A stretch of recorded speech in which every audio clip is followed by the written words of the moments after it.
evening, I don't know. We will begin the session of today.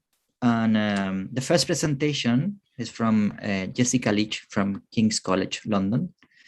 You can see the title, The Modality Without the Aristotelian Jungle. So please, Jessica. Okay, thank you.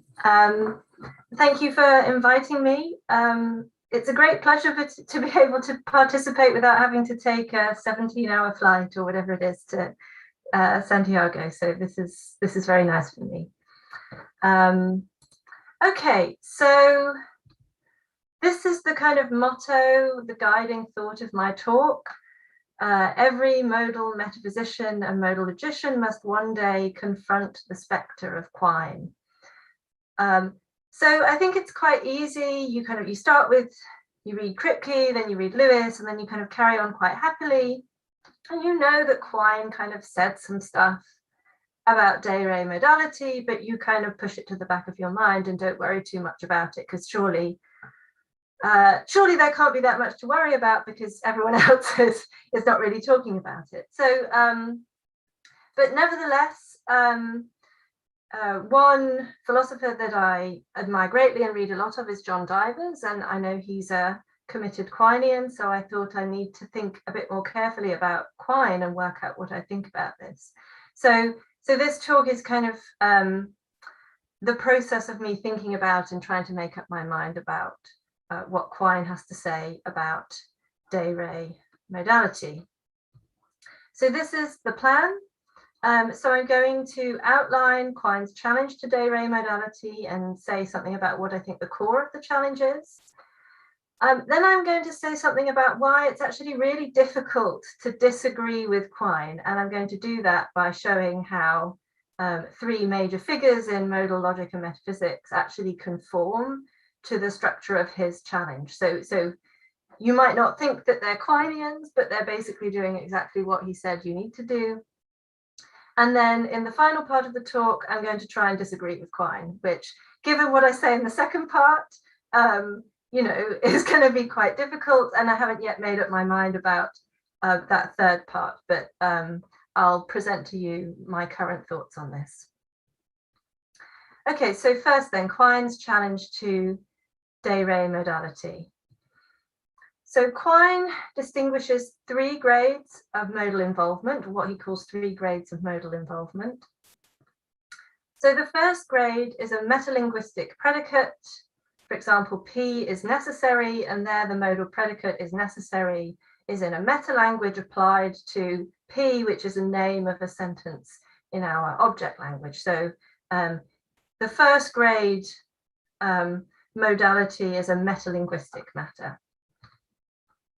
The second grade, we kind of descend and we introduce a sentential operator in our object language, such as it is necessary that P, that's now part of the same language as P. And quite often we use a box to signal that. So because I did these in PowerPoint, I couldn't make it do a box without a dot. So you'll have to forgive the dot in the box. I couldn't face reminding myself how to do this in LaTeX, just for the sake of my boxes. And then the third grade is we kind of take a further step. We've got our sentential operator, and we then allow ourselves to quantify into the scope of that sentential operator. So for example, for all x, it's necessary that phi x. And so now we have our quantifier in the scope, our variable in the scope of our sentential operator. And it's primarily the third grade where we've got de re modality and where Quine is focusing his attack. So what's the problem with so-called quantifying into the scope of a modal operator? And of course, this is all, boiled down to give a short talk. So forgive me if I leave out details. You can ask me in the Q&A. So what's the problem? The modality at issue here is logical or analytic necessity derived from a notion of logical validity. So that sentential operator, that box, is capturing a logical notion of necessity. And this kind of modality is dependent on the form of linguistic expression. So, you know, if P then P might be valid, but if P then Q is not, even if P and Q are kind of different ways of describing the same thing, put roughly, you know, and that, I don't think that's particularly controversial. Okay, so this kind of modality is dependent on the form of linguistic expression. As Quine puts it, necessity resides in the way in which we say things and not in the things we talk about, particularly logical necessity or analytic necessity. So that's the modality at issue. The quantification at issue is objectual quantification, the variables range over extensional entities, by which Quine means ordinary objects and the objects of science. So it's kind of ordinarily understood quantification. But this means putting the two things together, that quantifying intermodal contexts requires us to apply a language-dependent kind of modality to objects understood independently of how we talk about them, and is thus for Quine unintelligible. So that is the core, as I understand it, of the worry, that you're taking a kind of modality and a kind of quantification that when you put them together, it doesn't make sense. So my first thought here was, well, why unintelligible?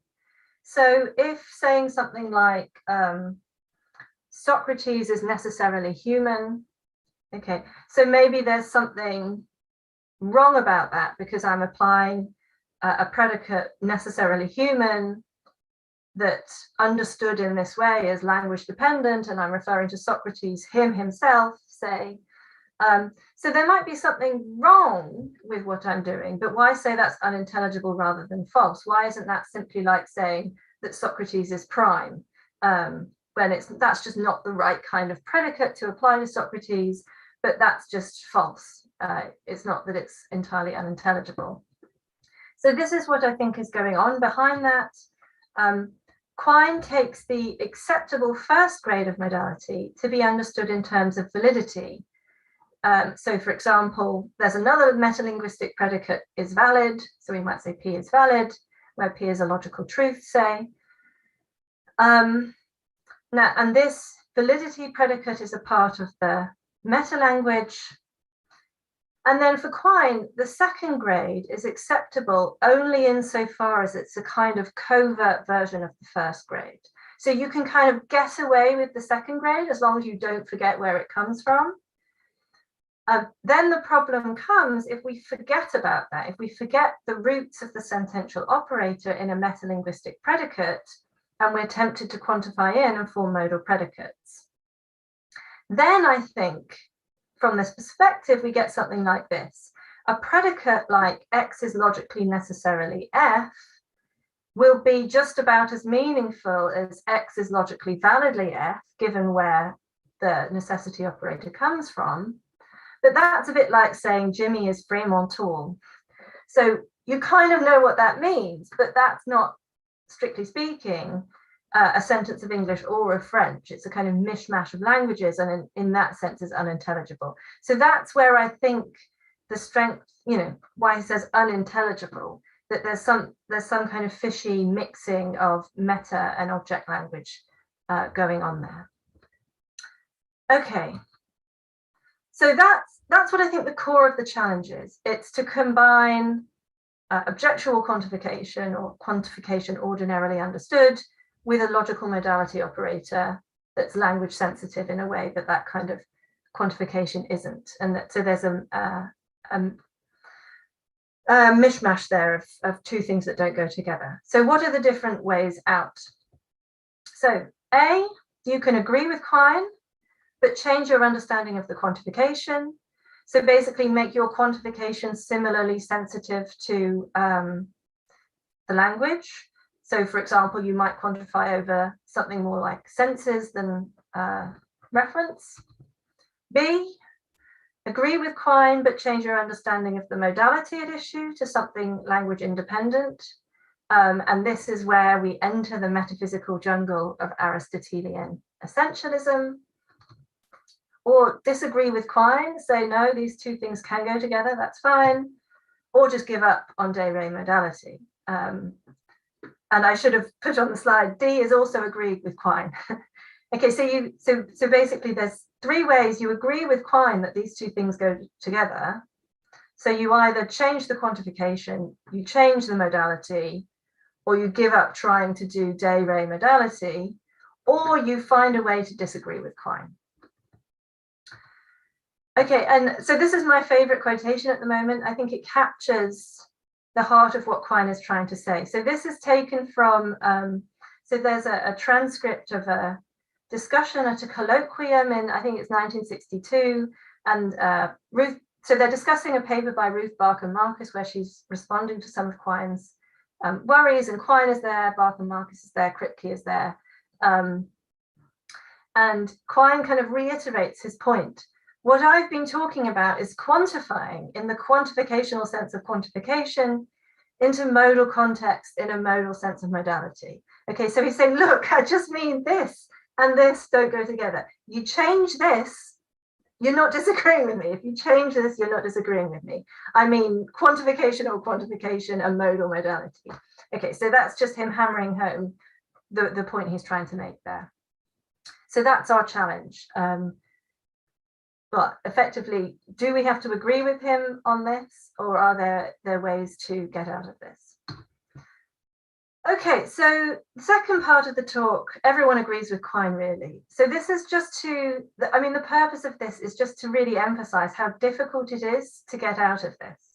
And I want to do that by very briefly reviewing how the kind of 3 great figureheads of modal logic and modal metaphysics conform to Quine's challenge here. Now, you might not think of these 3 as Quineans, but that core challenge of trying to put together that kind of modality and that kind of quantification, effectively, they all agree in what they do with Quine's challenge there.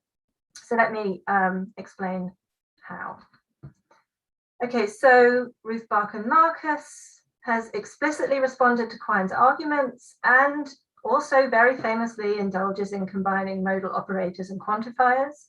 So you might think that she must obviously disagree with Quine. Even so, it turns out that the core of her response to Quine is in agreement with his challenge, because she responds by going for a different kind of quantification, substitutional quantification. And in fact, in the paper that they're discussing at that colloquium, she says, what we would like to have is a direct, unequivocal colloquial reading of EX phi x, which gives us the force of the following: some substitution instance of phi x is true. So I think Barker Marcus effectively takes option A, agree with Quine and change your quantification. And I think that's part of the reason why we had that quote from Quine before. After the participants have discussed this for a while, he reiterates, no, I meant quantification in the ordinary sense. Okay, so that's Barker Marcus. So let's now look at an example for option B. So before I spell out how Kripke, I think, conforms to option B, I just want to say a little bit more detail about the commitments of this option. And in this, I'm closely following this great paper by John Divers from a few years ago.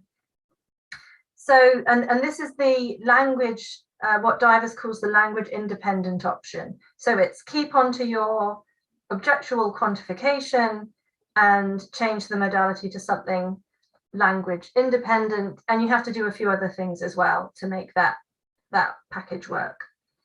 So Quine argues that this option, to get out of his bind, incurs 3 commitments.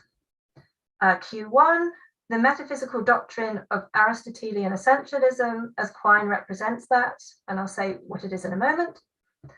Q2, a logic of variables and singular terms that is more complicated and weaker than the orthodox approach embedded in orthodox classical first-order logic as Quine understands that. And Q3, the status as a thesis of quantified modal logic, the principle of the necessity of identity. So a package of claims comes along under this option. So Quine's Aristotelian essentialism is as follows. He says, an object of itself and by whatever name or none must be seen as having some of its traits necessarily and others contingently, despite the fact that the latter traits follow just as analytically from some ways of specifying the object as the former traits do from other ways of specifying it. So basically in changing, we're holding on to our regular understanding of objectual quantification. So if we apply some modal predicate to some variable, we're really applying it to an object. So if we've got a modalized predicate, we need a kind of modality that plausibly applies to an object.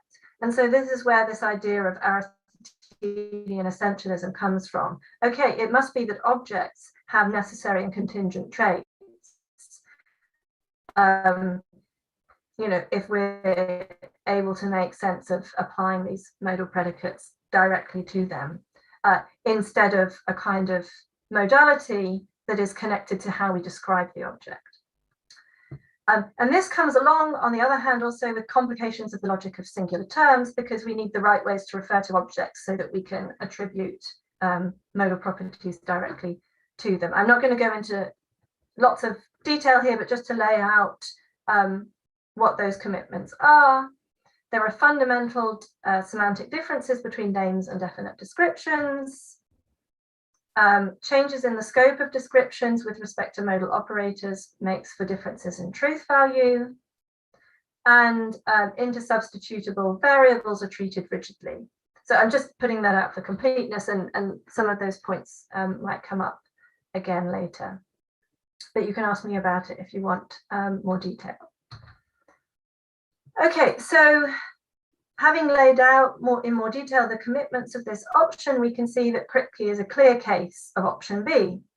Yes, Kripke thinks that objects have some traits necessarily and others contingently, independently of how we talk about them. However we describe Elizabeth II, she has to be the daughter of George VI, independently of how we describe him. Q2, yes, Kripke endorses all of those changes in the logic of singular terms, most obviously distinguishing between definite descriptions and proper names. And yes, he endorses the necessity of identity. He's got papers defending that. Okay, so again, Kripke you wouldn't think necessarily as a Quinean, but he exactly conforms to what Quine expects must happen if you take that way out of his challenge to de re modality. So far from disagreeing with Quine's criticism of de re modality, Kripke precisely conforms to the structure that Quine claims de re modalizing must take if you take that route out. Okay, third, so if you're wondering, those are meant to be counterparts. I couldn't think of, it's difficult to work out what picture properly illustrates Lewis. Now you might be thinking, well, Lewis obviously doesn't conform to any of that. He's definitely not an essentialist. Counterpart theory allows for contextual differences in what we might say is necessary or possible for an individual. He definitely doesn't endorse all of those changes in the logic of singular terms. And the clearest example of that is in the 1968 paper where he lays out counterpart theory. It's quite clear that he's treating singular terms as descriptions. And he doesn't endorse the necessity of identity. Contingent identity is allowed for in counterpart theory. So clearly Lewis is conforming to none of that stuff, but that's because he doesn't conform to option B. Lewis isn't trying to do that thing that Quine was talking about. And I think Lewis effectively takes option D. Giving up on de re modalizing as Quine has described it. So there's this nice passage from the beginning of the counterpart theory paper, which if you've been thinking a lot about Quine and his challenge to de re modality, kind of jumps out as almost a direct response to a lot of these worries. So I'll just read this passage. So from Lewis, we can conduct formalized discourse about most topics perfectly well by means of our all-purpose extensional logic, provided with predicates and a domain of quantification suited to the subject matter at hand. Instead of formalizing our modal discourse by means of modal operators, we could follow our usual practice. We could stick to our standard logic, quantification theory with identity and without ineliminable singular terms, and provide it with predicates and a domain of quantification suited to the topic of modality. That done, certain expressions are available which take the place of modal operators. The new predicates required, together with the postulates on them, constitute the system I call counterpart theory. And Divers kind of comments on what's going on here. He says Quine crucially presupposes throughout his critique of de re modal predication that modal content is represented directly by a modal logical operator in a non-extensional modal logic. And for Quine, to appeal to such a modal logic is to put modal vocabulary as an element of canonical or primitive notation. Lewis's treatment of de re modal predication is free of the commitments that Quine predicts, precisely because Lewis's treatment is free of the constraints that come with the commitment to interpret de re modal predication in a special modal logic. So just to go back to the Lewis quote, he's almost kind of setting out in the first half of that what we've been worrying about. Have your regular logic, your extensional logic, don't do anything with your logic of singular terms. Don't include your modal operators and you've got no problem. Here's a different way to do it. So again, it looks like, I think we can think of Lewis even as conforming to this challenge.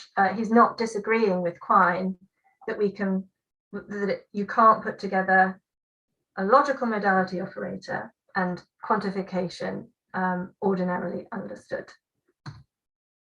Okay, so third section of the talk. Can we disagree with Quine? Seems quite audacious even to ask the question, so all the greats agree with him. I've said, can I find a way to get out of this? Let's see. I'm not sure yet, but I'm trying. So why do I want to disagree with Quine? Why not just go along with Kripke or Lewis or Barker Marcus? So there's a kind of ad hominem reason for my own personal interests and a more general reason. So for me, I like logical modality operators. I like quantified modal logic and the intelligibility of quantifying in. I like ordinary objectual quantification, but I don't like Aristotelian essentialism. So I kind of want to have my cake and eat it here. I would quite like to be able to combine logical modality operators with ordinary objectual quantification in a meaningful way without having to say that objects have kind of inhering in them necessary and contingent traits independently of how we speak about them. So I'm curious to see if I can get this to work, because I have other reasons why I like this combination of views.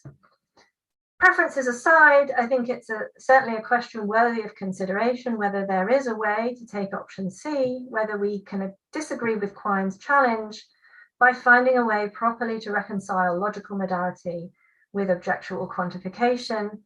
That is, to make intelligible quantifying in the quantificational sense of quantification into modal contexts in a modal sense of modality. So I think kind of the first step to responding to Quine, has a long history and has been worked out in a lot of detail, goes back to the famous responses of Smellion, which is very roughly speaking, distinguishing between singular terms and definite descriptions. So I think we can solve a lot of problems by changing our logic of singular terms. So if we recognize that definite descriptions are not singular terms, but devices of quantification, then they're not substitutable with singular terms. And problems like necessarily the number of planets is greater than 5, you can get out of those kind of tricky cases. And I'm not going to kind of reproduce the details of that now. But I think it's important to recognize that it only goes halfway in responding to Quine, because it doesn't solve that core problem of combining quantification ordinarily understood with logical modalities. So even if you have a nice kind of Smullianized string like this, saying, there is a unique number of planets, and that thing is necessarily greater than 7, you've still got, and I've highlighted it here, you've still got the variable appearing in the scope of the modal operator.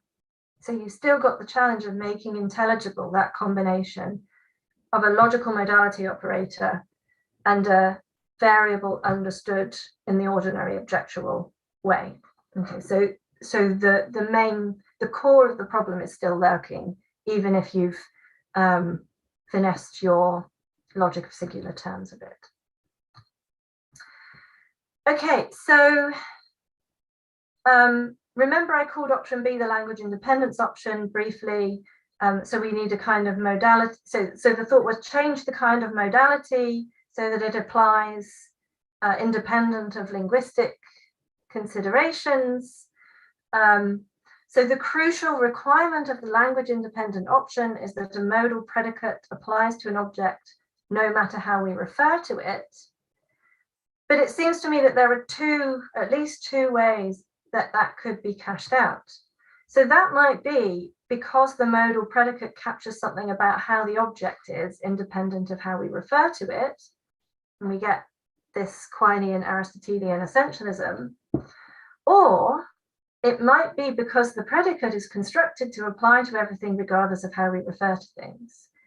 And that's the thought I want to try and explore, or I'm in the process of trying to explore it, that modal predicates could be understood to apply no matter how we refer, not because objects have modal properties, so without being an Aristotelian essentialist, but because of how you've constructed the predicates, so that it just doesn't matter how you've referred to things. So here's the proposal. We can construct modal predicates that apply or not, regardless of mode of referring. This allows de re logical modal statements to be intelligible, sometimes true and sometimes false. So I'm going to give you some examples of kind of where I've got developing this idea so far. So, for example, the predicate is such that everything is wise or not wise, applies truly to any object no matter how we refer to it. So in particular, for example, Socrates is such that everything is wise or not wise is true. But that's got nothing to do with any particular properties of Socrates. Socrates doesn't have the laws of logic written into his essential nature. Rather, it's to do with the fact that we can construct predicates out of sentences. Predicates like X is such that phi. And in particular, where phi is a logical truth, we can construct predicates out of that. So take the truth that everything is wise or not wise, you can make predicates out of that apply to anything, regardless of how you refer to it. But that's not because the thing you're referring to, say Socrates, has any special modal properties. So everything is wise or not wise is necessarily true. So it seems then that our predicate, X is such that everything is wise or not wise, applies to everything, no matter what, regardless of how we refer to things, in all possible circumstances. So necessarily, everything is such that everything is wise or not wise. Otherwise put, the predicate X is necessarily such that everything is wise or not wise applies truly to everything. And in particular, then Socrates is necessarily such that everything is wise or not wise. And again, not because of anything special about Socrates, but just because we've constructed a predicate in a special way that it's guaranteed to refer to Socrates regardless of how we refer to him. Okay, a couple more examples. So take another predicate, X is necessarily snub-nosed. Well, that's false of everything because the laws of logic don't require snub noses. There's just no sentence of the form X is snub-nosed that's going to be logically true. By the same token, X is not necessarily snub-nosed, is going to be true of everything. But Socrates is snub-nosed. So putting those two things together, Socrates is snub-nosed and not necessarily snub-nosed. So the thought is from this we can get to the point where we've got being contingently snub-nosed gets to be truly predicated of Socrates. Socrates is contingently snub-nosed. But again, the source of this truth is not solely in Socrates, it's not solely in his kind of necessary and contingent traits. Rather, it's a kind of hybrid case. On the one hand, it's true that Socrates is snub-nosed because of what Socrates is like. It's also true that Socrates is not necessarily snub-nosed because of that story about constructing predicates from logical truths or not.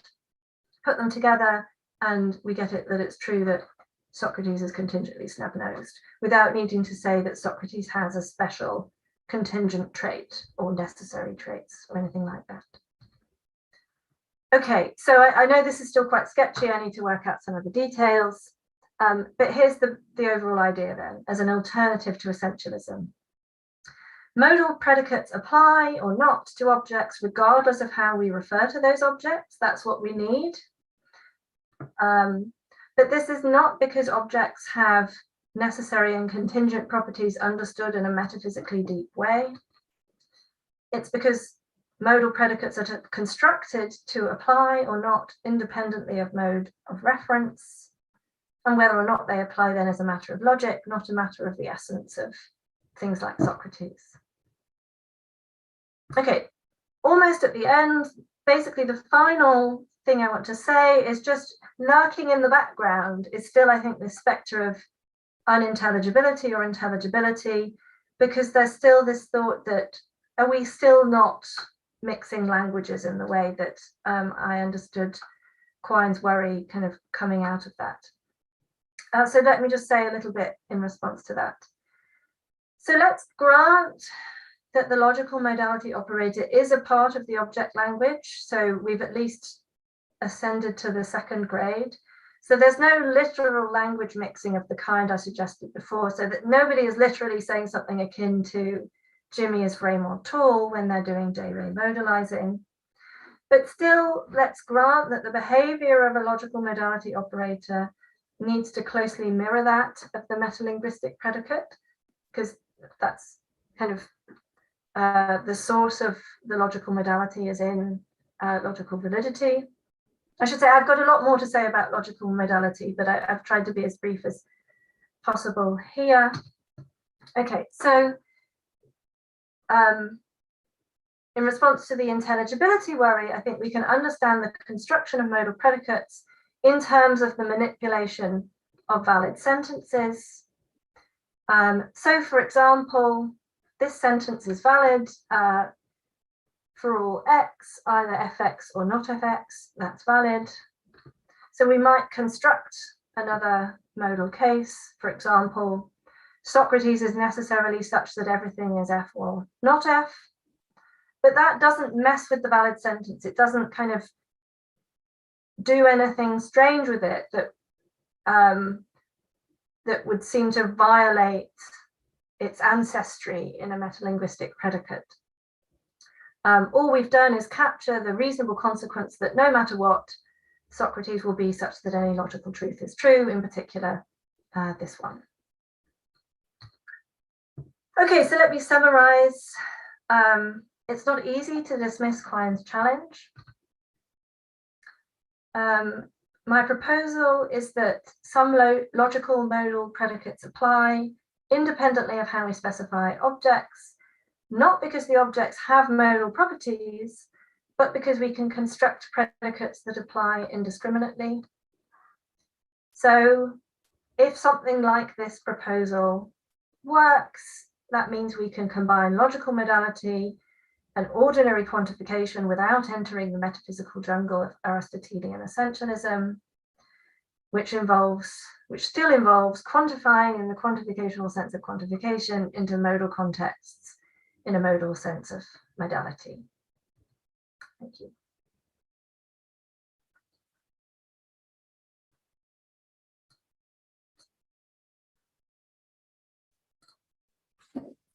Thank you very much, Jessica. So we have now time for discussion, questions, commentaries. Gonzalo. Yeah, thank you, Jessica. So my question is about, so you're trying to give an account on which model predicates apply to things independently of how we refer to them, but not because objects have model properties, right? And I think I can see that, and that will be an alternative to the Aristotelian jungle. But that claim that we can construct model predicates that apply to objects independently of how we refer to them, that claim is compatible with objects having model properties. So it seems to me that what we need here is an argument or reasons for your disliking the Aristotelian jungle. I mean, what is wrong with it, or what reasons do you have to claim that objects don't have model properties? And indeed, in the first example of how to construct a predicate that applies to everything independently of how we refer to them, you implicitly appeal to the negation of the Aristotelian jungle when you said something like, well, Socrates doesn't have the laws of logic written into him.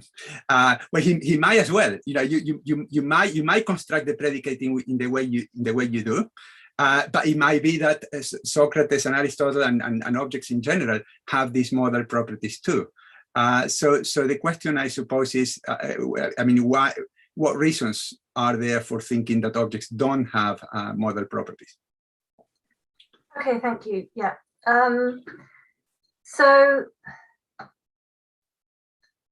I have lots I could say about why I'm not keen on essentialism, but I think probably the more useful answer to your question is more about the dialectic here. So I think, so coming from the perspective of somebody who, so I don't want to be committed to Aristotelian essentialism, I suppose is the thought. Mm-hmm. And the worry is that if I want to hang on to ordinarily understood objectual quantification, and I want to quantify in to modal contexts, then the only way to make that intelligible would be to accept that the modality I'm appealing to there is a kind of modality that does apply directly to objects independently of how we refer to them. And then the jump there is, well, that looks like a kind of metaphysical modality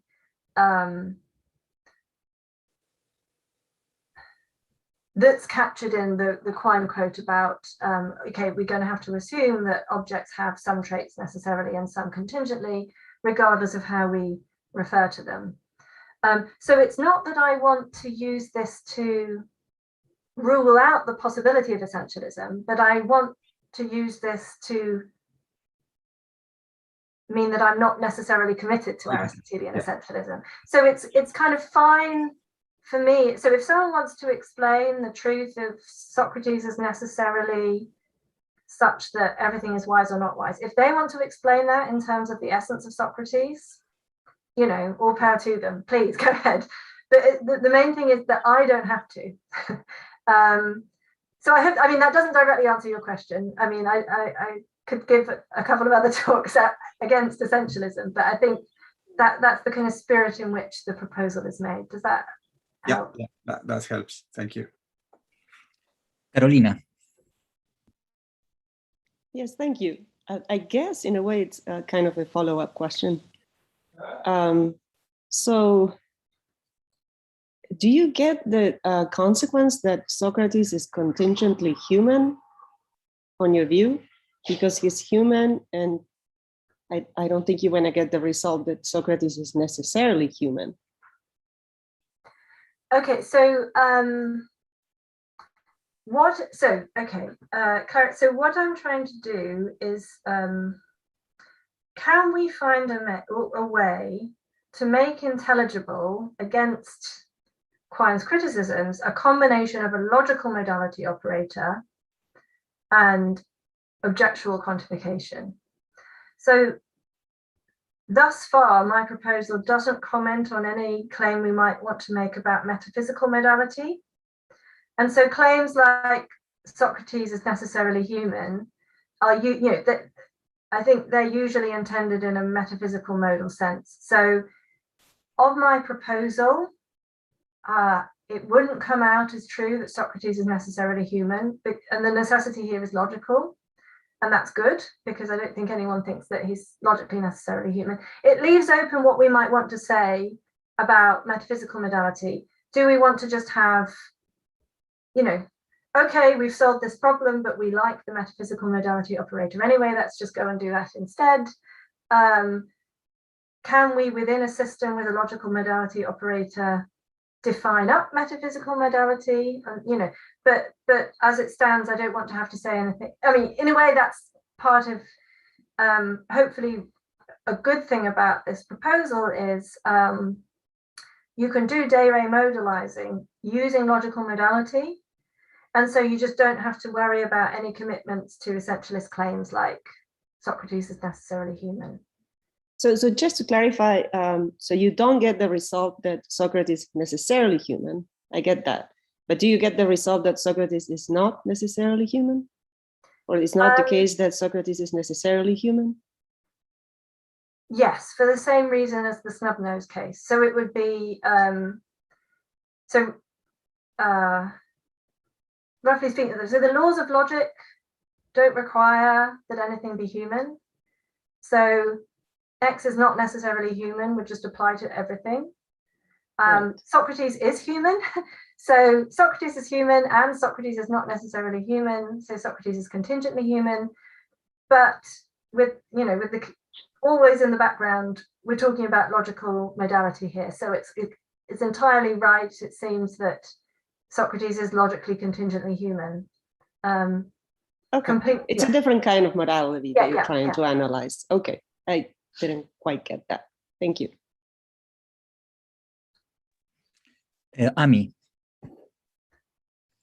Yeah, this is sort of following up on the same point. I was just wondering if you see any prospect for handling the claims a lot of people want to accept about metaphysical modality in an analogous way by appealing to the ways in which at least certain kinds of, say, sortal predicates or whatever are designed rather than by appealing to the world. So the short answer is yes. The longer answer is yeah. I mean, so in general, the broad brushstrokes, I don't like the idea of putting modality in the world. I want to put modality into something else. And so that means it's, if there are going to be any kind of metaphysical necessary truths, they're going to have their source in either how we experience the world or how we talk about it or how we think about it. So in terms of this kind of proposal,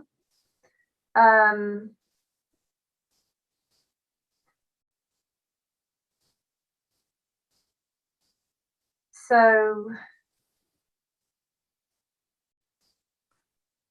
in the logical modality case, I'm doing something like, let's construct predicates.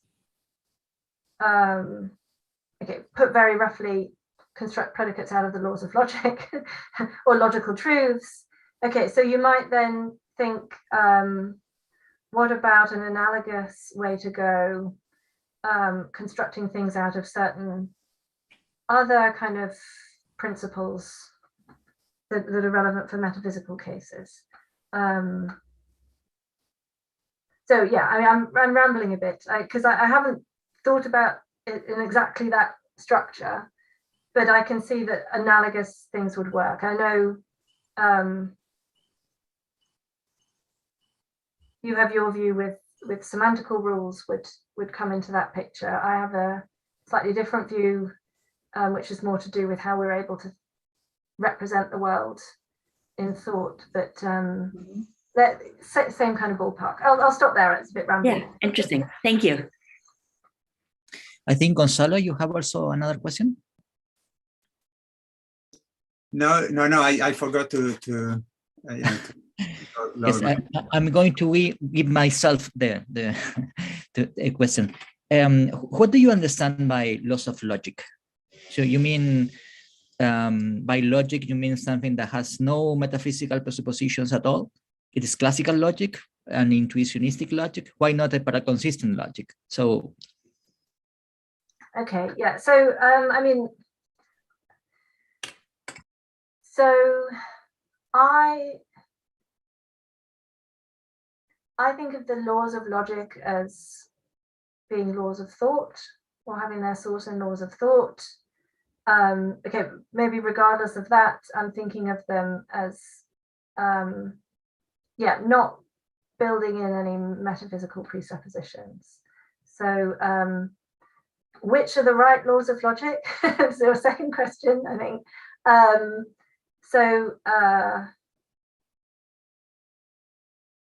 I don't have, as it were, a kind of final word on which logic. It'll have something to do with the set of rationally indubitable principles that we're able to kind of find out by testing various putative laws of logic. So there's some interesting work by kind of from very different perspectives from Suki Finn and Bob Hale, kind of converge on similar views about whatever you think the laws of logic have to include, it's going to have something kind of universal and something kind of conditional, because of the structure of any law of logic, you have to be able to say universal things and conditional things. I am a fan of the law of non-contradiction, although many paraconsistent logics include it too. They don't say that anything can be true and false, but true and false, some of them. Yes, so I mean, there's work to be done to work out which are the laws of logic, but there's probably more to be said about that than I can. Was there something in particular you had in the back of your mind that you were worried about? Yeah, I think if you have to, for example, decide between, I don't know, intuitionistic logics or classical logic, there are metaphysical options you are taking. And the same happens when you accept, for example, paraconsistent logics. So typically well, not typical, but many of their defenders have some ontological and metaphysical presuppositions to say, you should introduce some kind of contradictions into the world, for example. Although I don't believe that, but I think it's tricky to have a sort of extremely clean and unmetaphysical logical laws without any ontological presuppositions at all. But it's not the topic of your work. So. I mean, so in case you're, I mean, so this is all kind of other stuff I'm working on, and I can't explain it in detail here, but I'm roughly thinking in terms of a distinction between laws of thought, like constitutive norms for thinking, how we can even think, but that's different to how we can think objectively. So, I mean, this all comes from Kant. Yeah, there's a distinction between thinking and cognizing. There's a distinction between what it takes to think and what it takes to think about stuff. And I'm putting the logic stuff on the what it takes to think side, and the what it takes to think about stuff is where I think the metaphysical side of things lies. So I mean, I'd want to see some of the arguments you're worried about, but it might be that I might think that some of those arguments belong in the second camp of what it takes to think about stuff, and so wouldn't belong in logic. But there's just there's a lot of other commitments and arguments and assumptions going on in the background there. Yeah. I think Ezequiel also, you have a question. Yes. Hi. I really like the paper, and I was wondering whether your problems with Aristotelian essentialism have actually to do mainly with its Aristotelian part and not necessarily with the essentialist part. So I was thinking perhaps could there be logical so place for a view like this one. So consider that you accept the distinction between essential and contingent properties regarding objects, but instead of giving them a realist interpretation, you could give it, for instance, a conceptualist interpretation. So if you think that objects are constituted by the concepts through which you think of them, then, and those are the concepts that are expressed in your predicates, then probably you have a way of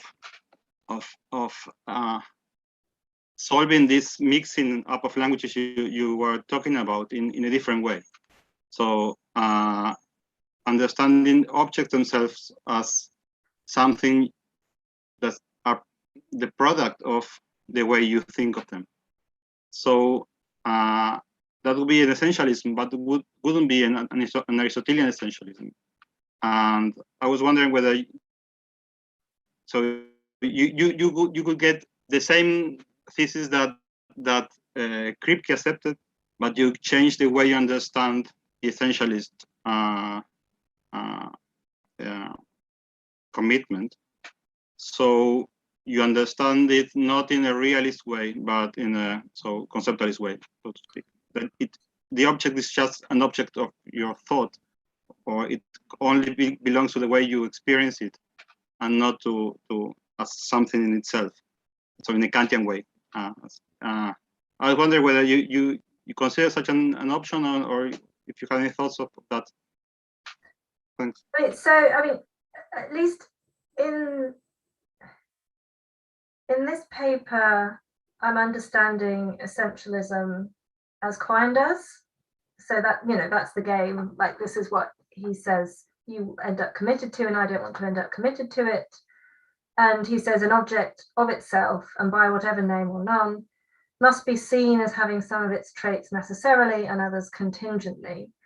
And so is your thought then, well, that might be true because the conditions of possible experience require that any object of itself, and by whatever name or none, must have some traits necessarily and others contingently, for example, and then, so, but that doesn't look Aristotelian or Finean. That's a nice anti-realist way of building necessary and contingent traits into objects.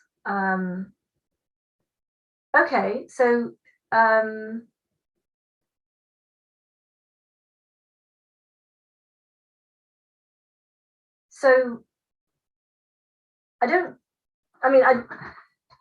a Kantian, so I don't kind of dislike the idea. So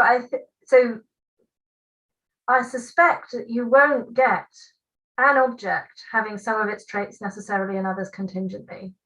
So I think what you get from kind of Kantian considerations is general necessities and contingencies. So to give an example from Kant, necessarily every event has a cause, or necessarily every object has a magnitude, or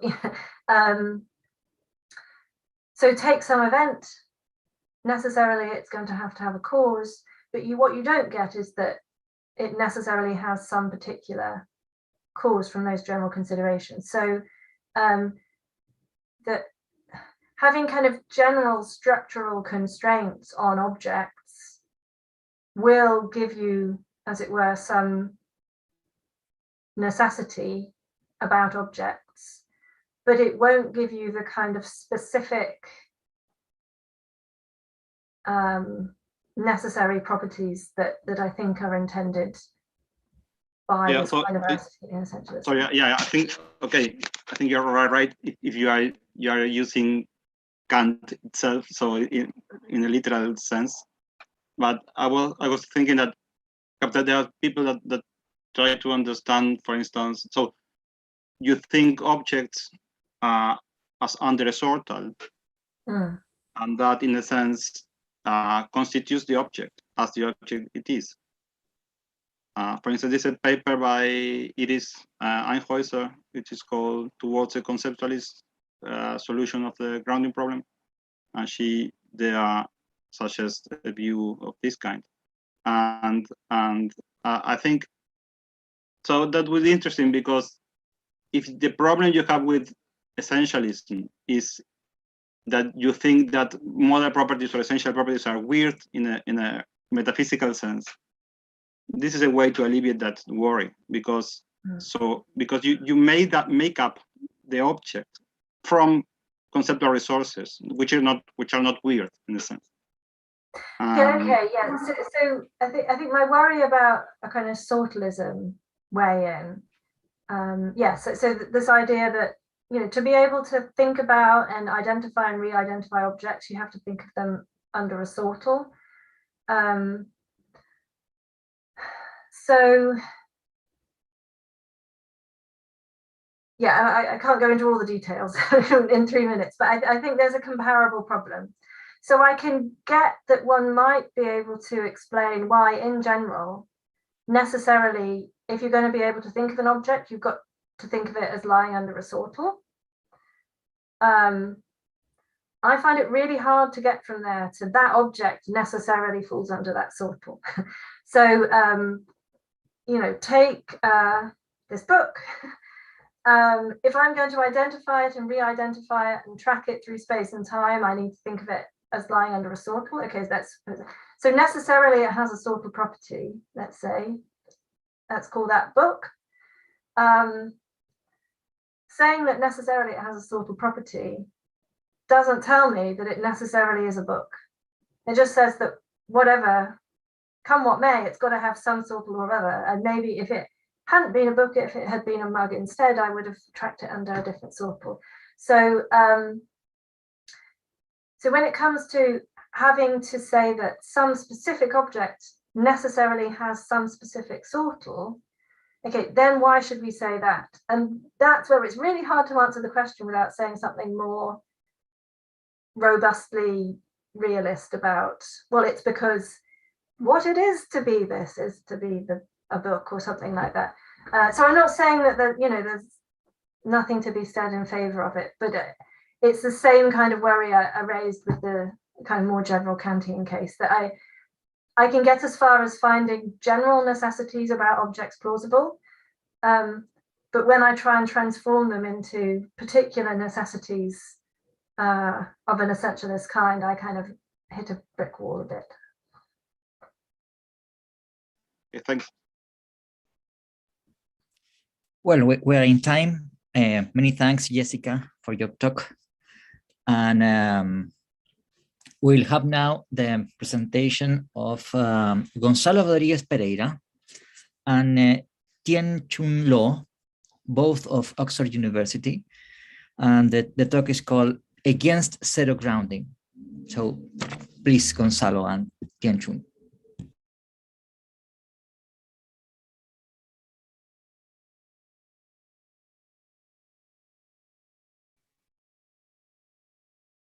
Thank you, Jose Tomas. And so can I share my screen to show a handout? I suppose that you can. Okay. Yes, you can. Okay, let me see how Host.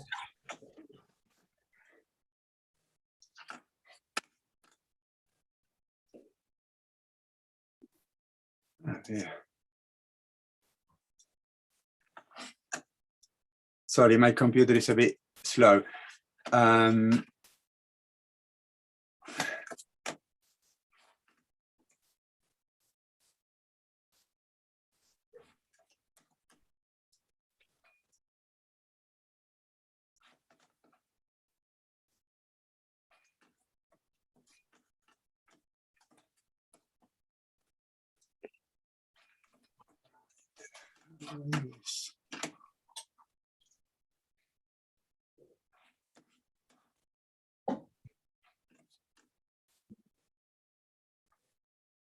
Okay, I think you can see a handout, or the first part of a handout. Is that right?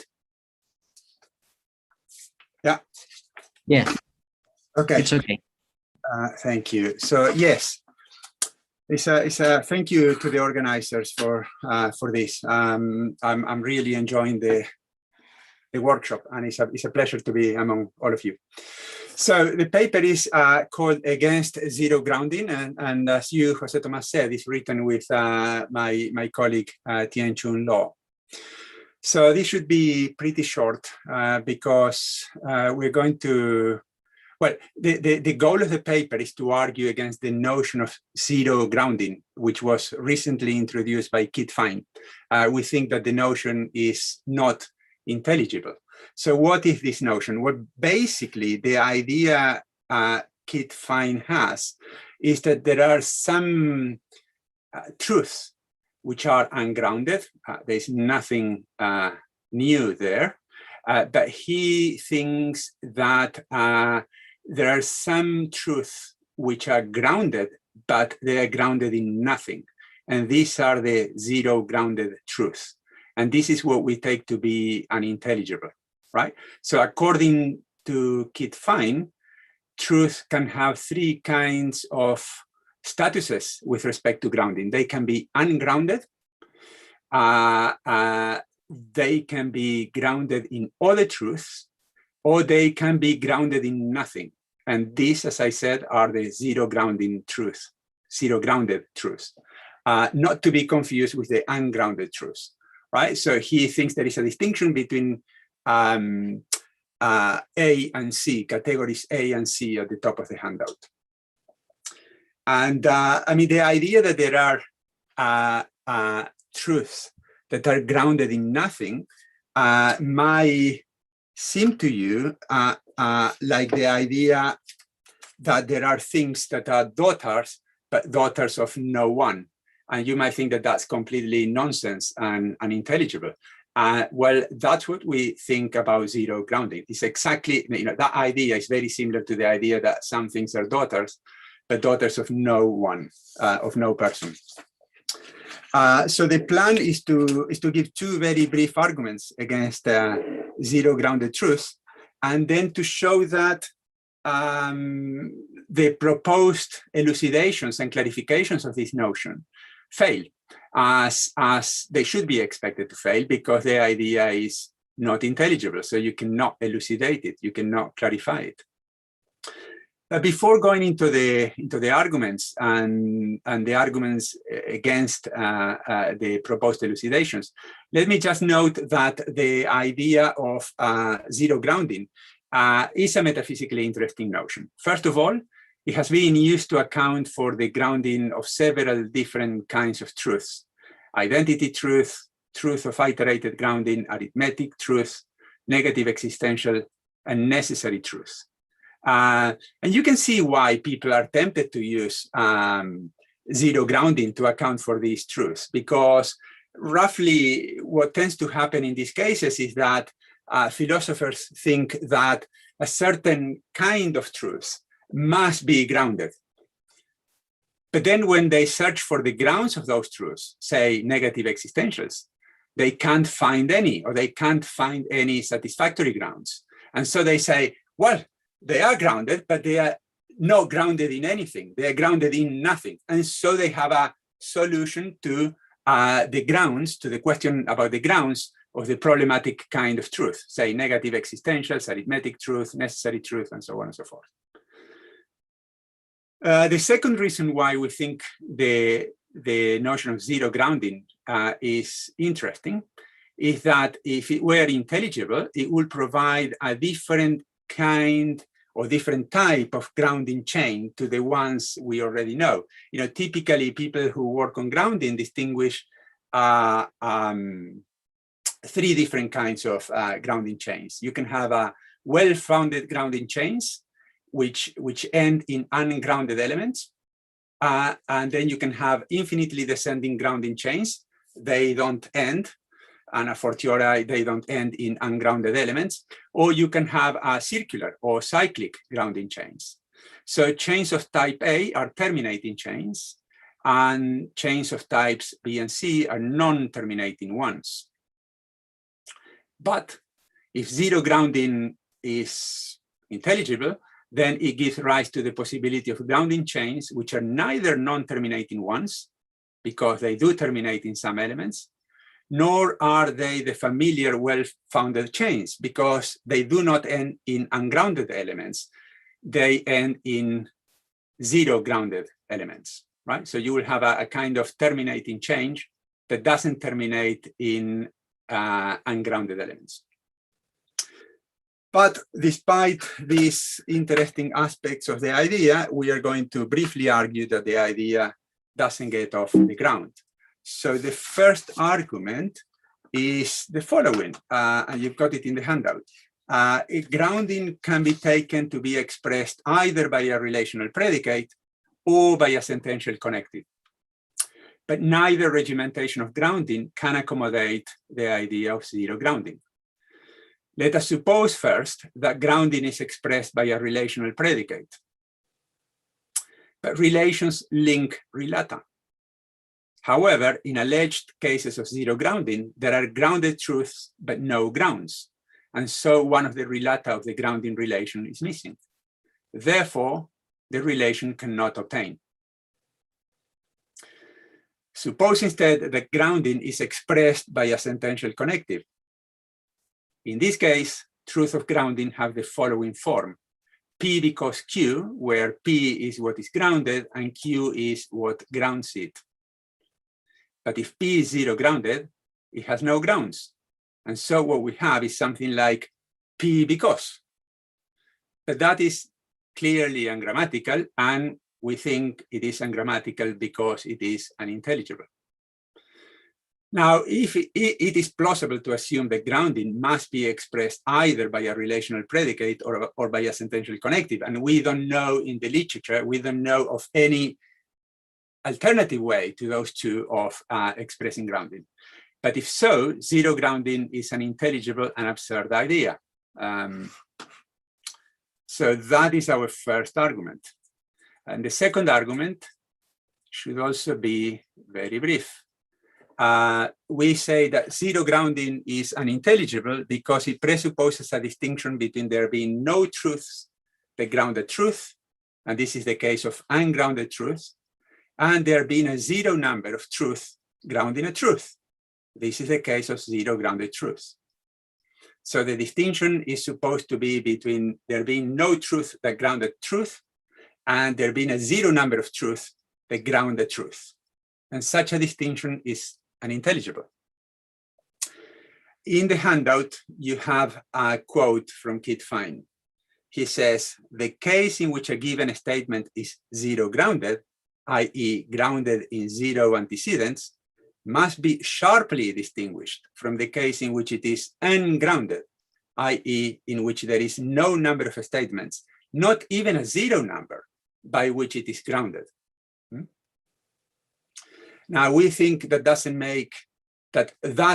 make sense unless there is a distinction between there being no statements satisfying a certain condition C and there being zero number of statements satisfying condition C. But what doesn't make sense is that distinction. So that is our second argument. Now, if we're right and the idea of zero grounding is unintelligible, then there can be no such, there can be no proper elucidation of such a notion. But several clarifications or elucidations have been proposed.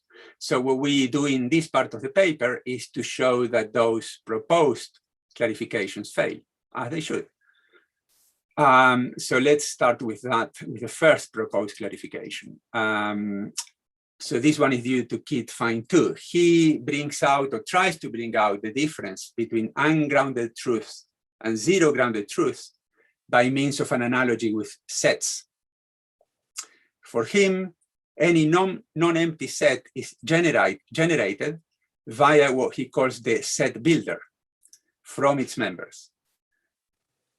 The empty set is generated from its members, Fine says, but in this case, there is zero number of members from which it is generated.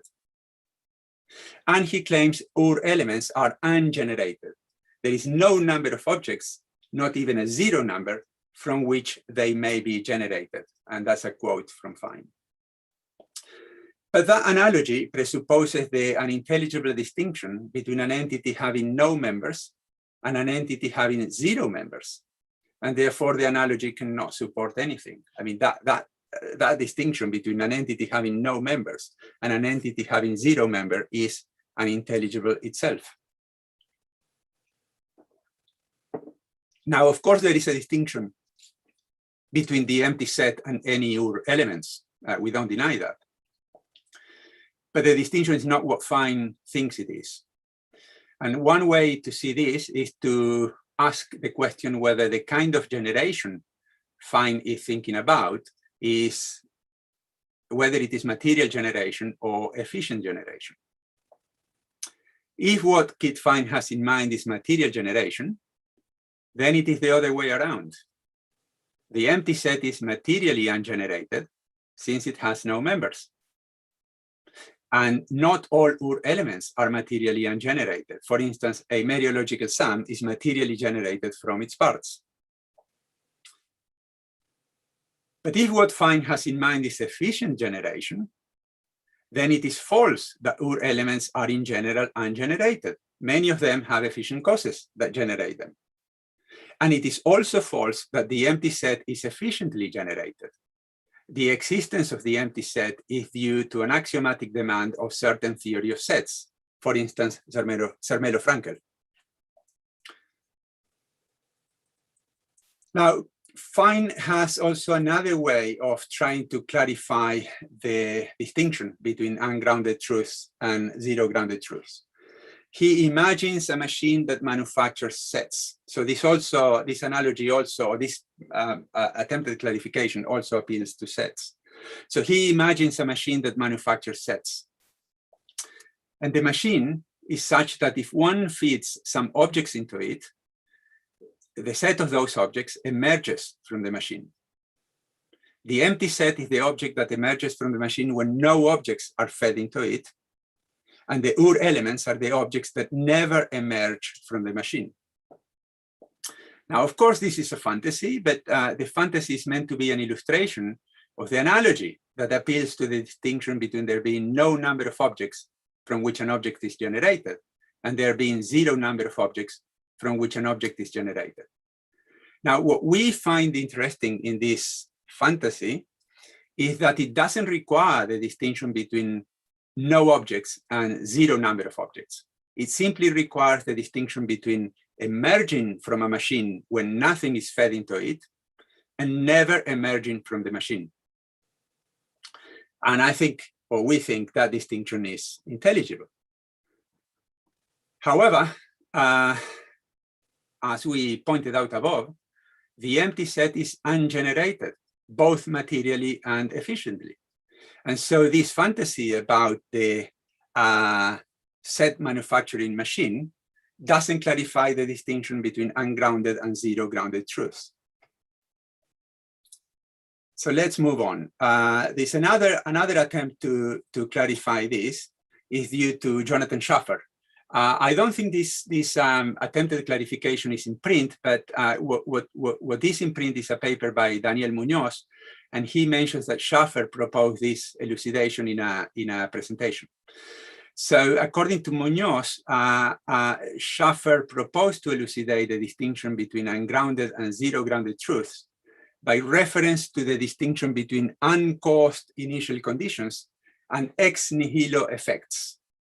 So on this analogy, the uncaused initial conditions are like the ungrounded truths, and the ex nihilo outcomes or effects are like the zero-grounded truths. Now, I think there's a problem with this attempt, because ex nihilo effects are effects lacking a material cause, but not an efficient one. If you think the most typical case of ex nihilo causation is the case of the creation of the world by God in traditional theology. But in that case, the world is created ex nihilo because, not because the world lacks an efficient cause. It has an efficient cause. God is the efficient cause of the world. The world is created ex nihilo because it is created by God from no pre-existent material or no pre-existent matter.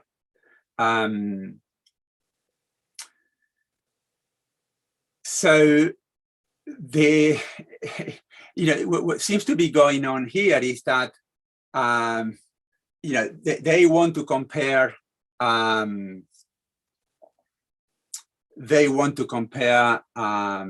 ungrounded truth to uncaused initial conditions and zero grounded truth to ex nihilo effects, right?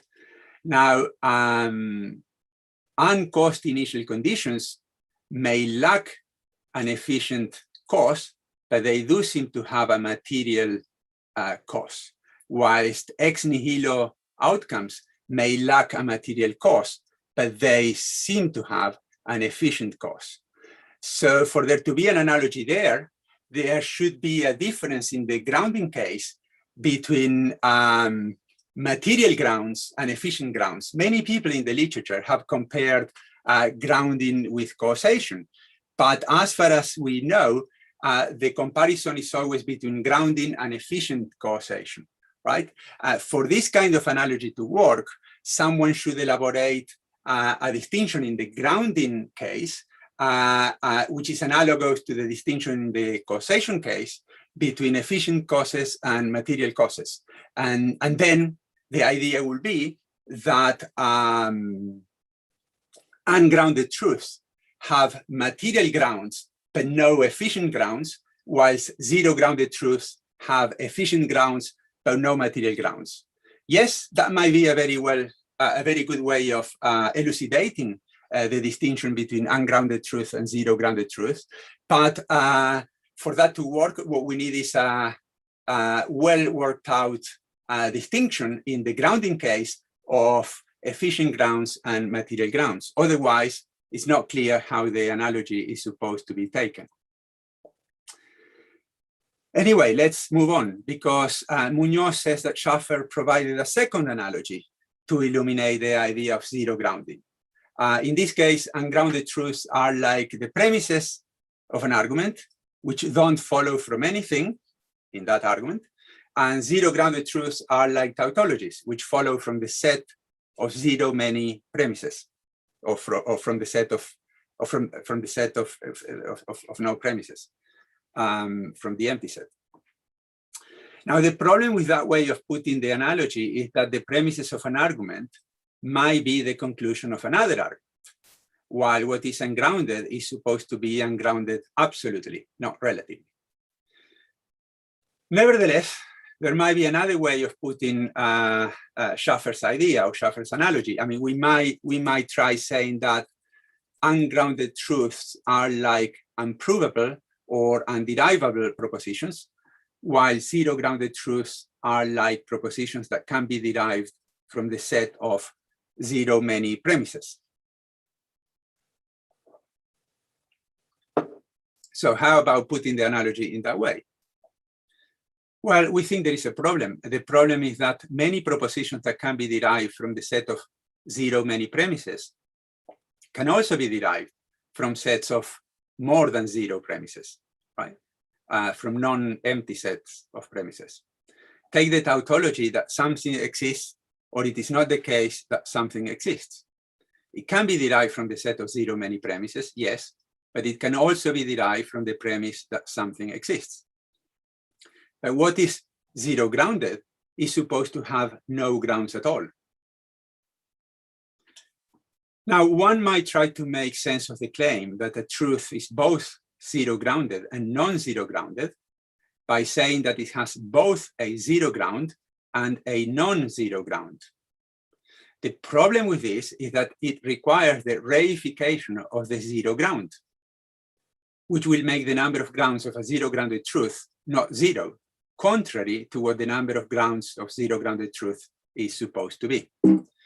Now, there is another, we have found another attempted elucidation of the distinction between ungrounded truth and zero grounded truth in the literature. And this is in a paper by John Lidland. We also think that doesn't work. It's very similar to the last attempted clarification we discussed, the one that says ungrounded truths are like unprovable or underivable propositions, while zero grounded truths are like propositions that can be derived from the set of zero many premises. But we're not going to discuss that, because to engage with Lidland's proposal, we need to refer to several specific details of his paper. And so we're going to leave it there. Basically, the point is that there are two arguments, or at least two arguments, the two ones we have presented, that the idea of zero grounded is unintelligible. And we have also argued that it should be expected, if our arguments work, as it should be expected, the attempted elucidations of this notion also fail. So thank you.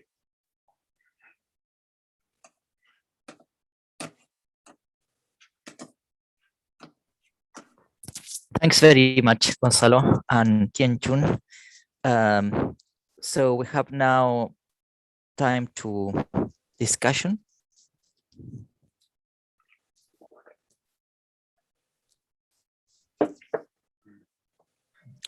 Jessica, and afterwards, Marta.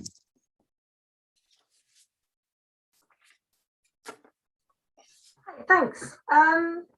Well, okay, so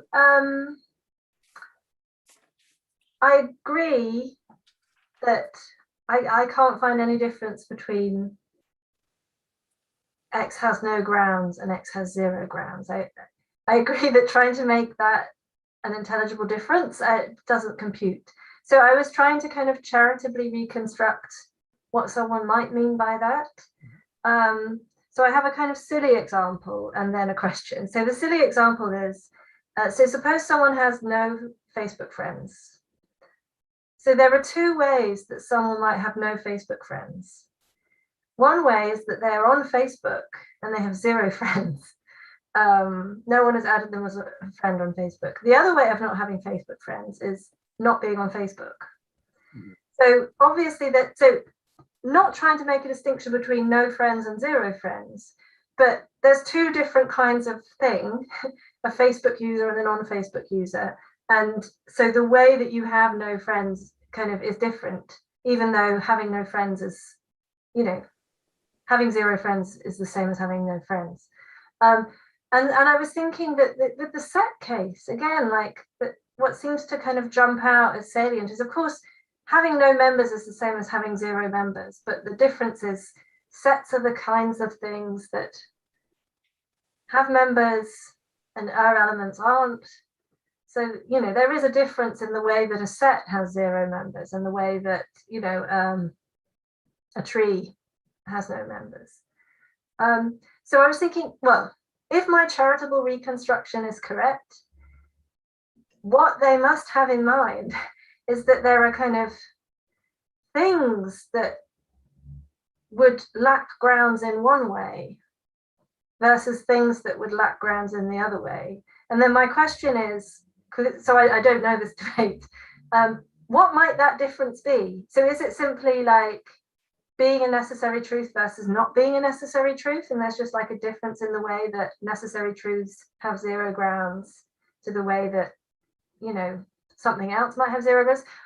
Is it something like that? Is it something else? Or at the heart of your worry is that there's just no, maybe what I said about Facebook friends makes sense, but when it comes to the kinds of things that might or might not be grounded, there's no salient distinction to be made.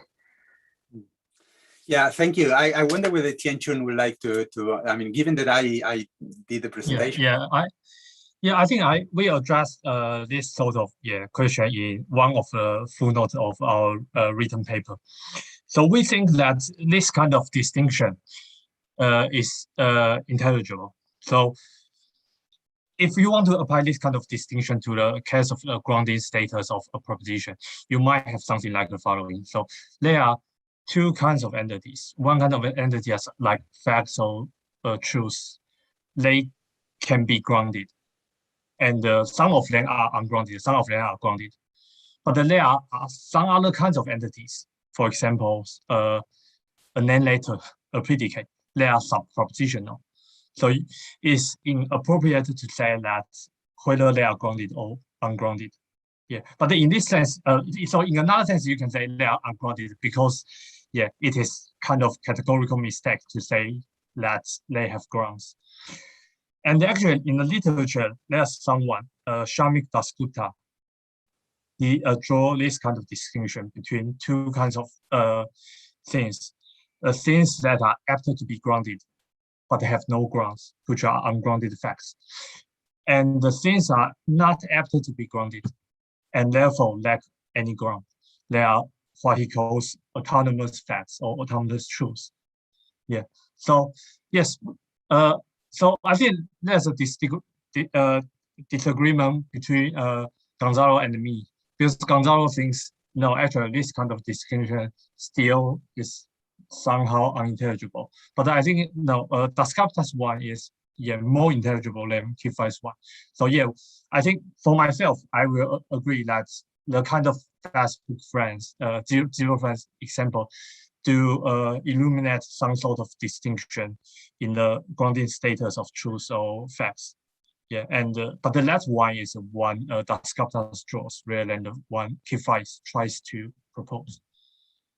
I don't know whether Gonzalo has anything want to. No, I well maybe. I mean, not having ever been in a member of Facebook, I've no idea what it would be to have being a member of Facebook and have zero friends. But anyway, or no friends in Facebook. But no, so one thing, Jessica, you said that sets are the things that can have members, whilst trees, I think you said, or gave some other example, are not. And I would say yes and no. I mean, non-empty sets are the things that can have members.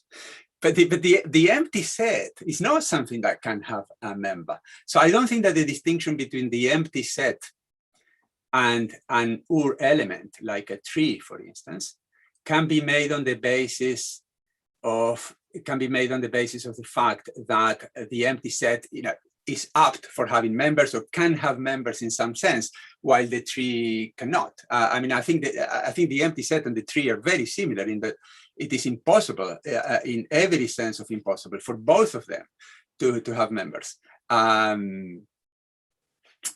So that's what I would say. I mean, when people say things like sets can have members, I think they are thinking of non-empty sets, and of course those ones can have members, but there is a set which is very, very different from them. Yeah.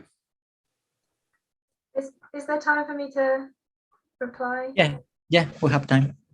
No, I think you're right, because I was having a similar thought about this idea of things that are apt to be grounded or not. I mean, because you might think, well, the whole point of the ungrounded things is that they're not apt, But so with the set case, I wonder if it's enough to say, I mean, so possibility looks like a kind of dodgy way to try and classify the two kinds of things. But with sets, you might say that, well, written into the identity conditions of sets is the notion of a member. So, X and Y are the same set if and only if they have the same members. And that's true of the empty set as much as any other set. It doesn't say that it possibly has members. I don't know how that would work out with the grounding option, but I agree that whatever it is, you can't write in the possibility of something having members or something having grounds. If the whole point of the idea of the thing is that it can't. Thanks. Thank you both. Great. Marta. Okay, this is just curiosity to what you would say to somebody saying this to your first argument that it has no sense because either it's a relation or a sentential connective. Imagine somebody saying, well, it is a relation. I know that in general, relations have two relata, but in cases of zero grounding, they have just one relator. And this is not strange. For example, in the case of the problem of intrinsic change, there are the relationalists that say that these things are relations even if they don't behave as prototypical relations. So here in this debate, we could do the same. Yeah, of course they are relations, but they behave in a special way.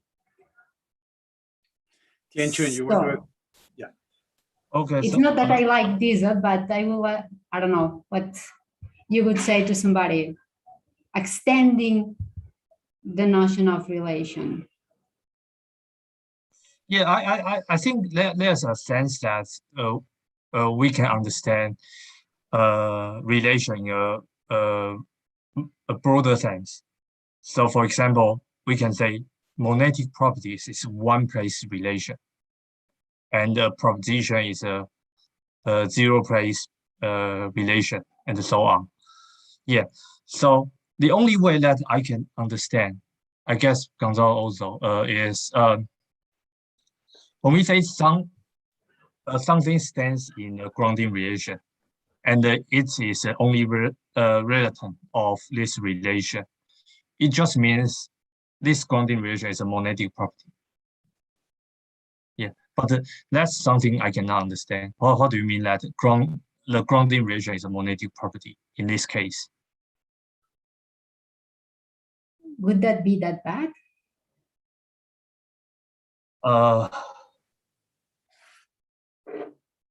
Well, is it not what you're saying, Tianchun, that it isn't really a relation? I mean, you're understanding that as a monadic property. Yeah. I mean, to me personally, I just cannot make sense of the idea of a relation with only one relatum. Well, I mean, I can make sense of that if the relation is reflexive, right? You know, I am identical to myself. That's a relation I bear to myself. How many relata are there? Only one. But I can make sense of that. But the problem here is that this is not what's going on in zero grounding case. Zero grounding is not the case in which something is grounded in itself. No. Something is grounded in no thing.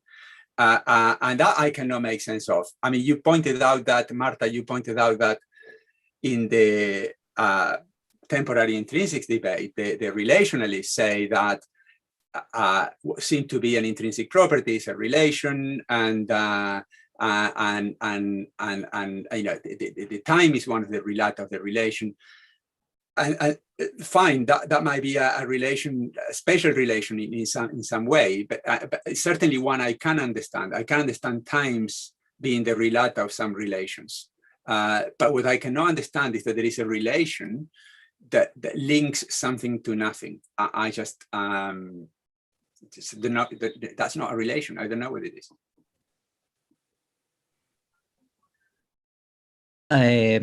Dan. All right, thanks. Just following up on this, on the first argument. So forget the idea that it expresses a relation. Just say is grounded sometimes functions as a monadic predicate expressing a monadic property. Just like is married, there's the is married to relation, and then there's just the monadic property of being married. And you know, you would ordinarily expect that if someone has that property of being married, they stand in the relation of being married to someone else, and you would ordinarily expect that with grounding too. But why not understand the fine view as, well, no, sometimes is grounded just expresses a monadic property, not a relation, a monadic property of being grounded. And lots of things have that. Everyone recognizes lots of things have that, but there's some things that have only that and don't stand in the corresponding relation to anything. So just a twist on Marta's question, but what do you think about that? I don't think we have thought about that. So that's a good idea. I don't know, Tianchun, do you want to go ahead? Yeah, I think yes. So as your example of marriage suggests, yeah.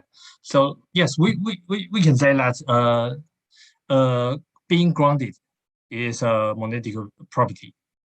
Yeah, and so I think the problem here is now given the grounding relation, the two-place or many-place grounding relation, the only thing we can have is being grounded and being ungrounded.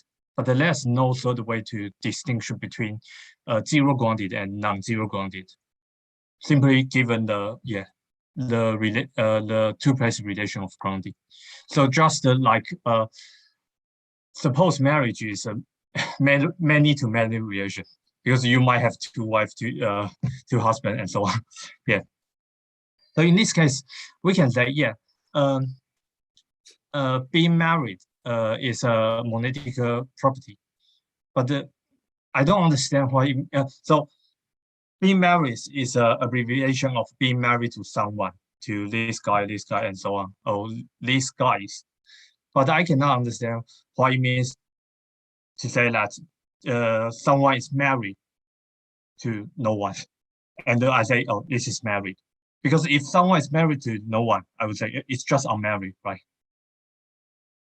I'm not sure whether this answers you. Well, I know. I think I think in the case of marriage, it's like that. I couldn't understand a monadic but non-relational property of being married. I think there is a monadic property of being married, but it is a relational one, right? But I think what Dan is saying, maybe the proposal can be understood as there is a relation of grounding, and that generates corresponding monadic relational properties. But there is also a non-relational property of being grounded, and that is what zero grounded truths have. They have this non-relational monadic property. The grounded, the non-zero grounded truths will have a monadic property of grounding too, but they will be relational monadic properties of grounding, right? They will inherit the monadic property of grounding from the relation they bear to the grounds. I think, correct me, Dan, if I am misrepresenting you, but I thought what you were saying is maybe the proposal can be interpreted as saying, over and above the relation of grounding, there is a non-relational property of grounding that some truths have, and those are the ones that Fine wants to call zero grounded. Then that's interesting. What I can say that this is not an objection to the proposal, right? This is not an objection at all. It's just an observation that Kit Fine himself hasn't provided any way of regimenting that notion, because he goes for the connective, sentential connective, and that you need something to complete the connective. But that's not an objection to this understanding of the proposal. Maybe this suggests that this is not the way Fine was understanding it. Otherwise, he would have provided a way of regimenting this in his logic of ground, right? But yes, maybe the proposal can fly. I know. Yeah. Okay. Thanks. Yeah, and I would add, it doesn't, like, this wouldn't in any way address the second objection, and I took that was some of what Tianchun was saying. Like, that still stands, but yeah, this would only be a response to the first argument. That's right. Anthony. So this is just continuing on the same discussion about the first argument. So Gonzalo, you said that you just couldn't think of a relation where you've got one relata, and I was thinking, well, not that I sort of hold this view, but there are like intentional relations, according to some people, where you do just have one relata. So you've got the subject of like a thought, and then you've got the object of the thought, which doesn't exist. So I think of a unicorn. Unicorn doesn't exist, and this is still a relation, but you just have one relata. And Reinhard Grossman, in the categorical structure of the world, he talks about these relations, and he attributes the view to some Polish guy from the 30s or 40s or 20s, like Twardowski or something like that. And they're called abnormal relations. And maybe that there's like complications to that view, but I sort of understand the notion, even though I don't sign on to it. So maybe something like that. There's a case where we've got like some sort of concept, the intentional one, where we just have one relata, but still the relation. Kind of weird, but you know, in metaphysics, things can get weird, and things do get weird in grounding. So, so what do you think about that sort of case? Yeah, I think I am reluctant to accept that those, you know, when we say I'm thinking about a unicorn, personally, I am reluctant to think that must be analyzed as a relation between me and what, if there is no union, or if it is a relation, it is a relation between me and some idea in my mind, some content of my thought. But then we have another relatum, right?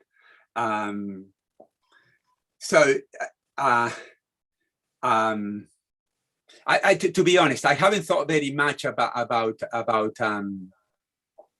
these kind of cases. But it seems to me that either you say, don't analyze it as a relation; it must have another structure. Or if you want, you can analyze it as a relation, but then you have a relatum there, which is the idea in your mind or the intentional content you're thinking about, and so on and so forth, right? But nevertheless, whatever you say about that, it seems to me that the zero grounding case is very different, right? Because we don't have anything like that. You know, in these intentional cases, you're thinking about something and you can describe what you're thinking about. You can say things like, I'm thinking about a unicorn, or I'm thinking of blah, blah, blah. In the case of zero grounding truth, you have no way of describing, or if there is, they haven't provided any way of describing they haven't provided any description of the zero ground.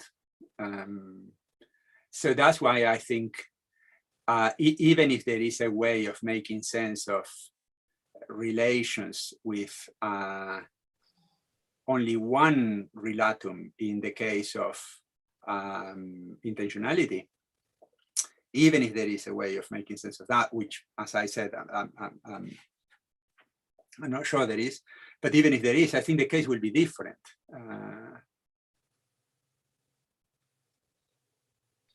Tianchun, do you want to add anything? Yeah, I think I agree with you. And I just have a question for Anthony. So I'm wondering what's the difference between the view you described and the some sort of Meinongian view that we stay in a propositional attitude relation to some non-existent object?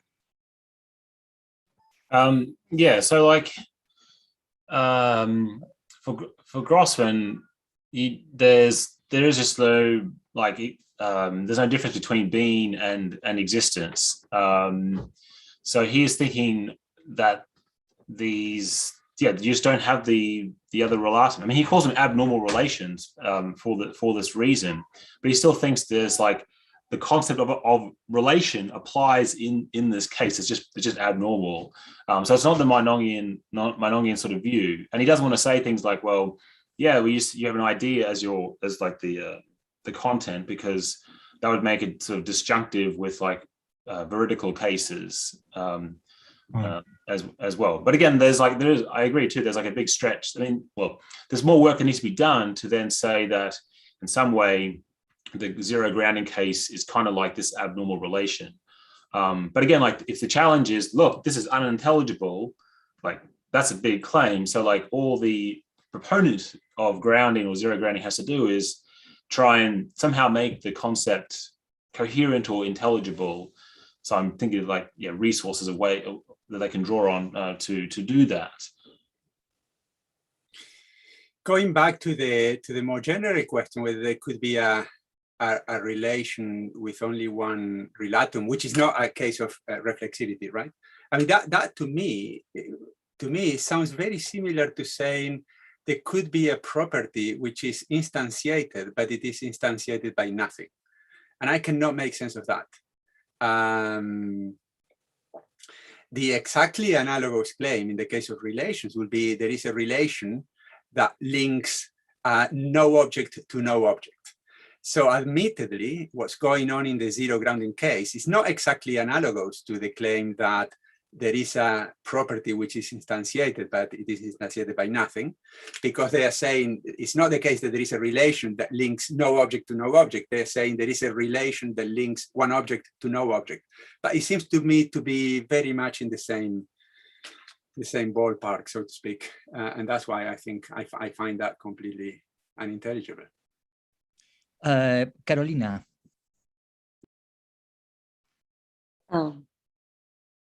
I also cannot make any sense of this, but in case it helps, there is a paper in the moral responsibility literature that makes a very similar move. It's a paper by Michael Zimmerman called Taking Luck Seriously. I don't know, you probably haven't heard of it. Where he tries to defend the idea that there's basically no moral luck, but he still tries to make sense of responsibility attributions that we do want to make in those cases where responsibility perfectly tracks control. So he ends up with a concept which he calls responsibility to core, where an agent is responsible without being responsible for anything. So the motivation is something like, imagine an agent that has very violent tendencies, and if somebody had rubbed him the wrong way, then he would have killed him, right? But this person, luckily enough, never is placed in those circumstances, right? So he never ends up killing anybody.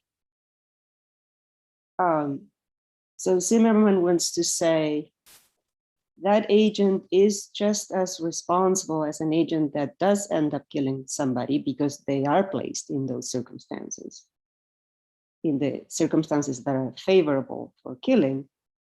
But there is no object, right? There is nothing for which they are responsible. And on the other hand, it's not like he's trying to say that they're responsible for something like their character, because he denies that, because that's not in our control. So what does he say to defend this view? Well, he says, well, if you thought this means that responsibility ends up being a non-relational concept, then that's false, because it's still a fundamentally relational concept. However, it's not relational in the way you might have thought responsibility is relational. So it's relational because you're still responsible in virtue of things, right? And the things by virtue of which you're responsible in this case, the person who never does anything violent, is that certain counterfactuals are true, right? So had he been placed in the relevant circumstances, he would have killed somebody. But that ends up being not the standard relatum of responsibility, but something more like a ground relatum. At any rate, if you forget about that part, it does seem to be a view according to which responsibility does end up being something like a monadic property, or a property that is relational, but relational in a way that we hadn't anticipated, or something like that. I don't know what else I can say to try to make this sound plausible. I don't find it plausible myself. I think he doesn't end up with a concept of responsibility that gets everything he wants in this case, but that is what he wants. And I was wondering whether the analogies help in any way, if there's any other proposal that could be built out of the Zimmerman proposal for responsibility, or if you had any other thoughts about the connections between the two things. Right. I don't know about you, Tianchun, but I didn't know the paper. And I just have a question for so you mentioned a counterfactual circumstance, the person killed someone. So does it mean that the person is responsible for the merely possible victim?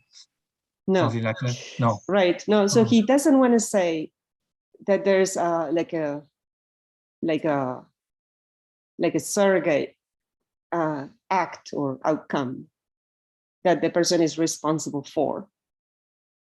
And he also doesn't want to say that what he's responsible for is a fact, something like a fact, the fact that he would have killed somebody if he had been placed in those circumstances. He doesn't want to say any of those things.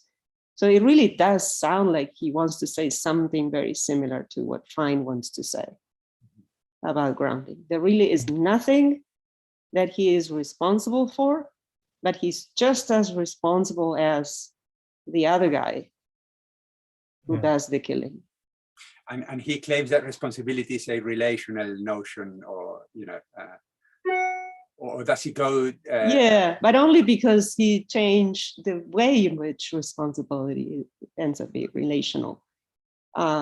He now suggests it's relational just in the sense that you always have to be responsible by virtue of something, but I don't understand how that makes that relational, to be honest. So that part I just don't find plausible at all. And the grounds are the same, but the grounds of responsibility are the same in both cases, the same counterfactuals. It doesn't matter that you actually kill somebody. The only thing that makes you responsible is the counterfactuals. So in both cases, their responsibilities do have grounds. Yeah. Okay. So it's relational in that sense, but I don't understand why the grounds have to be a relatum of responsibility in the first place. But if in both cases they do have grounds, then we still have to relate out, right? Relate.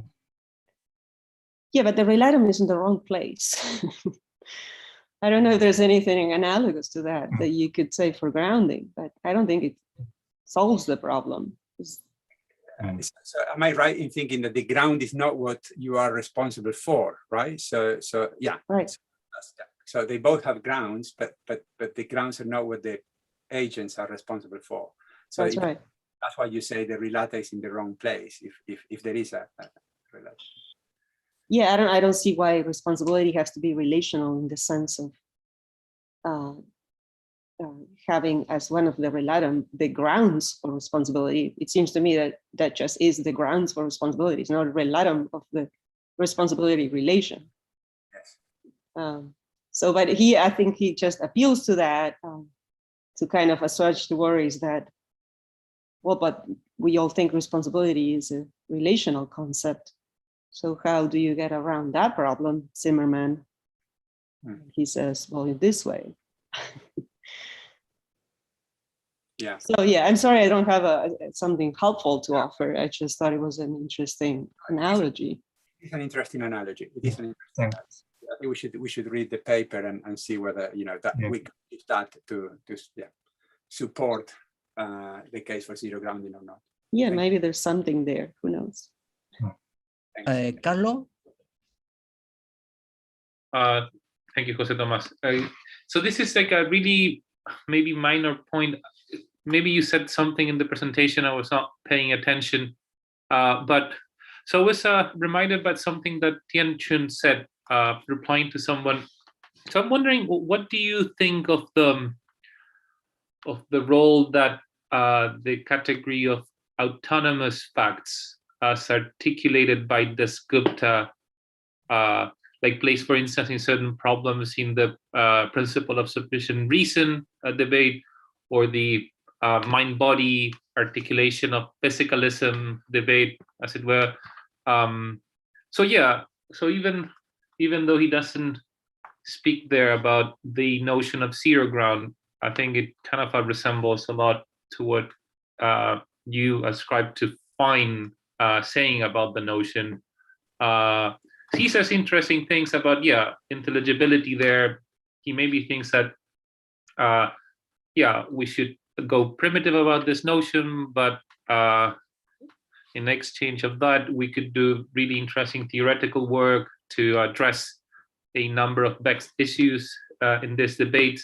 I think you said something, Tian Chun, about it replying to someone. Maybe didn't touch upon this topic in your presentation, but yeah, I was just wondering whether you think the sort of concerns that you raised in the paper would kind of equally apply to the Dasguptas, or perhaps you think like that could be like an interesting example of, yeah, at least from the theoretical work, getting something out of this notion that doesn't even kind of be different in any meaningful way from the kind of a category of ungrounded facts. Yeah.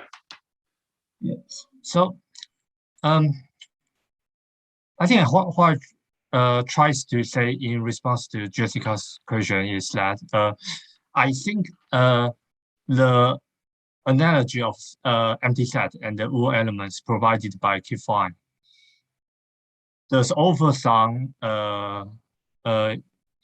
explanation of some sort of distinction. And I think the distinction in question should be the one that Dasgupta draws between autonomous fact and the ungrounded, after to be ground, but the ungrounded facts. Yeah. But if you, so I'm not sure. So your question is whether we also want to argue against the Dasgupta's distinction or something like that. Yeah, no, this is really something general, but I'm wondering whether like for you could be like a sort of an interesting way of motivating the like respectability of this category, the sort of work that Dasgupta does with the notion of autonomous facts in the debate about physicalism, or in the debate about the principle of sufficient reason. Or do you think like there is something like that even from the start should preclude Dasgupta to use the notion of autonomous facts as he does? Oh, so I think I have no opinion on this, but okay, maybe Gonzalo. Yeah. No, well, I mean, we do. Sorry, this is embarrassing because we do have a footnote on Dasgupta. I'm trying to recapture the written version of the paper, but I cannot find it. I don't know. Yeah, but we say I'll drop you a message. But yeah, be interesting. Do you have an available copy of the paper to look at the footnote? Because yes. So we have time for just one question, and I think Jessica have one.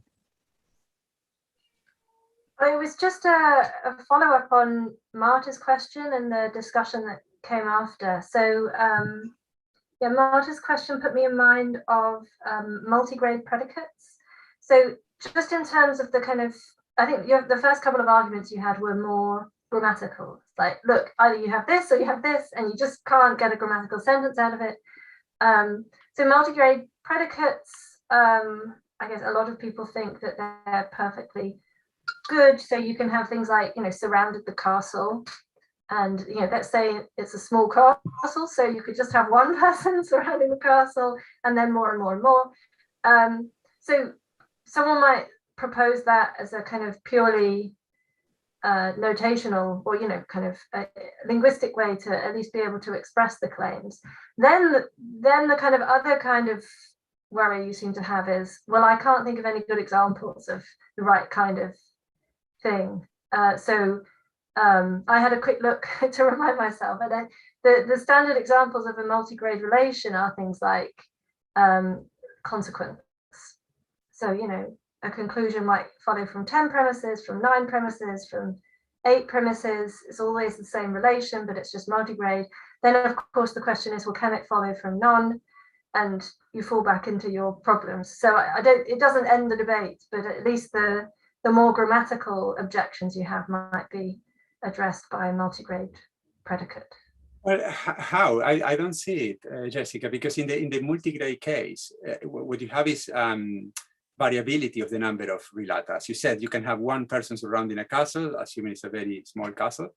You can have 2, 3, or even many. But you always have a relata. It's not a case where you have a number not surrounding any surrounding.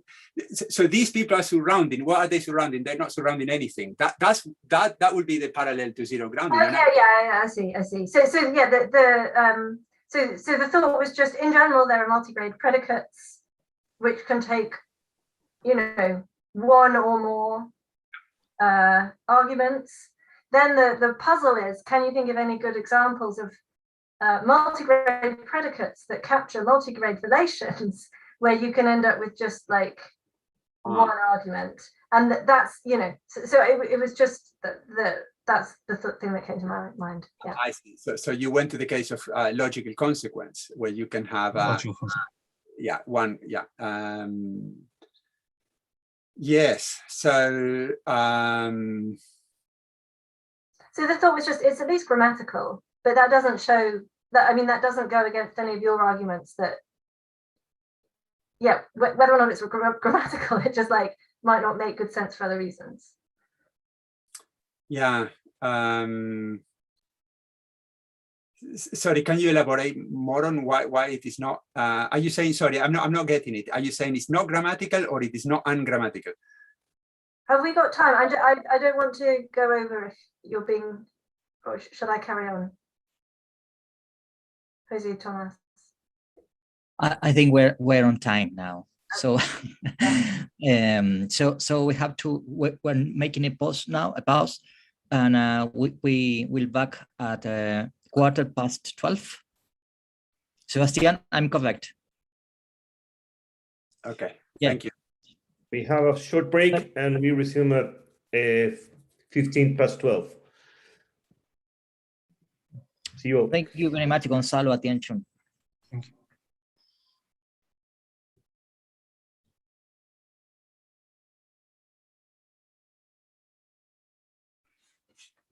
Gonzalo, sorry I couldn't be here till now. I really wish I could have heard your whole talk, but I had to teach. I just got out of class.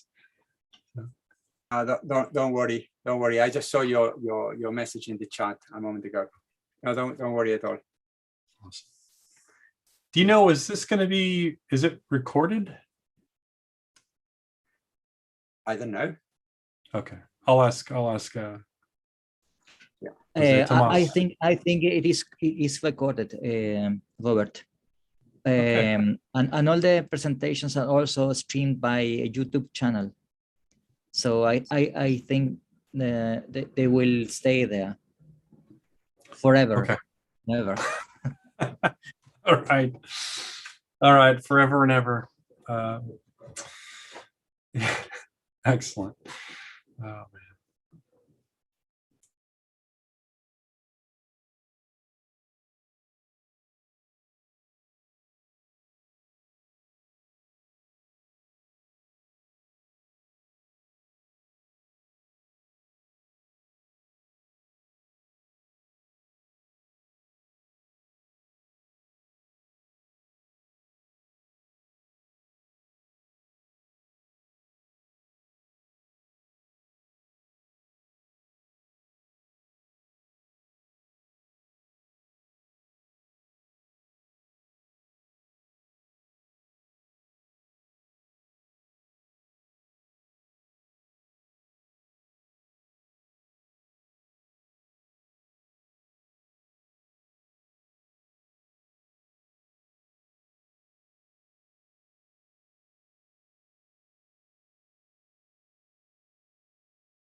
Okay.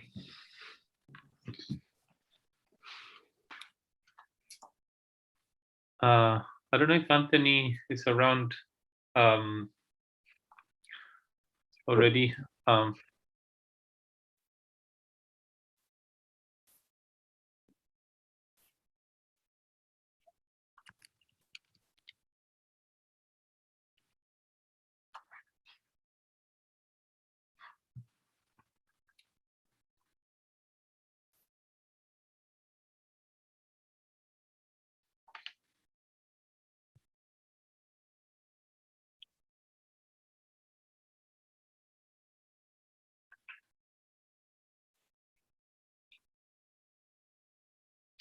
Yeah, I think Anthony, I don't know if you could, or you want to try sharing your screen with your presentation. Yeah, I can try. I think you should be able to do it at this point. Yeah, you're co-host now, Anthony. So. Okay, thank you for that extra power. Right. Yeah. So if you looks pretty good. So I'd if Sebastian, yeah, we're ready. We could kick off this last session of the morning for us. Excellent. Right. So for the last talk of this morning session, we got with us Anthony Fisher, who is currently a University of Washington lecturer for the Department of Philosophy. Anthony was previously a postdoctoral fellow at the Age of Metaphysical Revolution, David Lewis and His Place in the History of Analytic Philosophy project. Excitingly, he just recently published together with Helen Beebe, The Philosophical Correspondence of David Lewis. I just wanted to bring that up because I thought it's a really important and substantial publication. And anyways, we have Anthony today talking about substancehood in trope theory. Thank you very much, Anthony, and please go ahead with your presentation. Thanks, Carlo, and thanks to Sebastian for organizing the conference. I'll be, as Carlo said, exploring substancehood in trope theory, and the trope theory, the version of trope theory that I want to talk about is the one category trope theory. So when I say trope theory, I'm going to mean one category trope theory. According to this view, we have one ontological category of being, and that category is the category of trope. D.C. Williams was the forerunner of this view in the mid-20th century, and more recently we've had Keith Campbell and Douglas Ehring and Anna Sophia Morin have written books on this one category trope theory, and there are a mountain of articles as well on trope theory, which I haven't sort of listed here. Okay, so let's start with some examples of tropes to get us into the sort of version of trope theory. So the greenness of my jumper, that's a trope according to trope theory. The hardness of the table, the temperature of my coffee, which is rapidly getting colder. A flash of lightning, a sneeze, and an explosion. These are examples of tropes. And the latter three are interesting examples because they seem to be different to, in some way, the first three. But they all count as tropes according to trope theory. Tropes also go by other names: abstract particulars, particularized properties, property instances, cases, occurrence, unit attributes, concrete properties, and there are more. These names sometimes mean different things, or they introduce different concepts. But I was following Williams and other people in the literature to use the word trope. And even for Williams too, the word trope is supposed to signify, in the end, abstract particular, according to his view. And he used the word trope to use as a placeholder to get us warmed up to the concept of something that could be a particular and not be concrete and actually be something abstract. And then once he's sort of gotten us to that concept, he then sort of kicks away the name trope. But it's a cool name, so it's kind of stuck. Now, why do you want to believe in trope theory? Well, tropes solve problems. So they solve the problem of one over many, as many of you will know. So we can label that as qualitative recurrence. This is a phenomena, qualitative recurrence. So we can just take two copies of Locke's essay. They're both brown, and the trope theorist is going to say that they both have two brown tropes, or just in the first instance, there are two brown tropes, and they are distinct from each other and also from everything else. And that's going to explain recurrence of or qualitative recurrence, because these tropes will in fact resemble each other, and that's an internal fact of those two tropes. Resemblance is an internal relation. There's also the problem of many over one. We can call this qualitative concurrence, where we have qualitativeness concurring sort of all into one place at one time. So we can take one copy of Locke's essay, that's take my copy, it's brown, but there's also rectangularity, and so it's rectangular, it all has a certain weight, 948 grams. And the trope theorist is going to say that my copy is composed of or constituted by somehow, that's a big somehow, but somehow of these tropes. Now, in solving these problems, the trope theory gives us a theory of properties, and it gives us a theory of objects, or we might say a theory of substance. And that's what, and the latter theory is what I'm sort of going to be interested in today. So substances tend to be bundles of tropes. On this view, the category of substance. So when we sort of move to like categorical talk and about categories, the category of substance is reduced to is nothing over and above the category of trope. And that gets us a parsimonious gain in ontology. Tropes, though, have problems. Even though we have this parsimonious gain in ontology, there are arguments to show that tropes fail to live up to their explanatory promise of reducing substance to trope, because tropes are either mini substances or charactered-like substances. Armstrong makes a sort of objection in this family of objections, so does John Heil, and more recently, Robert Garcia.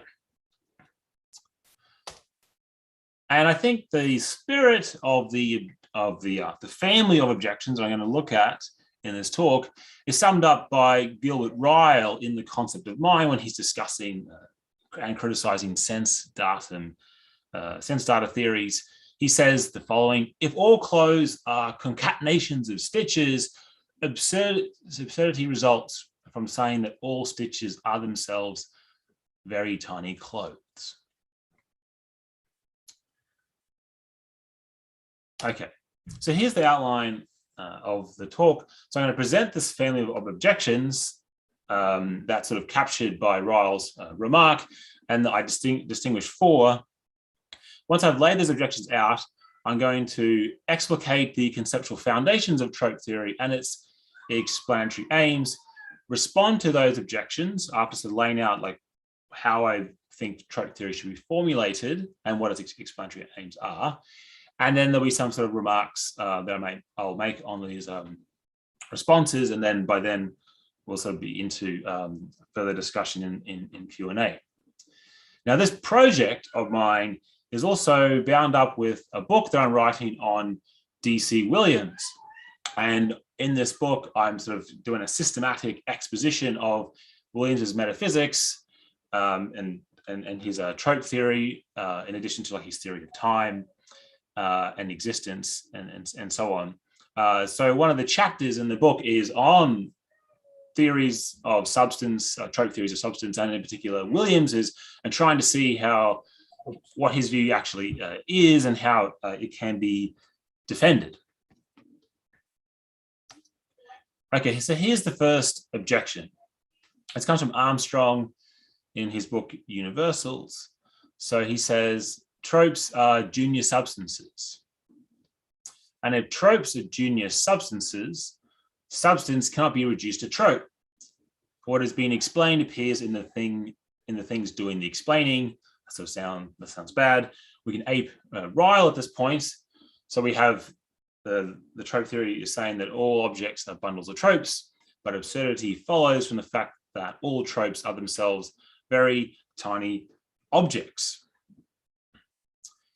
Emily de Châtelet, she, I think, also sort of expresses the sentiment of this, the first objection, when she says that saying that there is extension because there are small extended particles comes to saying nothing. When one says that there are bodies with extension because there are atoms, where atoms are like extended little objects, it is as if one said that there's extension because there is extension. And again, this is in effect saying nothing at all.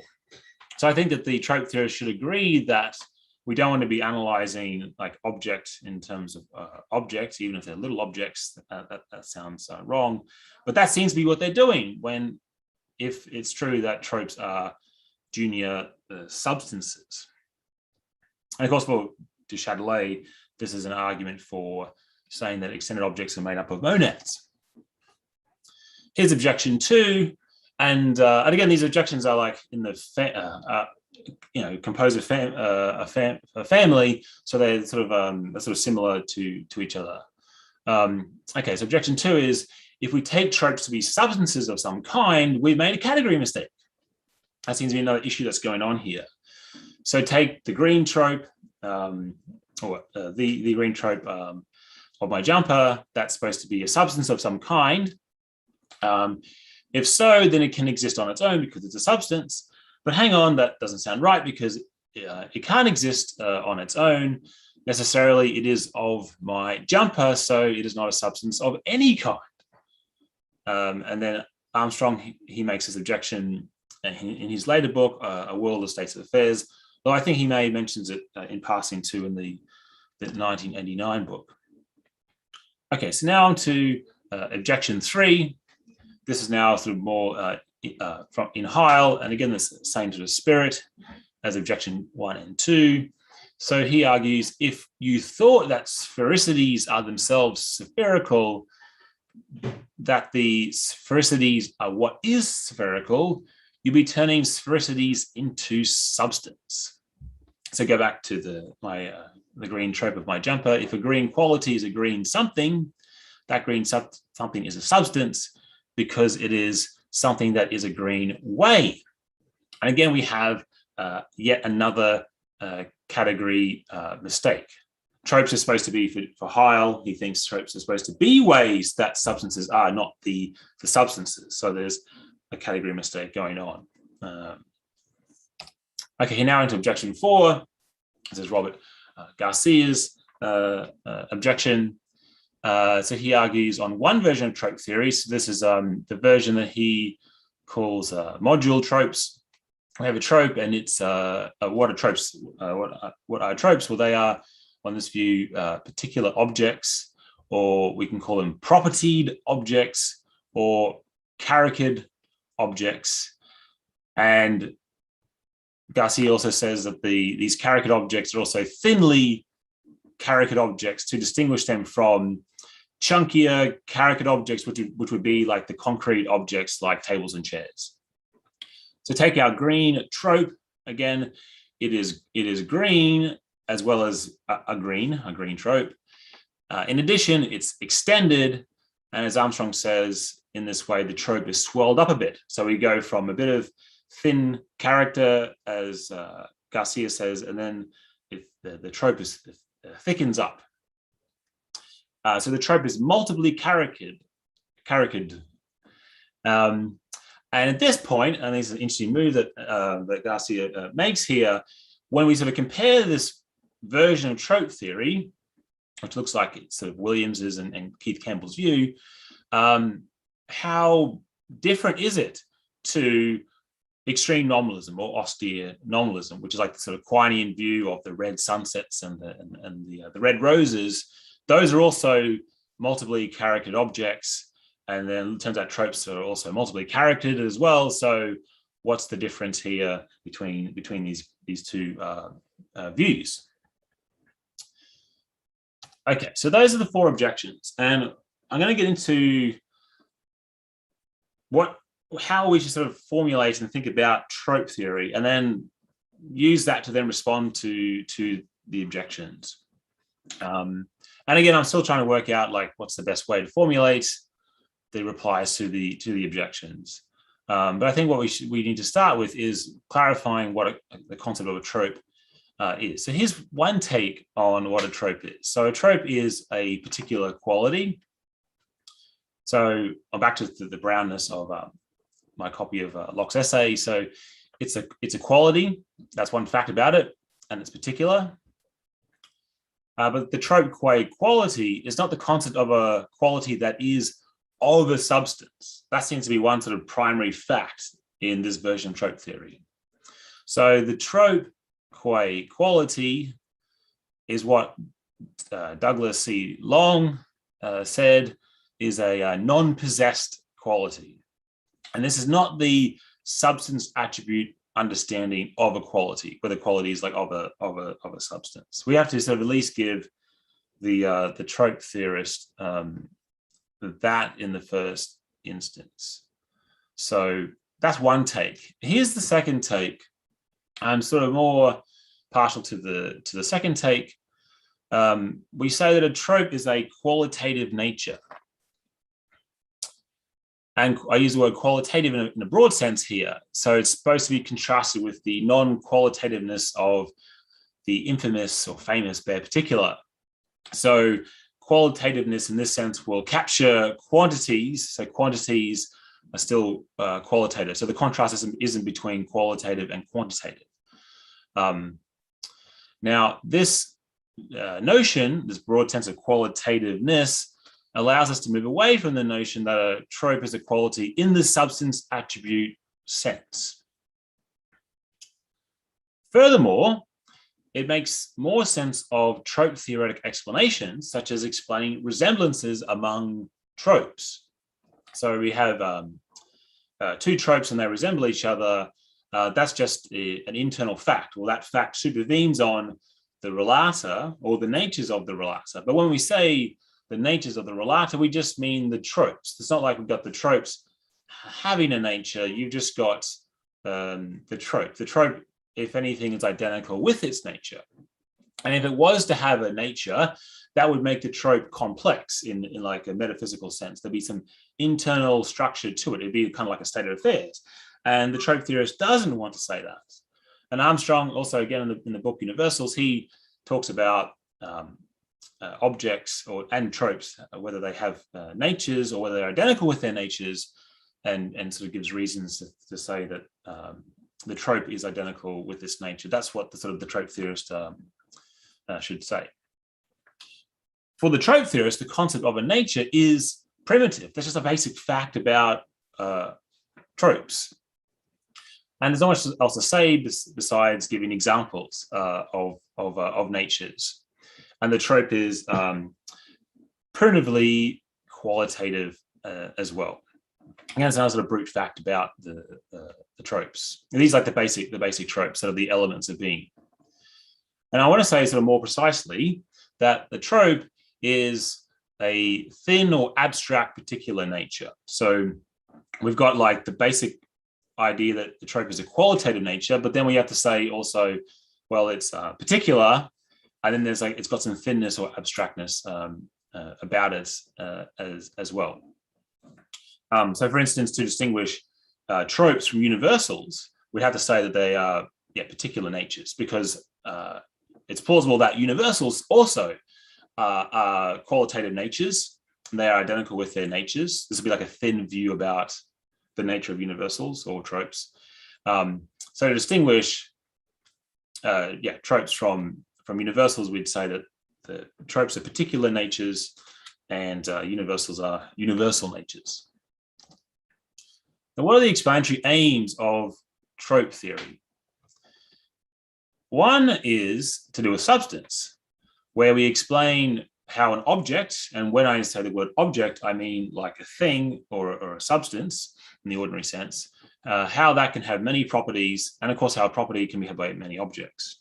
So the notion at work here is what I said is a thing in the sort of Lockean sense as well, where when Locke talks about substance, he's talking about sort of ordinary notion that we come across in ordinary experience. So it's the meaning of an object. It is the meaning of an object that is associated with an entity being the subject of many properties, and perhaps even enduring across time as well. So I've got the same coffee mug here that was here yesterday, for instance. So when it comes to the concept of property, we're also wanting to explain this ordinary notion as well. It's this notion of a feature, of a characteristic that is a characteristic of something, again, like of something which is like a ordinary object as well. So we have the object, that's the thing, and it's characterized by properties characterize objects.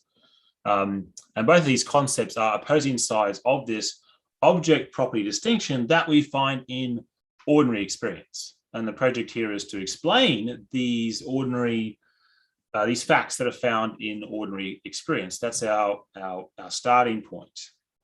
And this sort of lines up with a sort of typical view in metaphysics of explaining ordinary common sense facts and phenomena. That's sort of what the project is. I want to introduce some more machinery, though, to spell out how we give analyses of these concepts in the theory. So now we sort of get into some theorizing, and I'm going to adopt Lewis's doctrine of theoretical terms to do so. So our project is to give an analysis, and again, it's a conceptual analysis that requires some ontology. So we're going to sort of quantify over some entities and talk about them. And we specify the roles, a very Lewisian sort of thought. We specify the roles, certain roles, like the certain property roles, the certain object roles that we want to explain. And then we fill those roles with entities in our ontology. So for the trope theorist, it's going to be tropes. So we can adapt Lewis's sort of explicit arguments for the identity theory of mind to the sort of trope theoretic case. So we've got a sort of short argument here where we start with understanding, a functional understanding of an object, where we understand it in terms of like occupants of a certain role, the object role.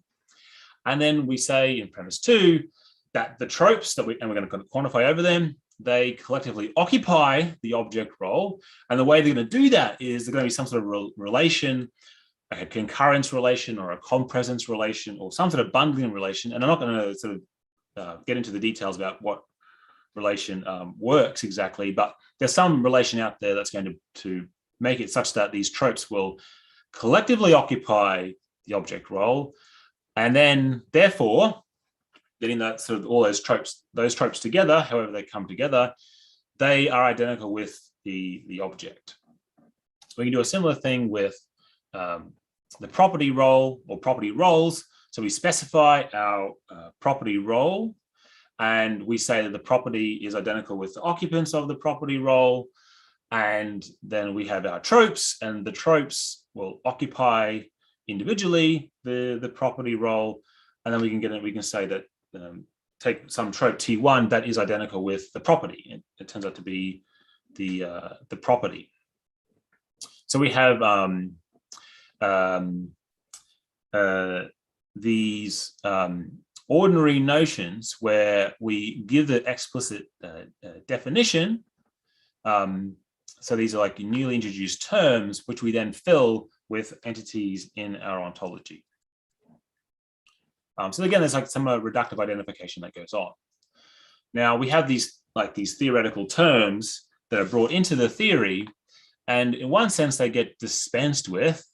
But these expressions like object and property, which again, they express ordinary notions, but we have to sort of give this the explicit functional definition to get them sort of regimented in the theory. Those expressions still denote entities in our ontology. It's not like we're eliminativist about these terms. They're eliminated from the primitive vocabulary, but not from the derivative vocabulary. So we've got these expressions like that which, along with other entities, that which occupies the object role, that's still going to denote an object, and an object that is in, we find in ordinary experience. We're going to save the appearances by doing this. And the same with properties as well. So as Lewis says, when he talks about the doctrine of theoretical terms, it's a vindication of theoretical terms. It's, we know these theoretical entities in a special way. And for him, like, there isn't really some extra theoretical entity. It's more about kind of like an epistemological thing. Like we know about these things in a different light after we go through given the explicit sort of definitions and filling the roles that we've specified. You might think that there's an issue of circularity here. When I talked about the concept of property and object, when I presented trope theory. But what I'm doing here is I'm describing that which I use to provide a theory of properties and of object with such concepts. So in presenting the theory, trope theory, I use these concepts, but what I'm doing is describing that which I use to provide a theory of properties and objects with such concepts. What I can't do is take those concepts as primitive. And here's like a comparison example to sort of help with explaining this point. So just take Lewis's modal realism. When he sort of presents the theory, he uses the concept of possibility to describe what a world is. He will later on give a definition of like what a world is in terms of a unified sort of sum of space-time that's disconnected from other space-times. But he uses this concept to describe these worlds. He'll say these worlds are possible, for instance. And if he didn't do this, then his presentation of modal realism, that would lead us to think that other worlds are spatio-temporally disconnected parts of the actual world. And then sometimes people read in this way. But so he needs to use that concept, but he's doing so to describe the theory. And what he doesn't do is take these modal concepts as primitive. He's going to, in the end, analyze them. So a similar thing is sort of going on in describing or presenting trope theory. I'm using these concepts that do end up getting analyzed. Now, Peter Forrest makes this, has an interesting sort of quotation that I think captures this point as well. So he says, as I understand it, tropes are not so much properties that familiar objects have as rather many substances that would ordinarily be thought of as having a location and one other property. So that's the way that he understands tropes. However, he goes on to say, however, on the trope theory, these tropes are not analyzed as things with a location and a property, or even as a location having a property, but rather are treated as that out of which both objects and repeatable properties are composed.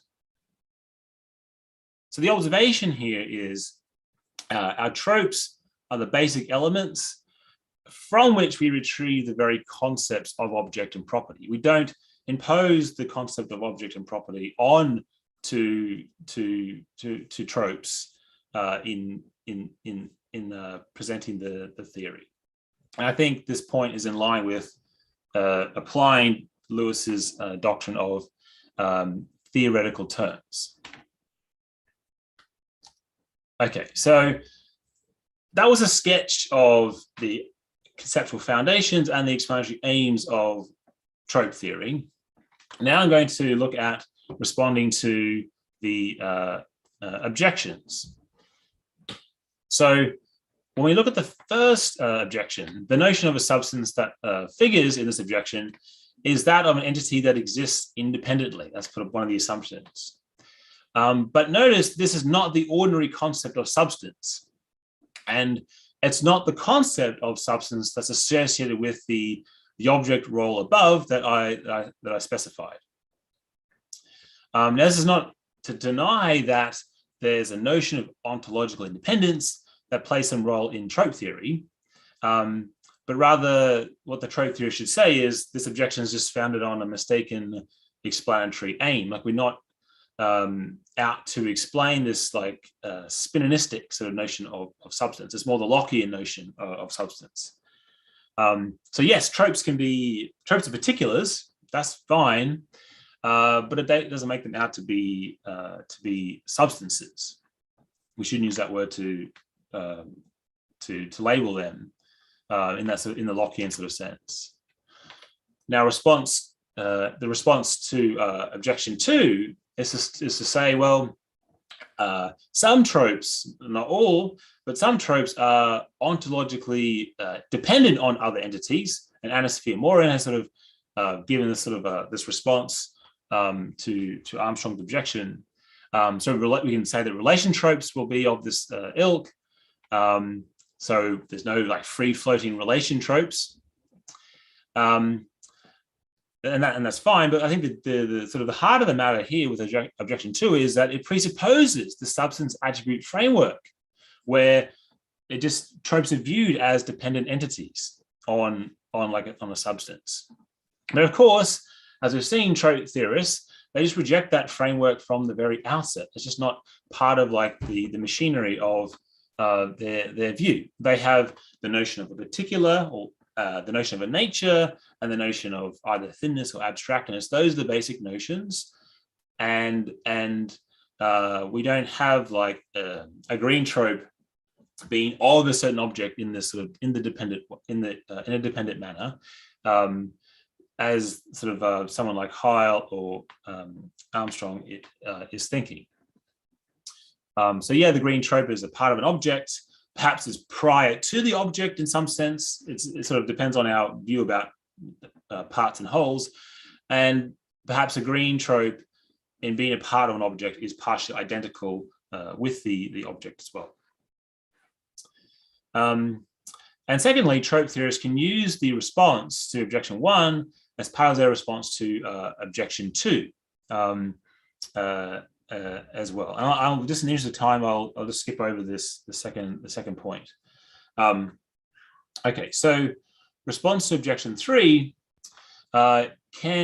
this response can combine responses to objections 1 and 2, and I think we can sort of dismiss it quite easily. So we just say again that in a similar manner that objection 3 begs the question. Again, it just assumes the substance attribute framework that the trope theorist isn't working with. There's an extra ad hominem as well against Heil, which I'll skip over. I'll just go on to now to the responses to objection 4. This is the response or responses to Garcia's more recent objection. I have multiple responses here, and they can be combined together. They can also not be combined if like one has got drawbacks and others don't. And I'm also interested to know if there are other sort of responses or different ways to sort of think through this objection too. So one response is this Morean one, is to say, well, look, trope level character, as Garcia will put it, it doesn't need to be explained. It's not part of the explanatory aims of trope theory. The phenomena, that sort of trope level character phenomena is just not among the Morean facts to be explained. So they can be kind of ignored. And Lewis in New Work for a Theory of Universals kind of makes this point when he talks about the instantiation relation for the realist, and even primitive resemblance relations and primitive predication for certain anomalous theories. He just makes this division between the Morean facts and other facts, which we're not sort of interested to explain. So I don't mind this response. Maybe there's an explanatory, maybe there's a drawback here. So it sort of turns on what our explanatory aims are. So if our explanatory aims are restricted to common sense, and we're sort of really following that line, well, then maybe it's okay. Maybe the restriction isn't that bad. Or you might think, well, no, like we want to give a general explanation of caricatedness. And that's what we should be striving for. So this is like not good enough, this response. And again, I'll sort of leave that open, that thought. Another response is to bring in some more machinery, like a formal ontic division. So introduce a distinction between formal ontic and ontic relations. And this is something that Jani Hakkarainen and Markku Kanin have sort of spelled out in at least one paper. They've got a few papers on this sort of approach, where we make this sort of distinction between saying, well, trope level character is like formal ontic. It's sort of part of the formal ontological structure of the theory. But when we talk about object level character, so that's like about the ordinary substances and ordinary experience, that character is ontic. And the formal sort of structure is, the formal ontic structure is also just like relational. So there's some sort of division here, which allows us to say something special about the trope level character. That doesn't make it problematic.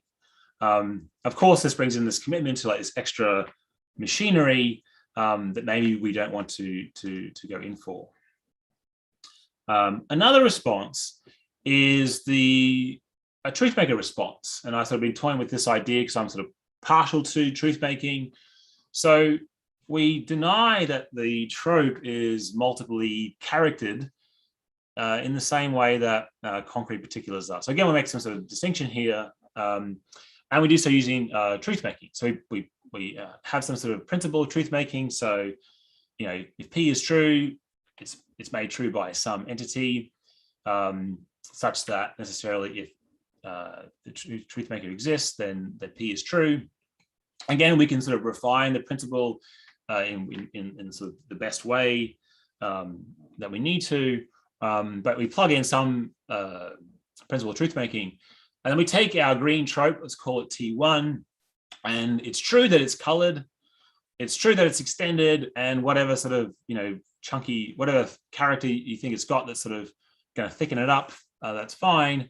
Those are true facts. Those are truths about it. Let's put it in those terms. And then it seems that we've got these claims, like necessarily if the trope exists, then it is true that it is colored and extended and so on. And then, so therefore the trope itself, it makes true these truths, but we don't posit any sort of extra additional character beyond T1, beyond the trope. And of course, what I mean by T1 is, and its intrinsic nature, or the fact that it is what it is. And again, that's a bottom fact for trope theorists. And this sort of move, applying this sort of truth-making principle gets people apply it elsewhere in metaphysics too, to sort of say things like, well, there's some truth about some entity or entities, and it's made true by certain truth makers, and we've captured the truth of the claim, but we haven't sort of gone in for like what those truths are about. So maybe the relational truths being made true by the monadic truth makers might be sort of a similar case. Okay, so obviously there's a commitment to truth making. We've got some sort of primitive predication of tropes. So we do have predicates in our ideology, and they apply to the tropes, but there's no like corresponding property that is applied to them. And if there is any sort of characterization relation of the trope, again, that's also like a primitive relation. And D.C. Williams, in one paper, he sort of admits that this seems to be like what has to happen. There's some sort of primitive relation about the tropes that has to remain, that we have to accept. But even if we do this, I think that when we compare this trope theory with extreme nominalism, the trope theory is still better off than the austere nominalist. And why? Well, the trope theorist can explain some more things that the austere nominalist can't. That is, it can explain the ordinary facts, the common sense facts about substance and property that we find in ordinary experience. It can do that in a more richer way than the austere nominalist. So that's sort of a plus in its favor. So it is in the end better off than austere nominalism.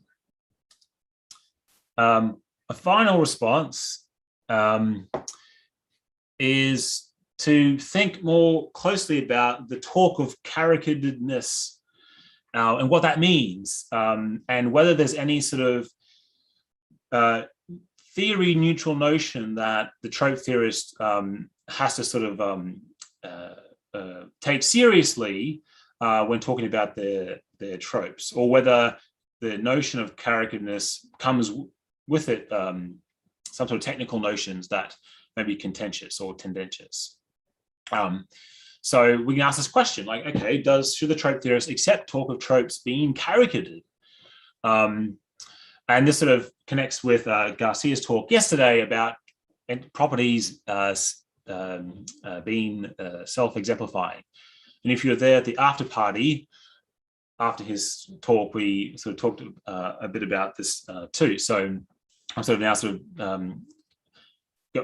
touching on that discussion from yesterday. So are tropes self-exemplifying such that it makes sense to say a trope is caricatured in a certain way, or indeed in multiple ways? So one thought is, well, if X is caricatured, when we're trying to unpack the concept of caricaturedness, this fact implies that something, or some operation, it doesn't be an entity, some operation, either which is distinct from X in the end, it operates on X such that X is thereby caricatured. Like, how else can we understand this notion of caricatured? So take one example of being caricatured. We could take particularization. So a trope is particularized, according to some. So for this to be the case, this green trope, for it to be particularized, it must be a particularization of something. And Cook-Wilson, who's more of a realist, who also has some sort of view of tropes and universals, thinks of particularizations of greenness as a way to particularize like this particular green in front of us. So I understand that sort of way of this notion of caricaturedness, where some sort of operation or something else that sort of operates on the trope. But of course, that's a realist conception of particularization that is getting smuggled in now to the data that needs to be explained.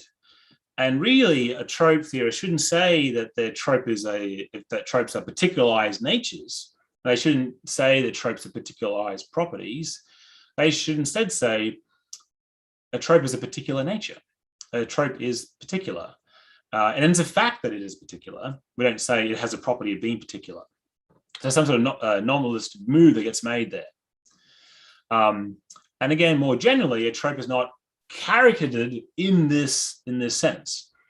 In this sense. So maybe there's another sense of the trope having character, and we need to know more about that. And that's where I'm at with trying to deal with and wrestle with these objections. And those are most of the references. So thank you.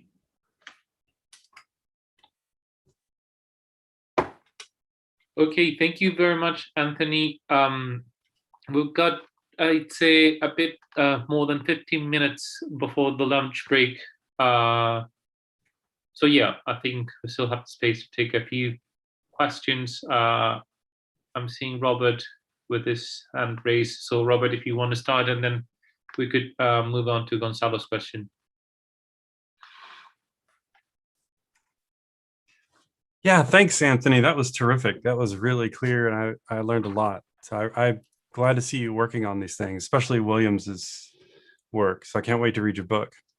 I guess let's jump to the last thing you were talking about, because I think that's the most interesting. So it seems like you're saying this notion of a trope being charactered seems to presuppose that there's an operation going on, right? So, and we have these words like particularized or characterized, and that seems to presuppose an operation has happened maybe understood in some realist framework. I guess my thought is I feel like we perhaps don't have the kind of language that we need to avoid some of these implications, but when we talk in general terms. But yesterday I suggested if you stick with a particular example, like a sphericity trope, if you just said, is the trope itself primitively spherical? Or maybe to generalize, are tropes primitively, thinly, naturally charactered?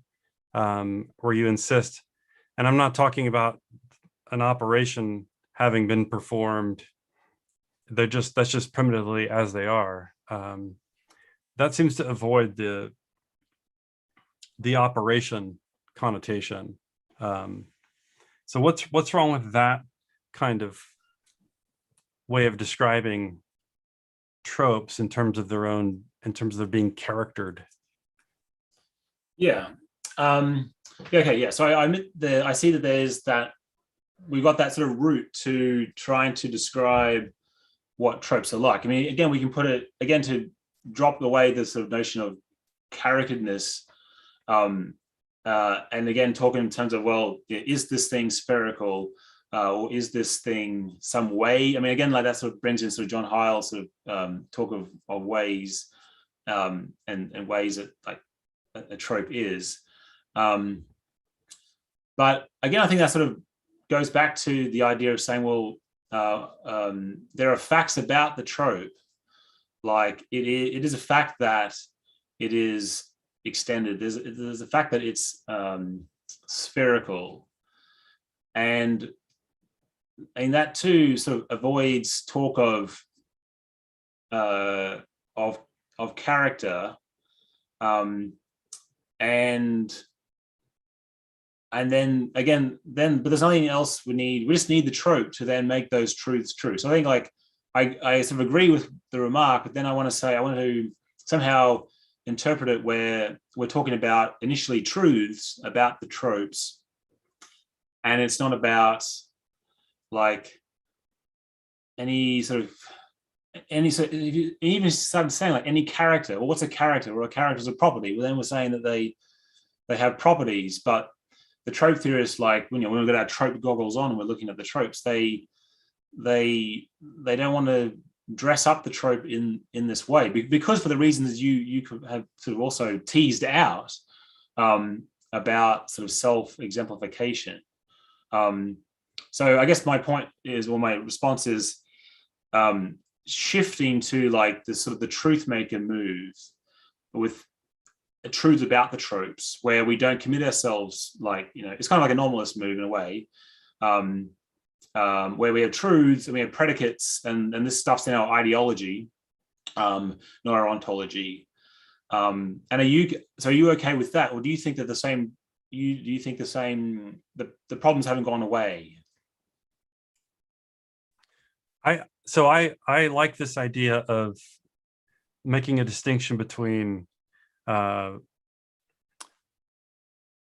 things that we take to be true about a trope, where we insist, look, I'm saying it's this trope is primitively thus and such, and to say it's primitively thus and such is to say it's not thus and such as a result of some kind of operation. It's just the way it is, right? It's ideology. I think that's important to do, because it prevents a kind of misunderstanding of, well, so the trope has these properties, so there's a distinction between the trope and the property that it has, and then, well, what's going on? No, there's no complexity. It's simple. It's primitively like that. So that part I'm totally on board with. Whether that is sufficient to avoid the objections, or some of the objections, is another matter, and I could say something about that. But my first point was just I think we can avoid talking about tropes in a way that suggests that there's some operation involved in their having the character that they primitively have. Yeah. So I think it's right. So I mean, I think the way that Yeah, so when you give the objection, like you should not be using that realist conception of characterness for those reasons. So yeah, the better way, the stronger way to put the objection is, or to put the point is, without that sort of realist conception in place. But of course, there's further debate for us to have. Okay, if we accept the description of, well, it's about like truths about tropes, whether that is going to then give further problems down the road, like duplication worries with, like, you know,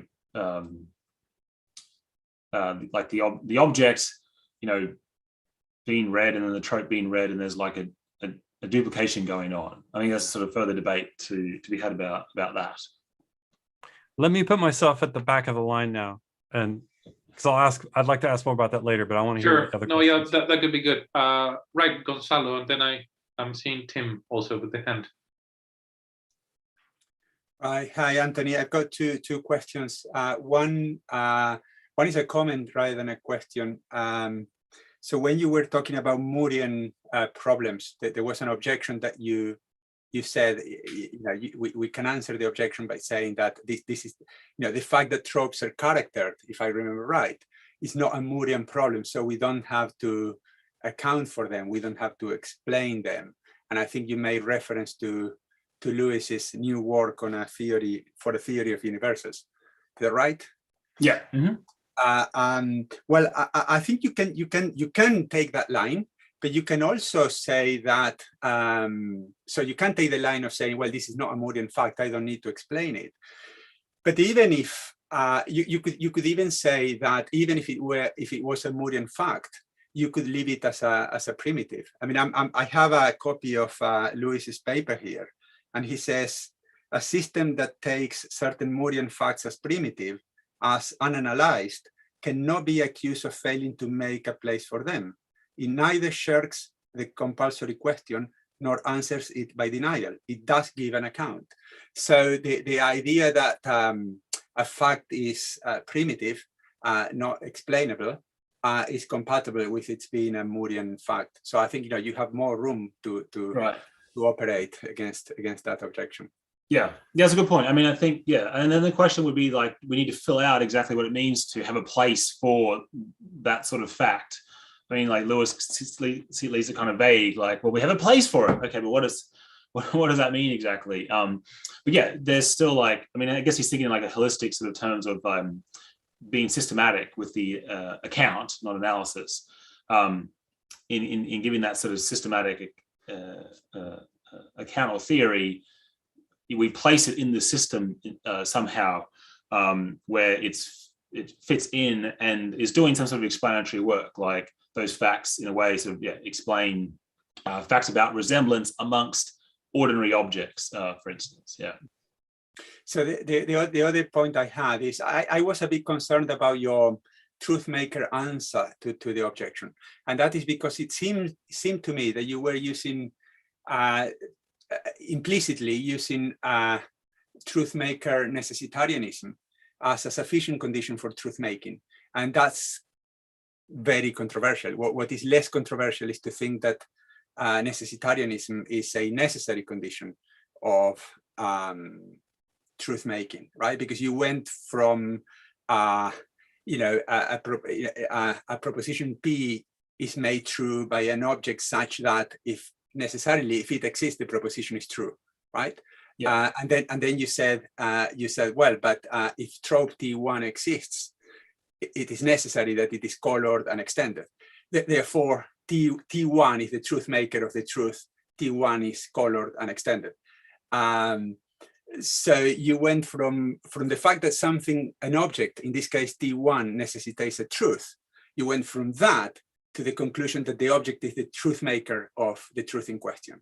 That seems to imply that you are taking necessitarianism as a sufficient condition for truth making, and that's controversial, right? Because my existing necessitates that 2 + 2 = 4, and yet we're not going to want to agree that I am the truth maker or one of the truth makers of the truth, the 2 + 2 = 4. So I was a bit worried about that argument. Yeah. Okay. Yeah. I mean, well, I had the necessarily at the front. Necessarily, if the trope exists, then these truths are going to be true. Like, if the trope exists, then it's true that it's particular. Like, there's no way it's going to be a universal. And then that inferring from that it makes that truth true. But yeah, I mean, maybe I need a different sort of principle of truth making. So again, there's moves that can be made in the debate there, where it could be a primitive relation, or we plug in grounding. But then the details have to be sort of filled out in a different way, because we need to get the trope grounding those truths somehow. And with necessitarianism, you get the modal specification. So, but yeah, I agree with that.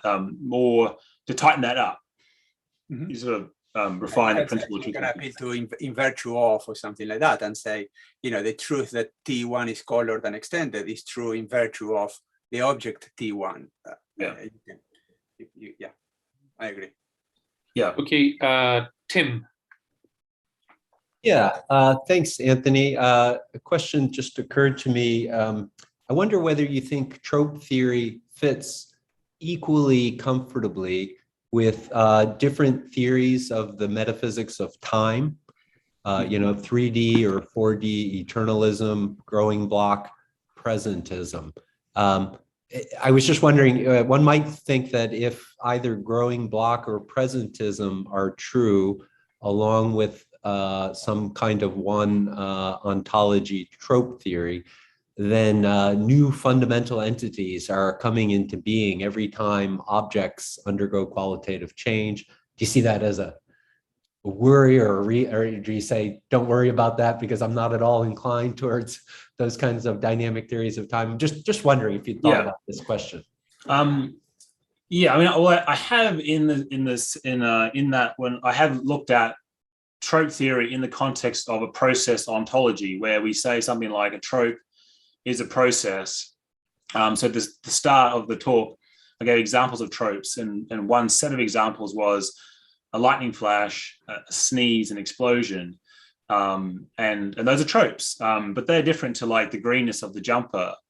And again, they seem to be something that's more like a module trope in Robert's sense, and that's I think something he could say in favor of the module trope interpretation of trope theorists as well. Certain trope theorists like Williams, they accept that processes are tropes. So in that context, I've thought about tropes in relation to time, and I'd like to be liberal with how we can combine a one category trope ontology with theories of time, because one category ontology, trope ontology, is supposed to be like an analytic ontology where it's about the categories of being, and things about time, which is sort of more a cosmological sort of topic that comes after analytic ontology, needs to account for theories of time. So you should be able to say only the present exists, and whatever's in the present moment is just like tropes in whatever way, according to trope theory. And then if you were a growing block theorist and you had some sort of dynamic principle, then you would get more stuff would come into being, and that stuff would be tropes somehow. But yeah, I didn't see any worries there. I think the trope theorist just needs to do more work to spell out the details of their theory in relation to like those theories of time. So if I could just follow up real brief. So you're not taking it as anything like a Moorian fact that, new stuff is not continuously being generated when it looks to us like we're in a pretty stable environment. Things are just undergoing change. So there's no constraint that you would see there coming from any kind of naive conception of reality. Well, I mean, when we get to the topic of time, if we want to be faithful to like the Moorian approach, and we should, I mean, the trope theorists should, if they go in for the Moorian response to the last objection, if they're like true Moorians, and they should be Moorians across the board, get to the topic of time. Okay, there are Moorian facts about time. What and whatever they are, we can sort of think about and debate that. But they should take those Morean facts into account. So if it is a Morean fact that there's some sort of dynamicness to time, then they've got to say something and try to save that, explain that, or account for that Morean fact. Okay, we got a couple more minutes for Anna Sophia question, and I think we'll be done with that. I'm going to be quick. So I'm generally very sympathetic, and I do think that I really like this idea of pushing for the fact that tropes are somehow first in the order of explanations. So sometimes it's like we're going around in circles in some of these debates.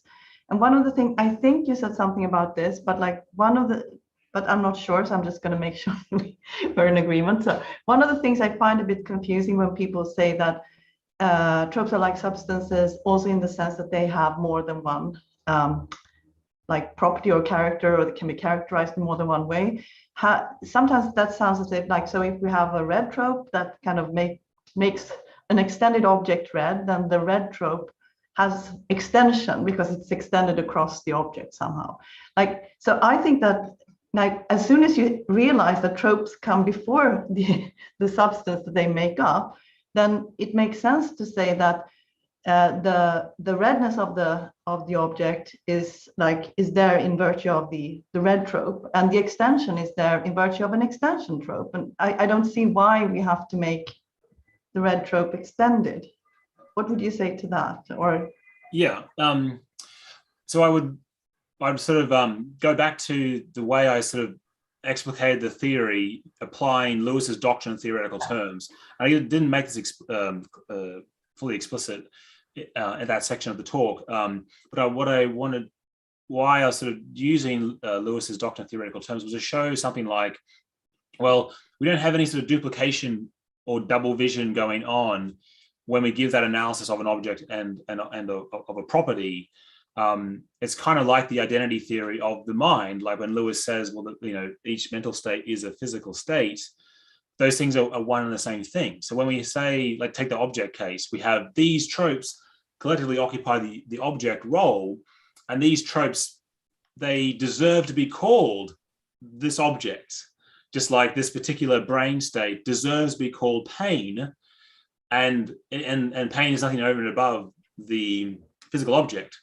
When you say similarly, the fact that the object is extended, it gets explained in terms of facts about the tropes, and the object is nothing over and above the tropes as well. So I guess another way to put it, using Sider's sort of talk of writing the book of the world, if you're going to sort of write the book of the world using the fundamental ideology of your theory, well, you're just going to be talking about tropes and descriptions about tropes, and that's it. And then the sort of derivative vocabulary of objects and properties of objects, that's all derivative.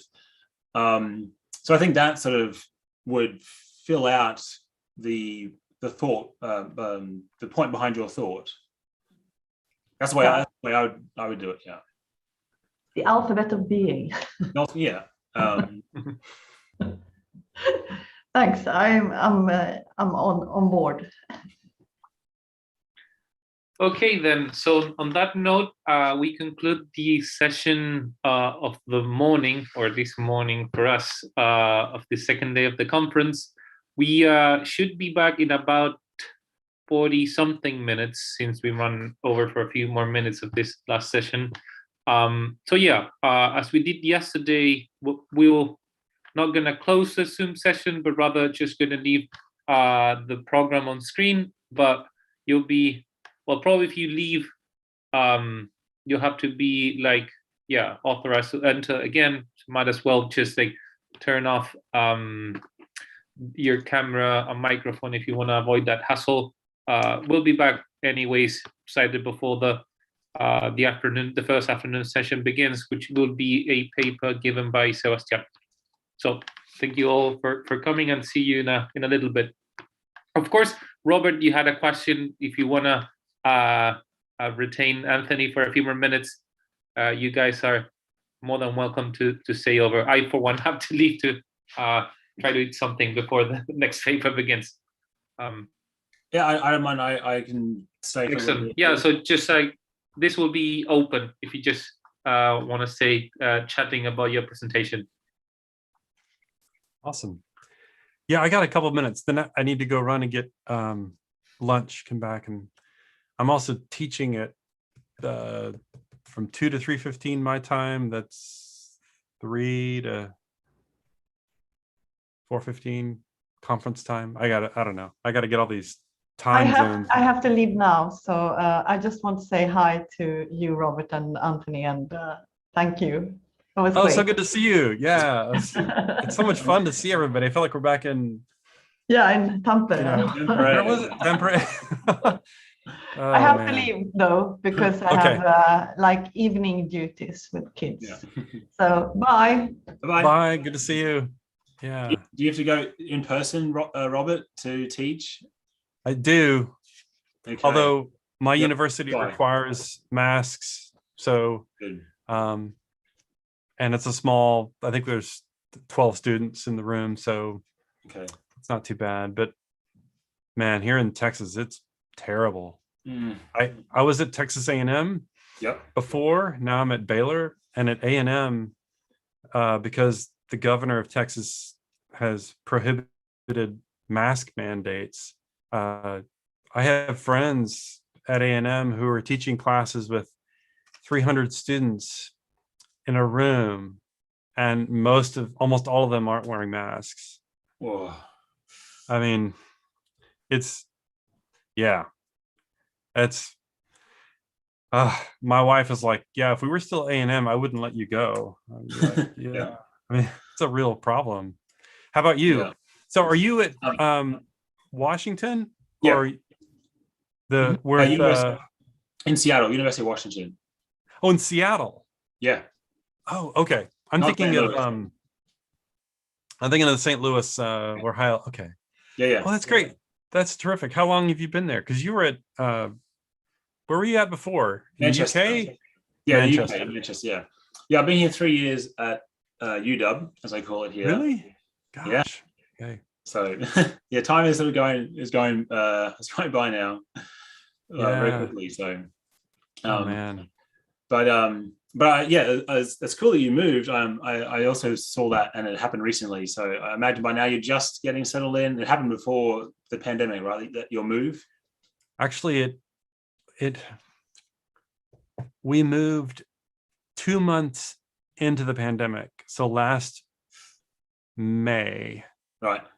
So a year and a half ago, we moved, and we only moved like 80 miles from, so, but we had to go house shopping like I mean, it was, so I came here to do a job talk, and then like 4 days after I got back from the job talk is when the shit hit the fan and pandemic time. It was like, whoa. And then so it was crazy. What a weird, like, I don't know if you've ever done any house shopping, but if you do it in a pandemic, it's like everyone's wearing masks, you're going into people's houses. Yeah. It's weird.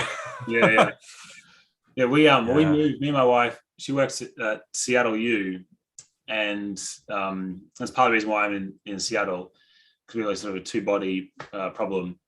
And we moved to another sort of a house, like a rental house. So we were looking for places to rent during the lockdown. But I think we actually found, it turned out to be to our benefit, because not as many people were looking to rent. They were like hunkering down because like lockdown and so much uncertainty. So I think we found the place we did, and we really like it because it was like in lockdown. And then when things opened up, then it was like there was more flurry of activity of renting and buying. Right. So I think it kind of helped us. But yeah, so I mean, it's great here, and I'll probably be here for a bit while longer. But I don't sort of keep you for too long. So we could get on with talking about tropes. Yeah, maybe. So we Right. definitely should talk sometime, and when we have a lot of time to, it'd just be fun to kind of kick these things around.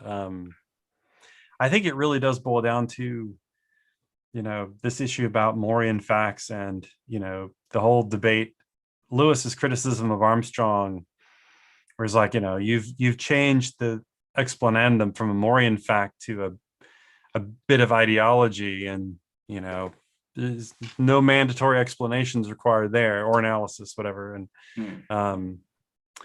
yeah, I just think the austere nominalist is going to say, well, that's nice, but I'm going to play your game at the level of ordinary objects and not commit myself to all your ontology and be done. That's why the move to formal ontic and ontic distinctions and relations. I'm not an austere nominalist, but if I were one, I would just be unimpressed. Or yes, yeah. And that move too, I think, is like, I mentioned it just because it is one move out there. That's probably the move that I would least inclined to go in for, the formal ontic view, because you bring in a lot more machinery. I think something like the Lewisian line about Morianism is the way forward. But then again, I'm also torn in the other direction too, because like I know someone like Armstrong, like, there is a sort of generalizableness to like the way his approach, and getting, then that's driving to the point where like, it is fundamentally states of affairs, because when you boil down any sort of fact, it's going to be in terms of like, states of affairs. And that shows you a systematicity to the theory, regardless of ordinary fact or other sort of facts that come up in philosophical theorizing. This theory's got the more sort of explanatory power. So I can see like where Armstrong, is coming from. But but for you, like, the Morian approach, like, for Lewis is very strong. Like he's like, in the case of modality, it's I have modal opinions about the laws of nature being contingent, just like I have views about there are tables and chairs. These are firm beliefs. Maybe they're unjustified, but they're firm, they're solid. I know them, and I know them better than any theory. That's the Morian sort of kick to it. Those are things we need to systematize, find a place in our system, our philosophical system. But other beliefs, more theoretical ones, that is like getting murky, because behind those beliefs are like intuitions which are unstable. Some people have them, some people don't. And he may well add, well, these are intuitions that are on the periphery of what needs to be explained. They're kind of like, sometimes you might call them spoils to the victor. Like, if you have this intuition, well, fine. If you don't, then like talking about like names being rigid designators, like the word pain being a rigid designator.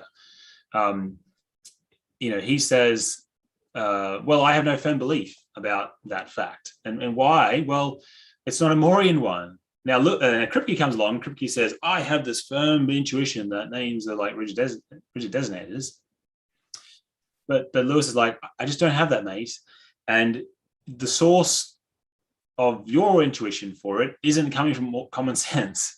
It's coming from some sort of theorizing you've done because you're a philosopher, and you've sort of, it's been bred into you somehow.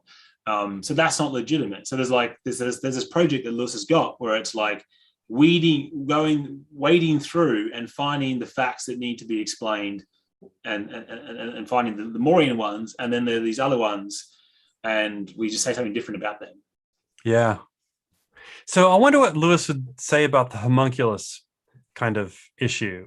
So, you know, if you're giving a theory of mind and you say, oh, there's a little bitty mind inside the head, you know, that kind of, and you have a homunculi in there. We all, I think, respond by saying, what a terrible theory. You haven't explained anything, right? But if the defender of the homunculus theory said, hey, I've explained the Morian fact about minds and I've postulated a homunculus, but the existence and the nature of a homunculi or homunculus, sorry, those aren't Morian facts, so we don't need to explain those. That doesn't seem like a convincing reply at all. Like the fact that a theoretical posit isn't a Morian level fact or entity seems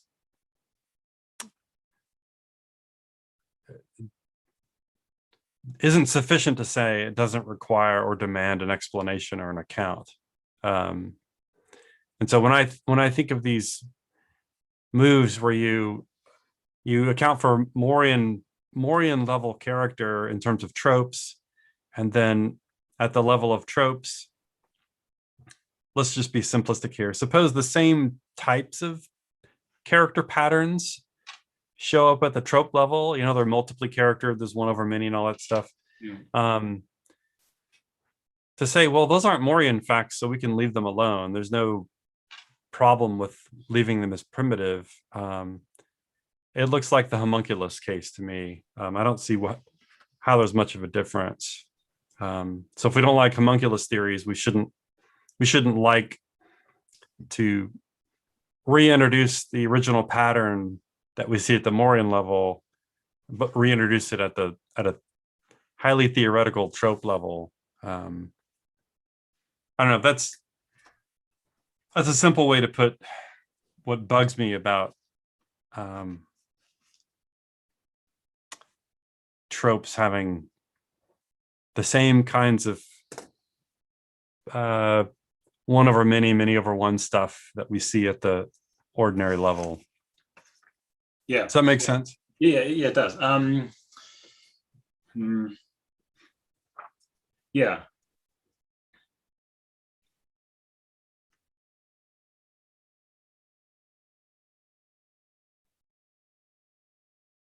Yeah, I mean, I have to think about that more. I mean, but I do feel the force of that. Like, another way to just add to put it is, you know, we have sure enough, there's this dualism there, and one's Morian, one's not. But we can see a similarity in the phenomena, and see it very quickly.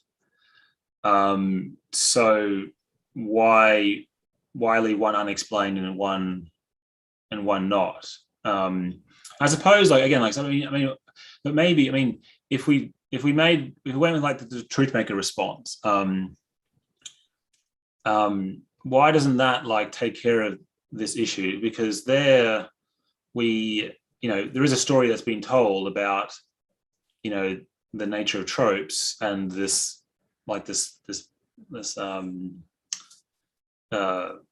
behavior that they have, so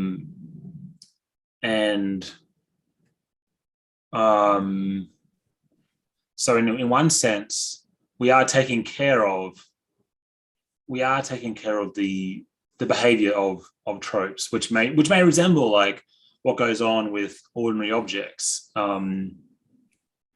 But again, if we are proper truth maker theorists, well, then the truth maker approach, or that principle is going to apply throughout your sort of theory, right? So you're going to say things like, well, the truth about the table being hard is made true by this hardness trope, and that's just applying truth making in that way. And then you apply it in a different way, but you're still applying this. You apply it in a different way to the tropes, but you're still using the same principle throughout your theory. Yeah. But I mean, like, another sort of comparison to the homunculus theory. So like, what about, like, you know, because you asked like what Lewis would say about it, and just bracketing that it's a homunculus theory. Like, I mean, Lewis does say things like, when it comes to like even nominalist theories and realist theories. We got the Morian facts like about resemblance amongst concrete particulars, and we can explain those like you're a nominalist in terms of classes of individuals. In our classes of individuals, like that, those notions aren't straightforwardly Morian, but though they get used to explain those Morian facts. So he'll take that as a legitimate move, like for the nominalist. So in principle, those sort of explanations should be okay. But of course, I agree. There's the extra issue of, well, if it's like a mind-like thing that's explaining the mind, then we're back to like Du Châtelet's worry and what Ryle's remark as well. Yeah.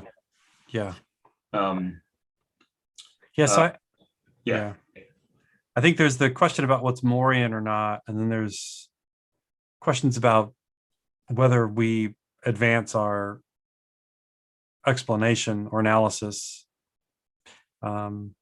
especially when there's a theory on the table, austere nominalism, that looks like it deploys the same basic kind of move, but at the level of ordinary objects. So you could run what you were proposing for tropes and truth makers. Why not do the same thing at the level of ordinary objects? So, necessarily the apple is such that it is red and round. I've honestly, I've had a hard time understanding whether or seeing how austere nominalism isn't basically committed to that view anyhow, that the existence of the object, ordinary object like apple, is by itself sufficient to make true all the true predications of it. That seems to be, and I think that's how I describe the view. And if that's right, then it does run that kind of truth maker move that you gave for tropes, but it just runs it for ordinary objects. And so the austere nominalist would say, hey, that's the game I play. Why don't you just play it at the level of objects, ordinary objects, and not bother with all the tropes? Yeah, that's a good point. I think if you were to say, well, the object, might have been blue instead of red, right? Then it's not going to be the truth maker. But of course, I think then you would say, well, hang on, I didn't clarify like how I'm thinking of my ordinary concrete objects. And I think Joseph Melia makes this. He describes this nominalist theory in a paper in the Truthmaker book from 2005. He calls it sensible nominalism. So there, he kind of says something like this. So, yeah, like my concrete particulars, they're kind of chunky, and he kind of says something like, well, it violates a bit of ontological parsimony, but that's better off than like Armstrong's realism or whatever. But then the question is, can you have that view and then go in for and then use the truth making principle to get at your truth makers. What they need, because what they need is to account for or explain the Morian facts, and if they can do that through the project of truth making, then we're back to your premise that it's no modular trope theory is just as good as, or vice versa, as austere nominalism. It's kind of a recurring mantra, like this is really interesting stuff. Hey, I'll have to let go. I got to get some lunch. But thanks for chatting. Before this is all over, let's try and find a plan some other time to talk. Yeah, that'd be great. Sometime this semester, it'd be good to do some emailing and then like have some sort of chat, like a video chat would be great. That'd be great. Enjoy your lunch and best of luck with teaching. And maybe I'll see you later today or tomorrow. Yeah, I'll be back later today and tomorrow. Okay, we'll talk to you later. Cheers, mate. Bye. Bye.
¿Qué tal, Sebastián? Hi, Sebastián.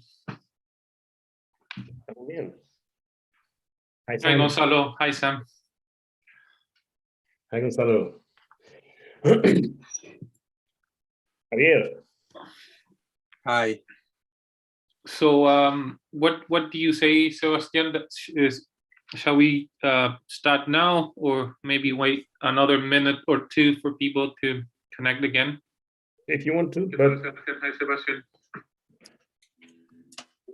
I think almost everyone's connected. Yeah. Hi, Gonzalo.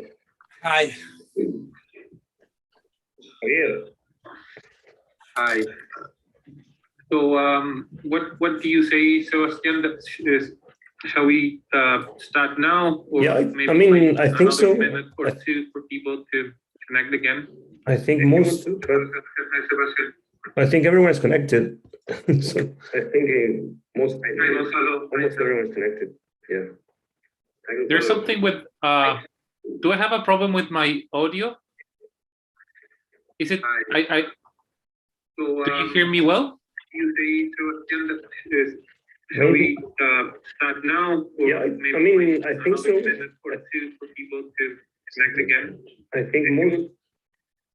No. There was a problem there with the audio. Yeah.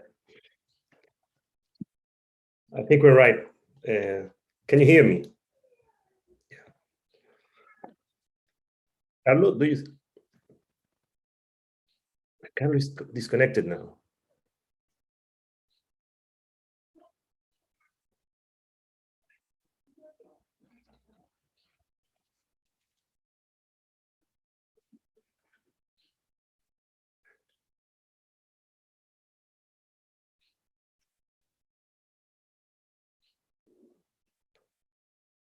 So I don't know what happened to Carlo, who is going to be chair now. Let me see.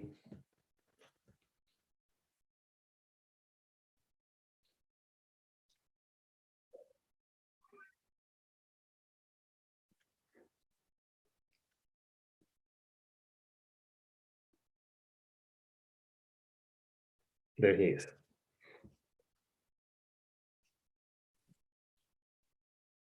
Okay, yeah. So I was having problems with my speaker.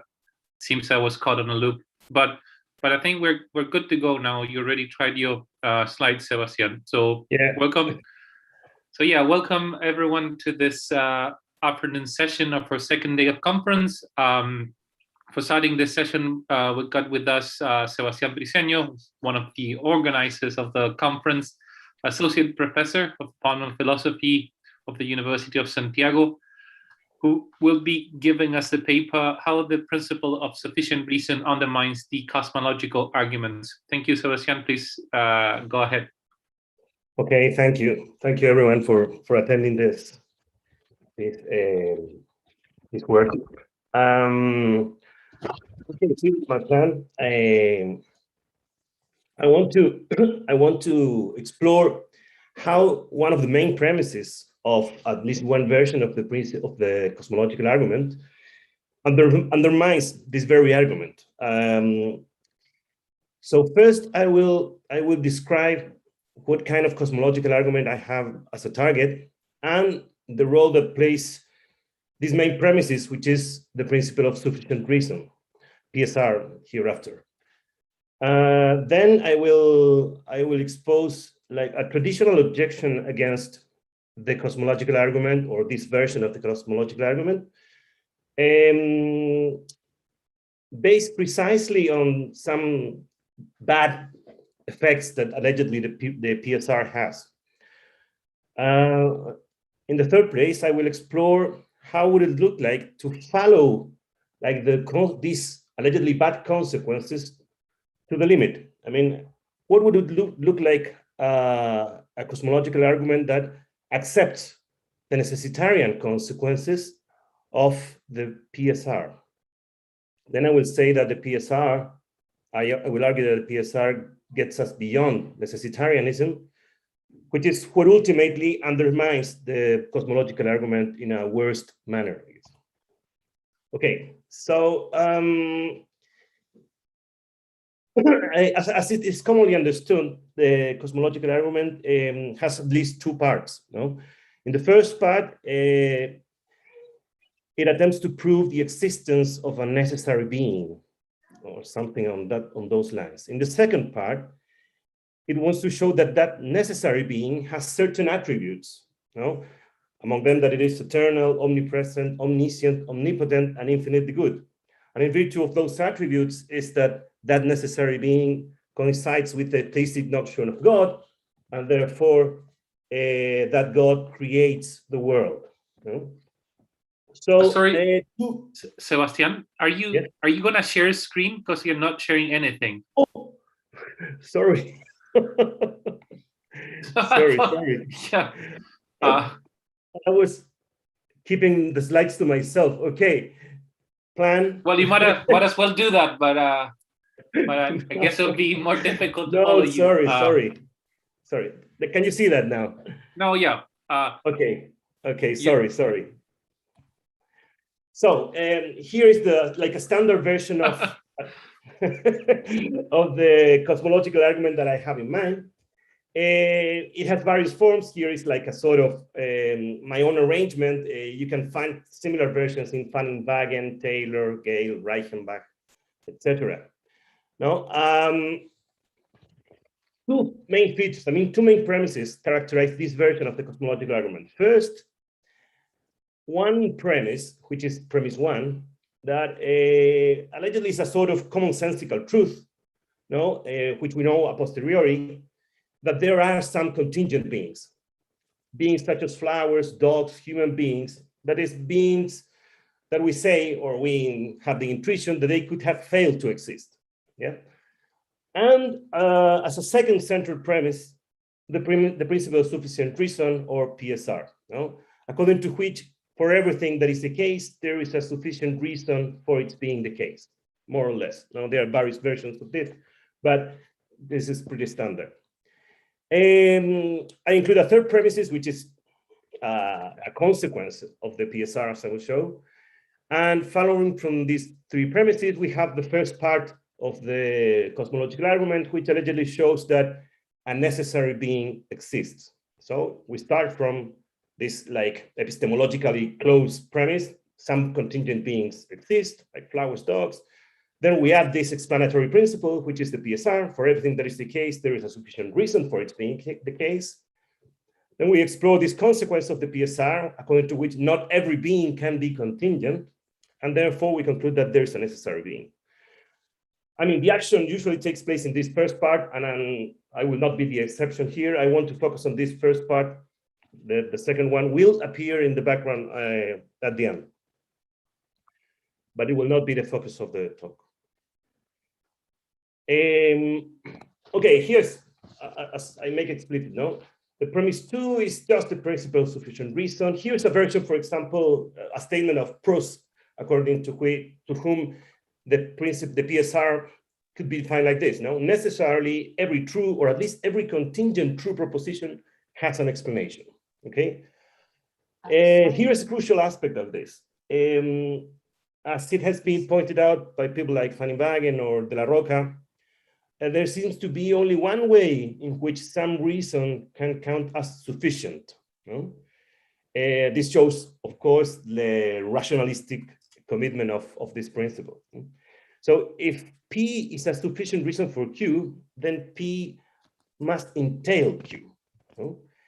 That is, Q's obtaining must follow from P's obtaining with the same modal force of a conceptual or logical necessity. It couldn't be the case that P obtains and Q fails to obtain. That would mean that P wasn't sufficient after all for Q's obtaining. And as I said before, premise three, it can be understood as a consequence of the PSR. Hey, Sebastian? Yes? The slides aren't advancing for us. Yeah, you're just stuck in the first one. Oh, sorry. I don't know what's going on here. Can you see now? Yeah, we just now passed from the first one to number two, and now number one. Okay, here we are.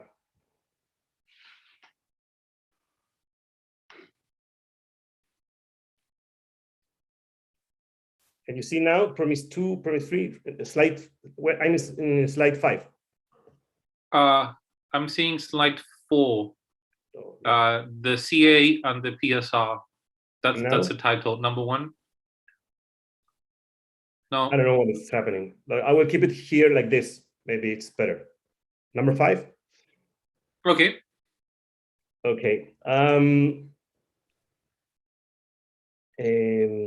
Okay. So premise 3, I can see it as a consequence of the PSR. So on one hand, if there is a reason for everything that is the case, or at least there for everything that is contingently the case, then there are no beings whose existence is just a brute fact. No, this is what the PSR forbids.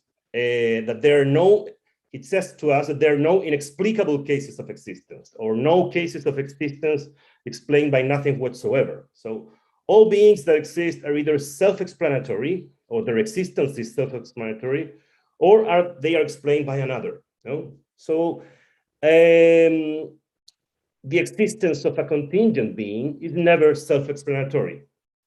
If we face the existence of a contingent being, we can always ask with sense, no, why, or in virtue of what that contingent being exists.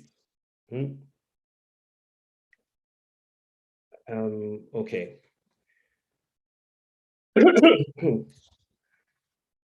So you can do that, you can extend that argument and say like, okay, here we have like the collection or the sum of the class of contingent beings, let's call it the world, and we can always ask with sense why, or in virtue of what, the world exists at all, or why the world rather than nothing. No? So the point is that no sum or collection of contingent beings can explain itself.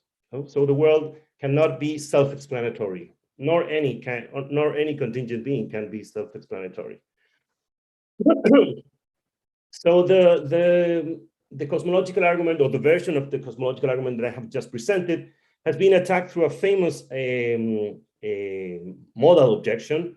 You can also find it in various places. Van Inwagen, Rowe, Bennett had raised it against the PSR. So in a way, by attacking the consequences, or the intolerable consequences that the PSR seems to have, this seems to undermine the cosmological argument.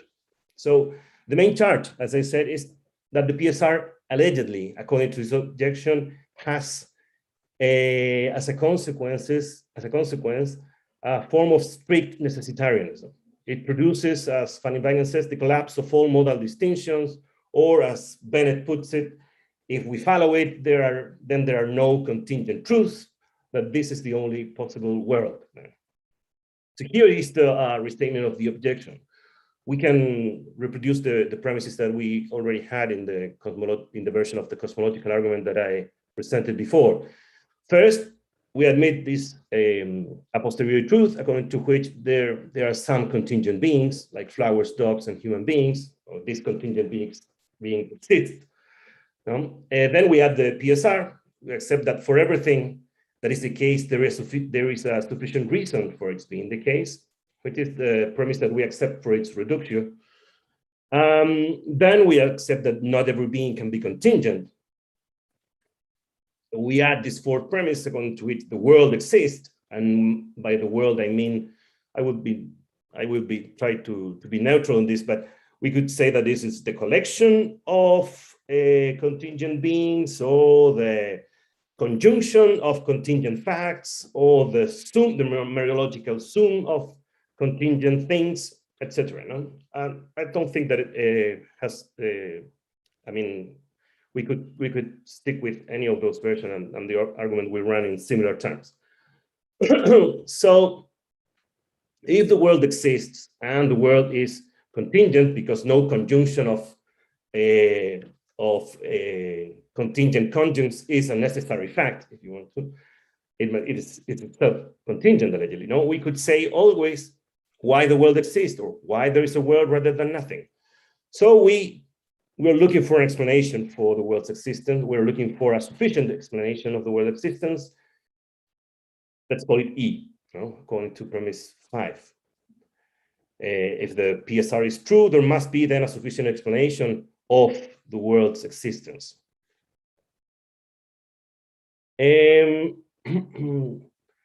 Well, we could add then that a fact necessarily is either contingent or necessary. So E, our explanation, or the explanation that we're looking for, is either necessary or contingent. But here's the thing, E cannot be necessary. I will show then why. E cannot be contingent, as I will show in a minute. So therefore, E cannot be. So if there is an explanation that cannot be the case, then premise 5 is false. So therefore, premise 3, the PSR, is false. Not every fact has an explanation. Why? Why, according to premise 8, E cannot be necessary? Well, because if E were necessary, then in virtue of the PSR, it would entail the world's existence. Recall that that was the kind of sufficiency that we were looking for. I mean, if P is a sufficient explanation of Q, then if P, then therefore Q. Q must follow from P with conceptual or logical necessity. But then the world's existence, if it were so, now if this explanation were necessary, then the world's existence would be necessary. It would follow with a strict necessity from that explanation. This will go against our first premise, this commonsensical truth according to which some things, these things that are close to our epistemic apparatus, these things like flowers and dogs have a contingent existence. But then why E cannot be contingent either? Well, it cannot be necessary, but it cannot be contingent. Because if E were contingent, then E would be, let's say, a part or member or conjunct of the world, the sum, collection, or a conjunctive or big conjunctive fact of contingent things. So if this were like this, how could E be a sufficient explanation of both itself and the world? How could E, being a member of the world or being a part of the world, being a conjunct of the world, that is being just a fragment of this big contingent object, could both explain itself and the world? To do so, it seems that E should be both entailed by the world or unentail the world. That cannot do. I mean, what kind of solution will dissolve the tension? Maybe that E is identical with the world. But we could still ask, why the world? Why E in this case and not nothing? So I think the objection in general seems valid. In general, I mean, I have other objections against this objection, but in general terms, it seems valid. And we should ask whether it is sound or not. In principle, we think it's sound because we are not intuitively committed to necessitarianism. It seems the question is why, if this argument runs like this, why shouldn't we bite the bullet and accept necessitarianism? Well, the obvious reason, or the reason that one can find in the literature, is that prima facie, we have intuitions in favor of contingency that are, of course, stronger than our intuitions in favor of this strong explanatory principle that is encapsulated in the PSR. Okay, so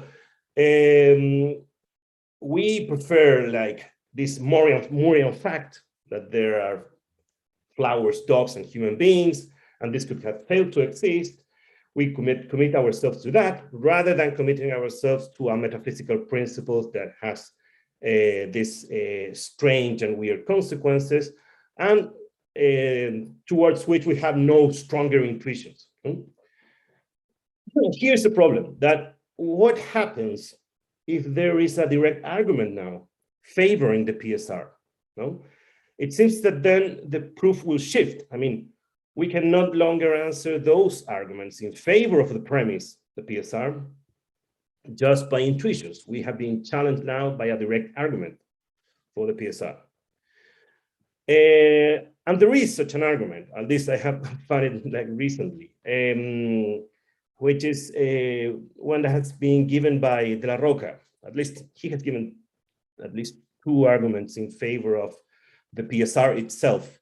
But here's the one that I would like to explore, which in a way brings back to life the necessitarian alternative that is dismissed by the modal objection. No?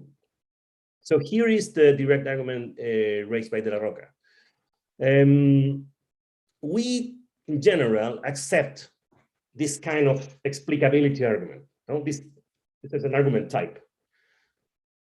If X is not in virtue of something, then X is inexplicable. But X is not inexplicable. Therefore, we accept X is in virtue of something. Okay? This is a sort of general type of argument. We, philosophers and non-philosophers alike, accept at least some of this of tokens of this argument. For instance, for some of these concepts, let's say we can substitute X for any concept. We would say we will try to explain reference, person, modality, resemblance, consciousness, causation, free will, etc., you name it. Philosophers especially are fond of trying to explain away, let's say, a phenomenon that seems a little bit obscure or less fundamental than, in terms of something more real or more deep, or something that is more fundamental, no? And they are tempted to analyze these notions or explain these notions in virtue of other notions. Of course, this is not a direct argument for the PSR. This is just a general pattern, and we can accept explicability arguments like that concerning, for instance, causation and free will, to say and to put an example, and reject other explicability arguments, say concerning free will and concerning knowledge and beauty, for instance. No? So accepting locally this explicability argument is compatible with rejecting the PSR. But accepting some explicability arguments already puts us some pressure, intuitive pressure, no? To answer this kind of question. I mean, why do we accept some explicability arguments and reject others? Of course, at this stage, we could say the philosopher that is pressed by this question, she could answer immediately, like in virtue of nothing. That is just a brute fact. Another brute fact among the many other brute facts that I accept is that there's no reason for accepting these explicability arguments, but I accept those other explicability arguments, and in virtue of nothing too, okay? And there is nothing wrong with that in principle.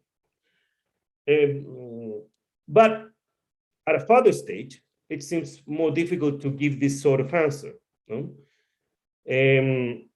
What happens, this is the main point of De La Roca's argument, what happens if we confront our philosophy with an explicability argument concerning the very notion of existence, no? In virtue of what the things that exist, or in virtue of what this is a case of existence and that is a case of existence. So if we substitute X, but now by existence, we could have this argument like this. No? If the existence of each thing is not in virtue of something, then the existence of each thing is inexplicable.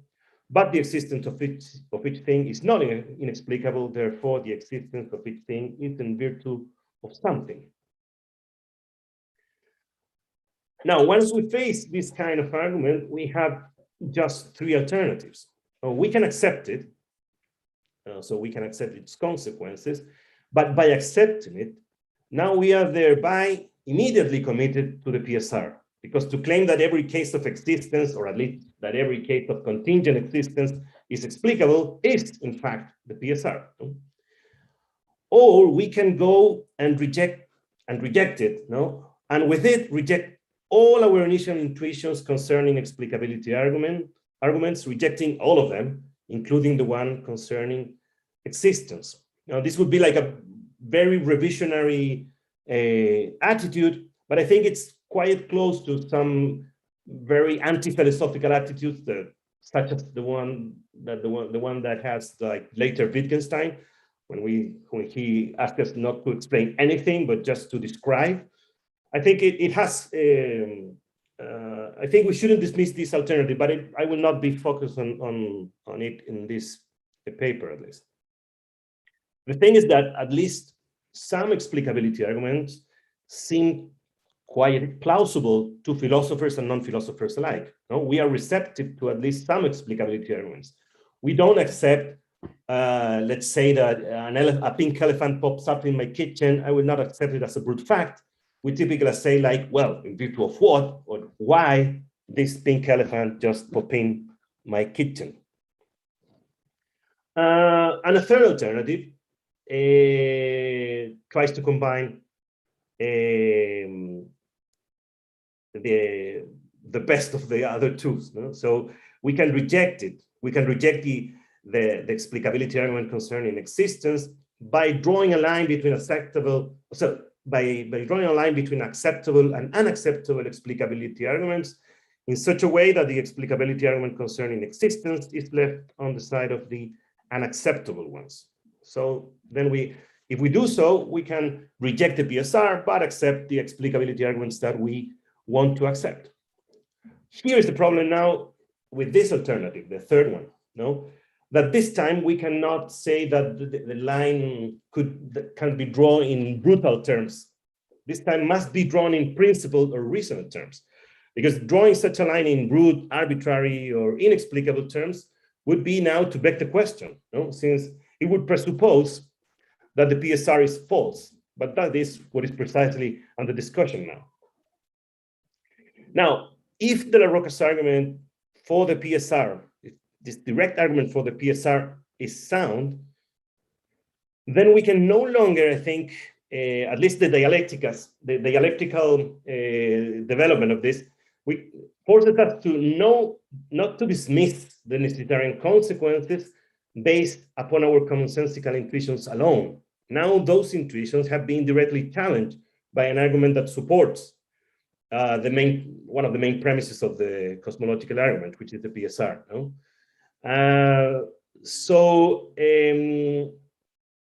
And this very argument in favor of the PSR also starts from very plausible intuitions concerning, against, say, the brutality of facts such as elephants popping up in our kitchens. So in a way, this argument for the PSR has shifted the burden of proof. And now it seems that we should be able to bite the bullet of the modal objection and say, okay, if that is a consequence of the PSR, then we have a cosmological argument that has necessitarian consequences. So, and I think it can be run like that. No, the cosmological argument, in principle, doesn't force us to accept the contingency of the existence of roses, human beings, and dogs. No, I think the advantage of this premise is more epistemic. I mean, these are facts that are closer to us than the concept of God, as in the ontological argument. No? So we start from these humble facts, and we arrive to that great conclusion. But it doesn't force us to pronounce ourselves about the modal status of the existence of these objects or beings. So I think we can revise the cosmological argument in terms that are more neutral to the modal status of these facts, of these humble facts. No? And in general, I think if we have the PSR back in its place, we can accept the consequences of the PSR with more confidence. No? What we need to do, though, is to make some minor amendments. Why? Because in the version of the CA of the cosmological argument that I started presenting, it is common for philosophers that make this kind of argument to equate or to treat as equivalent or interchangeably the notions of contingent with those notions of dependent or explained by another on one hand, and to equate the notions of necessary with the notions of independent or self-explanatory. No? So they usually treat it in more or less promiscuous terms, I think. But if we now see that the version that the PSR has this necessitarian consequence, we can reformulate the cosmological argument, exploiting like a difference between being these concepts of contingent, for instance, and dependent or explained by another. By what I mean is that if we replace the notion of contingency with the notions of either of dependent or explained by another, we do not have a, we remain more neutral about the modal status of the existence of beings such as roses, dogs, and human beings. No? Because why? Because we can accept that these beings might be dependent in some sense, or at least in the sense that they are explained by other beings, just like we accept, for instance, that some facts are dependent on or are explained by other facts in the notion of grounding, which is a notion that has also necessary consequences, or it involves necessity correlation, no? In the sense of this, that given certain facts, A, let's say, a certain fact X that grounds fact Y, given the existence of X, as it's commonly understood, full grounding, Y thereby exists or exists by necessity. But still, we want to say that X explains Y or grounds Y, or that Y in a sense is dependent on or explained by X. So the necessitarian alternative should exploit this difference. No, dependent should be equated with just explained by another, but it's not the same as being contingent. And independent could be equated with self-explanatory. Okay, but we remain more neutral about the status of these beings, no, flowers, dogs, and human beings. So we just make some minor adjustments. We can run it like this now. Some dependent beings, such as flowers, dogs, and human beings exist. For everything that is the case, there is sufficient reason for its being the case. Not every being can be a dependent being or a being explained by another. There is the world, which is the sum, collection, or whatever of dependent beings, which is itself also dependent. Well, there must be an independent being, a self-explanatory being. And such being has these attributes, no, that explain the creation of the world. What is the problem of this? I think the problem of the PSR is not that it carries with it necessitarian consequences. As I think, if it only were this, the cosmological argument could be rescued, no, and we could embrace a sort of Spinozistic version of the world, in which, let's say, God grounds, or which is equivalent with nature as a whole, grounds somehow the finite modes of it, no? And these modes follow from the nature of God with strict necessity. That will fit with the necessitarian version of the argument, that picture. What happens is that the PSR, I think, is a fundamental piece of another famous argument that gets us beyond Spinozistic monism. This argument was embraced by Bradley in various parts of his work, but I think a pretty good synthesis of it is this one. Bradley had very aversion, we could say, about relations and pluralism, and he always attempted to prove that relations and pluralism were self-contradictory, unintelligible, or something on those lines. No, here is a reconstruction of Bradley's argument. We could say that if there is really more than one being, there is really at least one relation. And conversely, if there is really at least one relation, there is really more than one being. That is a thought that is present in Bradley's discussion about relations.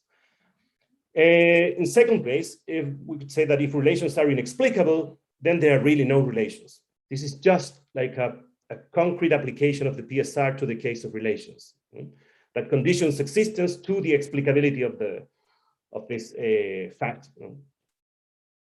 Then we add the premise that relations are really inexplicable or self-contradictory or unintelligible according to Bradley. So therefore, really there is only one being, but this being is not this Spinozistic substance that admits internal differentiation, but is just absolute being or the unconditioned or some sort of Parmenidean whole, undifferentiated, seamless being in which there are no distinctions, no relations, whether internal or external. Why, according to Bradley, relations are inexplicable, unintelligible, or self-contradictory, which I think is the most complicated premise of his argument? Well, as I said, according to premise 11, for Bradley, relations are impossible without relata, and relata seem impossible also without relations. When we try to explain such arrangement, we face a dilemma, no? That can be stated either from the side of the relata or from the side of the relations in more or less the same terms. And this is the support for premise 3. Let's see it from the side of the relations, says Bradley. A relation taken without its relata, says Bradley, this would be like a sort of free-floating relation, is a relation that does not relate anything, no? A relation that makes no fact of relatedness, or a relation that gives place to no relational situation at all. This reminds me that Gonzalo's talk, I think. So such a relation, such a free-floating relation is nothing intelligible, says Bradley. It's a phrase without meaning, a false abstraction, something which loudly contradicts itself. What does it mean, really? I think this, no? That relations are not self-explanatory beings. By themselves, they are unintelligible. Well, but what if we take the other side of the dilemma? What if we take the relation with its relata? No? A relation that is allegedly really something for its relata, or in a way, a relation that is somehow grounded or at least partially in its relata, is unintelligible too, because we cannot explain how it manages to relate its relata and yet still remain something distinct from them. So when we attempt to explain this, we are bewildered. And Bradley says the following, no? But if it is to be something to them, then clearly we now shall require new connecting relation, for the relation hardly can be the mere adjective of one or both of its terms, and being something itself, if it does not itself bear a relation to the terms, in what intelligible way will it succeed in being anything to them? But here again, we're hurried off into the eddy of a hopeless process, since we are forced to go finding new relations without end. And here, this is just one of the manifestations of famous Bradley's regress. What is his point? In schematic terms, he's asking for an explanation of a relational situation, no? In virtue of what? Rxy. And he finds every answer, he finds it wanting. He says, well, it cannot be in virtue of X, Y, or R taken, let's say, individually. But it cannot be in virtue of pairs of these beings, no? In virtue of R and X, or R and Y, or R and X and Y. And it cannot be in virtue of a sort of adjectival conception of these pairs, no? Being X a sort of qualified by R and Y qualified by R, or X qualified by R and I and Y, or Y qualified by R and X, or X qualified by R and Y qualified by R. And of course, it cannot be in virtue of Rxy itself, no? You don't explain the relating power of relations through some virtus relativa, as McBride put it, or you don't explain it by, as what De La Roca calls, having a John Wayne moment. No, you don't explain something like by saying, you don't explain what a man's gonna do by saying a man's gonna do what a man's gonna do. So in virtue of what? In virtue of another relation, R1? Well, but again, what explains that R1 relates Rxy? No, we face, in Bradley's regress, we face a sort of Agrippa's trilemma. On one hand, we have an infinite regress of relations or a circular regress of relations, or we must stop this at some point with a brute fact. No, again, this brute fact will play the explanatory role of a virtus relativa, or will we have like a John Wayne moment, using De la Roca's phrase. So this is why Bradley ends up chapter 3 of Appearance and Reality saying this, no? The reader who has followed and has grasped the principle of this chapter will have little need to spend his time upon those which succeeded. He will have seen that our experience where relational is not true, and he will have condemned almost without hearing the great mass of phenomena. You know? So all relational thought, all appearances that involve relation, and from Bradley, all appearances involve somehow relation, are not true or not absolutely true. So Bradley's absolute, this sort of supra-relational unity, is more like a Parmenidean whole. No? It's more as like a seamless, undifferentiated, non-relational being. It resembles in a way to Aquinas' God. And he says that since God is absolute form, or rather absolute being, he can in no way be in no way composite. Of course, if the PSR has this consequence, if the PSR not only brings necessitarianism to the picture, which I said is not something that bad, because we can still rescue the cosmological argument and its main features through a sort of necessitarian argument. Well, this Bradleyan argument, I think, definitely undermines the cosmological argument, because in a way it dissolves all the presuppositions that the cosmological argument has. So you can recall, the cosmological argument from the start presupposes that God is distinct from the world. It presupposes too that the world has distinct parts or constituents.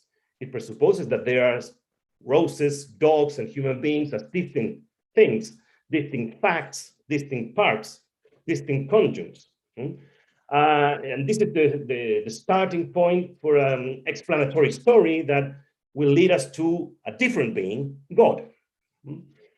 In the third place, the cosmological argument presupposes that the PSR is meant to be the premise that establishes an explanatory relation, allegedly, between the existence of the world and the existence of God. And finally, the second part of the argument, of the cosmological argument, is supposed to establish that God has many properties, that is a complex being, all of these properties contribute to explain the fact that such a God brings into existence the world. De la Roca thinks that this picture has a sort of paradoxical flavor that we should embrace.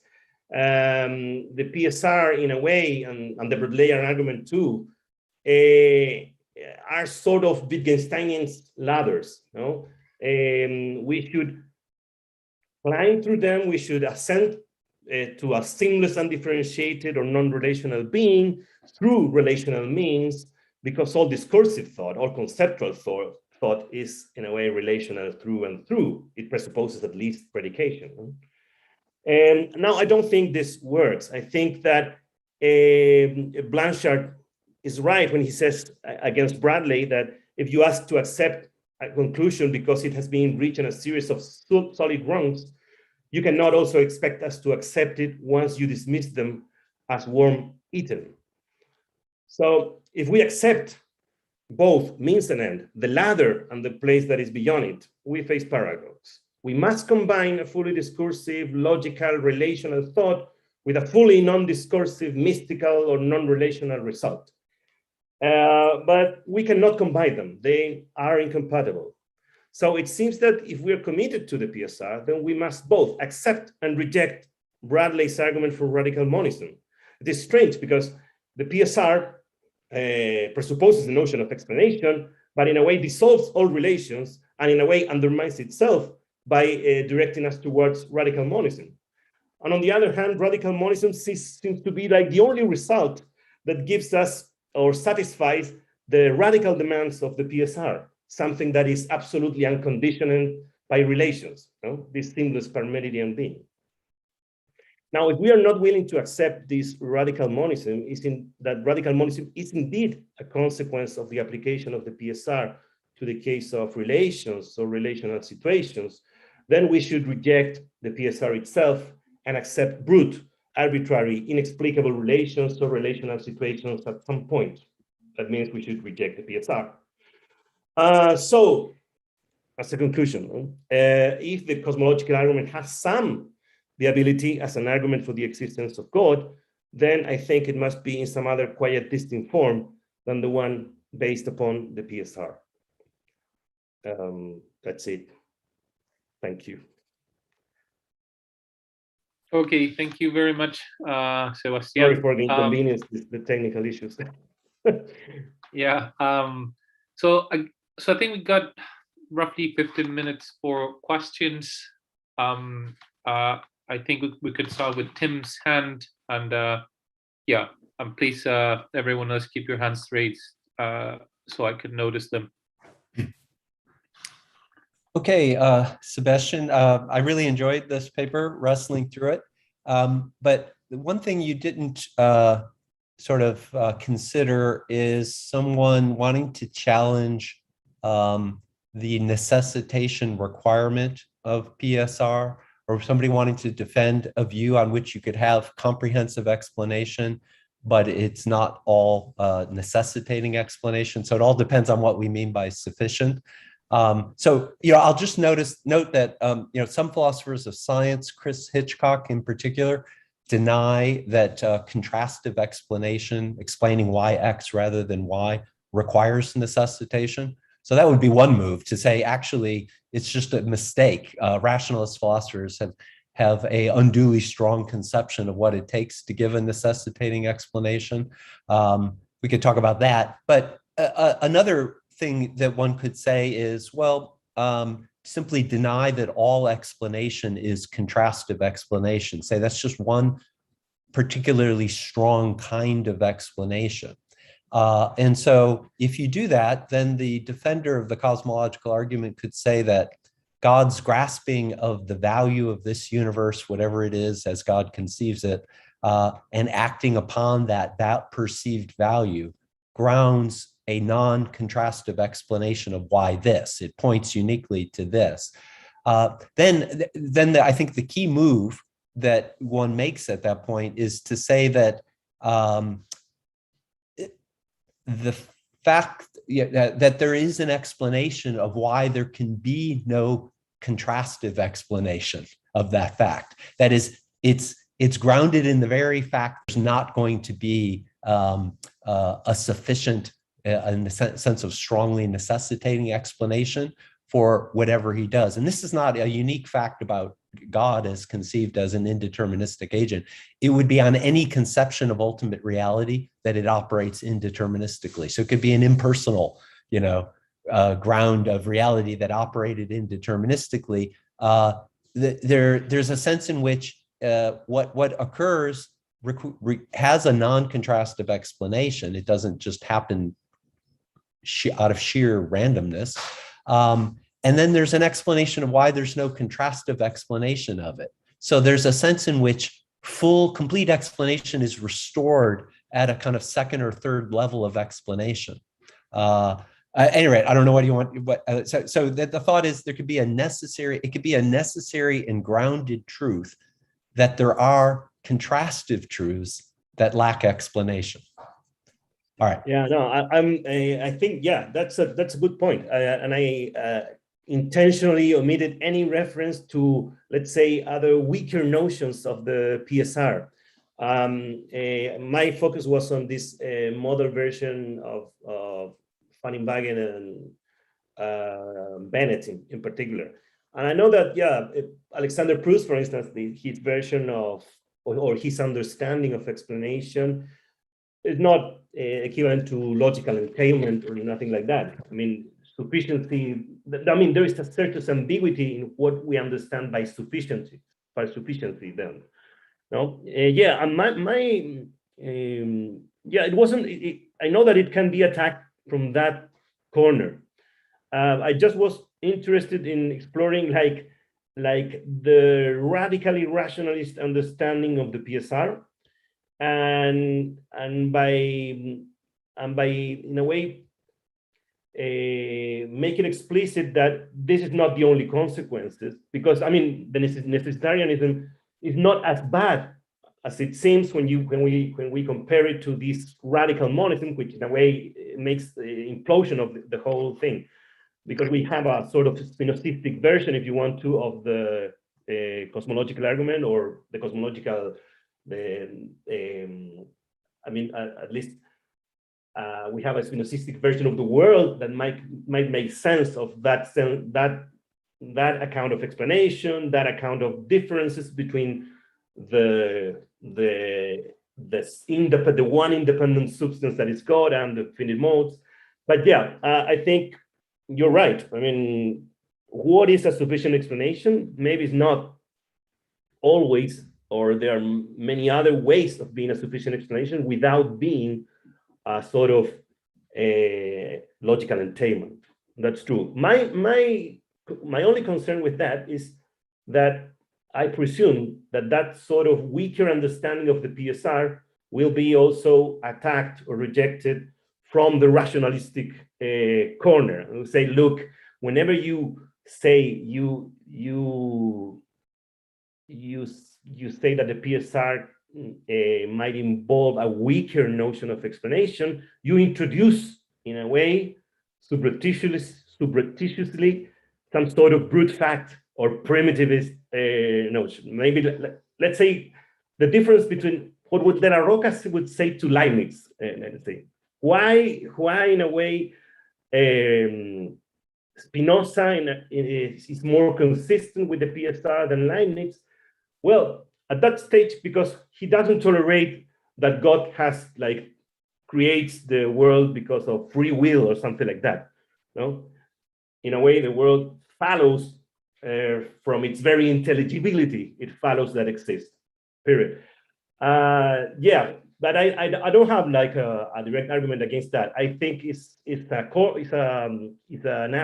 aspect of the argument that I know that it exists, that I know that it can be deactivated from that corner, but I was trying to, in a way, explore the rationalistic, the hyper-rationalistic version of it, and yeah, and show that it, in a way, collapses. Okay, fine. Thank you. Gonzalo, yeah.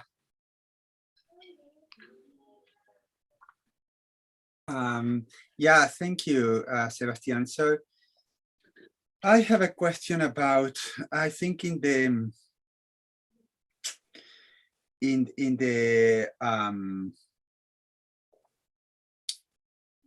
argument against PSR, there was a premise or a step in which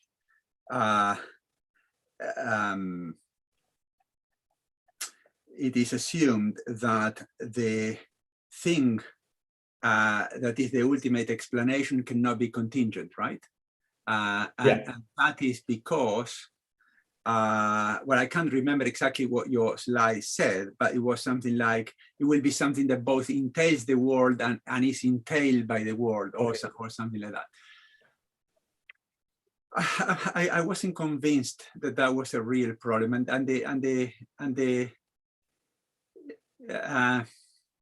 the thought I had was the following. I mean, if you thought of taking the word in at least three different ways. You mentioned the sum, a collection, or a conjunction. And I think what I'm going to say works for all three of them. But let's concentrate on conjunctions, which is where I can see the thought more clearly. So suppose the world is a conjunction of contingent truths, right? And let's simplify. Suppose the world is the following conjunction: A exists, B exists, C exists, and so on for every contingent entity. Then why can you not say that the explanantia of the world are the contingent entities themselves, in the sense, in which they are the truth makers of the conjunction? People who talk about truth makers, they tend to say that the truth maker of a conjunction P and Q is whatever makes P true and whatever makes Q true. So you could say that what makes, let's simplify, the world consists of A exists and B exists. That's the world, that conjunction. Then take A and take B, they are the truth makers of each conjunct. A fortiori, they are the truth makers of the conjunction, if you take them collectively. So what's the problem? A and B continue to be contingent entities, and they are still functioning as explanantia.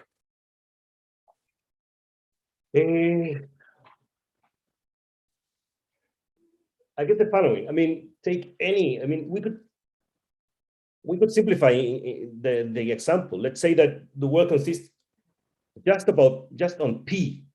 Yeah. Which we assume as contingent. Yeah. Now the question is that saying that P is a contingent being, it doesn't is not sufficient for accounting for its own existence, I guess. Why we could always ask, facing P, we could always ask with sense, no, why is the case that P exists? Not because of P. I mean, that is not sufficient for P's existence. And I think that's the point. We could add also, I mean, of course, we could make this more complex and say that the world is a conjunction of maybe even an infinite number of conjuncts.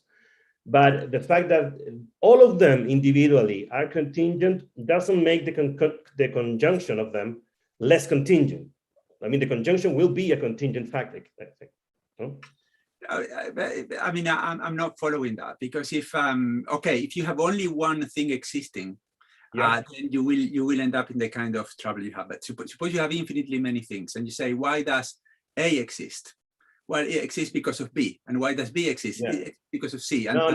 I agree. That is, I think, it happens with infinite chains and with circular chains of contingent things that I think are rejected by a sort of foundationalist presupposition that underlies the PSR, I guess.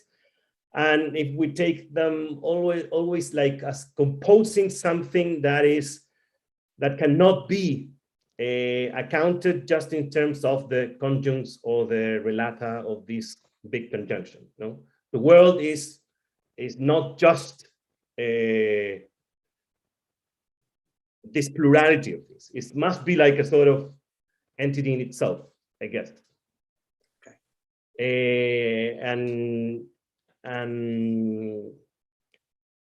And if the world as a whole is a contingent being, well, we have the same problem that I was raising with the example of a simple world consisting just of P, no? Of a contingent P, which is it's not self-explanatory in the sense that the PSR demands for self-explanatoriness.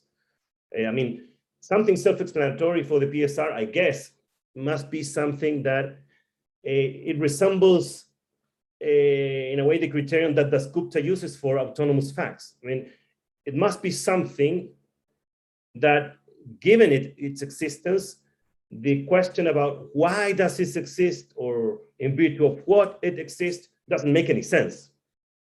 If it makes sense, then we don't have the answer to the question in that very being.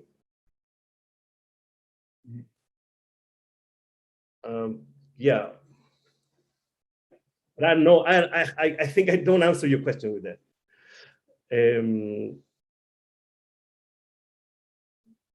Yeah, I have to thought about it. I have to think more about it. Okay, so we're gonna end up with the Tian-Chun's question, and then probably have to start with Sam's paper. So Tian-Chun. Okay. So it's a very simple question.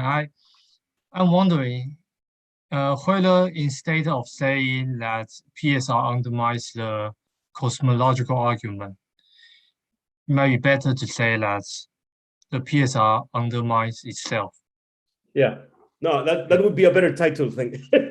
Yeah, the PSR undermines itself, and through undermining itself, undermines the cosmological argument. Yeah, it undermines a crucial premise of a cosmological. Totally agree with that. I mean, the PSR is such a strict high explanatory demand that ends up making any explanation sort of insufficient. because any explanation in a way is relational. I mean, when we explain, we relate, or when we explain, we say that, let's say when we explain a thing, we explain it either by appealing to other things or by its own internal structure or something like that. But when we explain, genuinely explain, not just by brutally just restating the thing, but when we explain, we unfold relations always. So the PSR, in a way, when we push it to the limit, it undermines itself. And I think it's a better way to put it there. And it's only indirectly that undermines the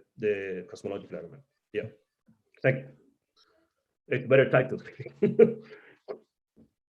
Okay, thank you very much, Sebastian. We'll have to, leave your talk here. And right, so I'd like to introduce Sam Cowling's talk right away, just to remain on schedule. This is the last talk of this afternoon session of our second day of conference. Sam is an associate professor for the Department of Philosophy from Denison University, and will be given the paper Perspectival Haxictism.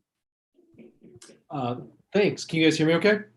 Yeah, no problem at all. I don't know if you want to share your screen. Do you have that option already? Yes, awesome. Okay, how does that look to folks? Is that the slides live? They're looking all right? Yeah. Okay, I mean, obviously the title is mistaken, so that don't worry about that. Thanks to Sebastian and Carlo for having me, and it's great to see everybody. Let me just apologize too. I'm contending with a pretty extreme childcare circumstance in the first week of class while chairing my department, so I things are crazy. Thanks for being here. I think in that general spirit, and also because I'm giving it a talk after anybody talks about Bradley always feels a little bit tough. So maybe something a little bit informal would, I think, be good for this particular talk. So if folks are okay with it, feel free to interrupt me as we mosey along. I might kind of parse the question and kick it down the road, but I think we'll kind of meander through the slides, but just stop me if something comes up that you think might be fruitful to intervene on. Sounds okay? All right. So this is kind of a weird talk for a variety of reasons, both subject matter as well as its general inception. So it's co-authored with my colleague Seth Chin Parker, who teaches in the Department of Psychology here. So if you want, and this is a joke Gonzalo's heard, but it's, I think, a good one, is you can just imagine that across the room I have a cognitive psychologist taped up and held hostage. The bad news is they're bound and gagged. So when I start talking about experimental results, nobody's going to have anything especially fruitful to say. Another way to put this is they're giving teaching a class right now. So I will talk a little about experimental results, and it's kind of a weird moment where I think a really interesting raft of questions in foundational metaphysics bump up against some general ethological puzzles. So let's get cooking. Let's talk about hexedism. So what do we mean by hexedism? The etymology is interesting, but it's also the profusion of different ways of spelling out the content of the thesis of hexedism is pretty large in recent discussions. For our purposes, I'm going to take it to be a thesis about the ways that worlds differ. I'm going to be sloppy throughout this talk about the distinction between possible worlds and maximal possibilities. That distinction is especially important one if you start thinking about modal realism and David Lewis's treatment of these issues. I'm just going to elide those complications and speak pretty loosely here. We have to help ourselves to this notion of a qualitative property and a non-qualitative property. If you're not super familiar with that distinction, you can think about qualitative properties as things like mass, shape, charge, color, and so on. Intuitively they're detectable ones, but there's no non-tendentious way of spelling out the distinction between qualitative and non-qualitative properties. We'll just kind of hope we can glom onto it a little bit. See Gonzalo's work for a really useful way of tracking that in some ways is, I think, just a terminological variant from some of the ways I'm going to put stuff here.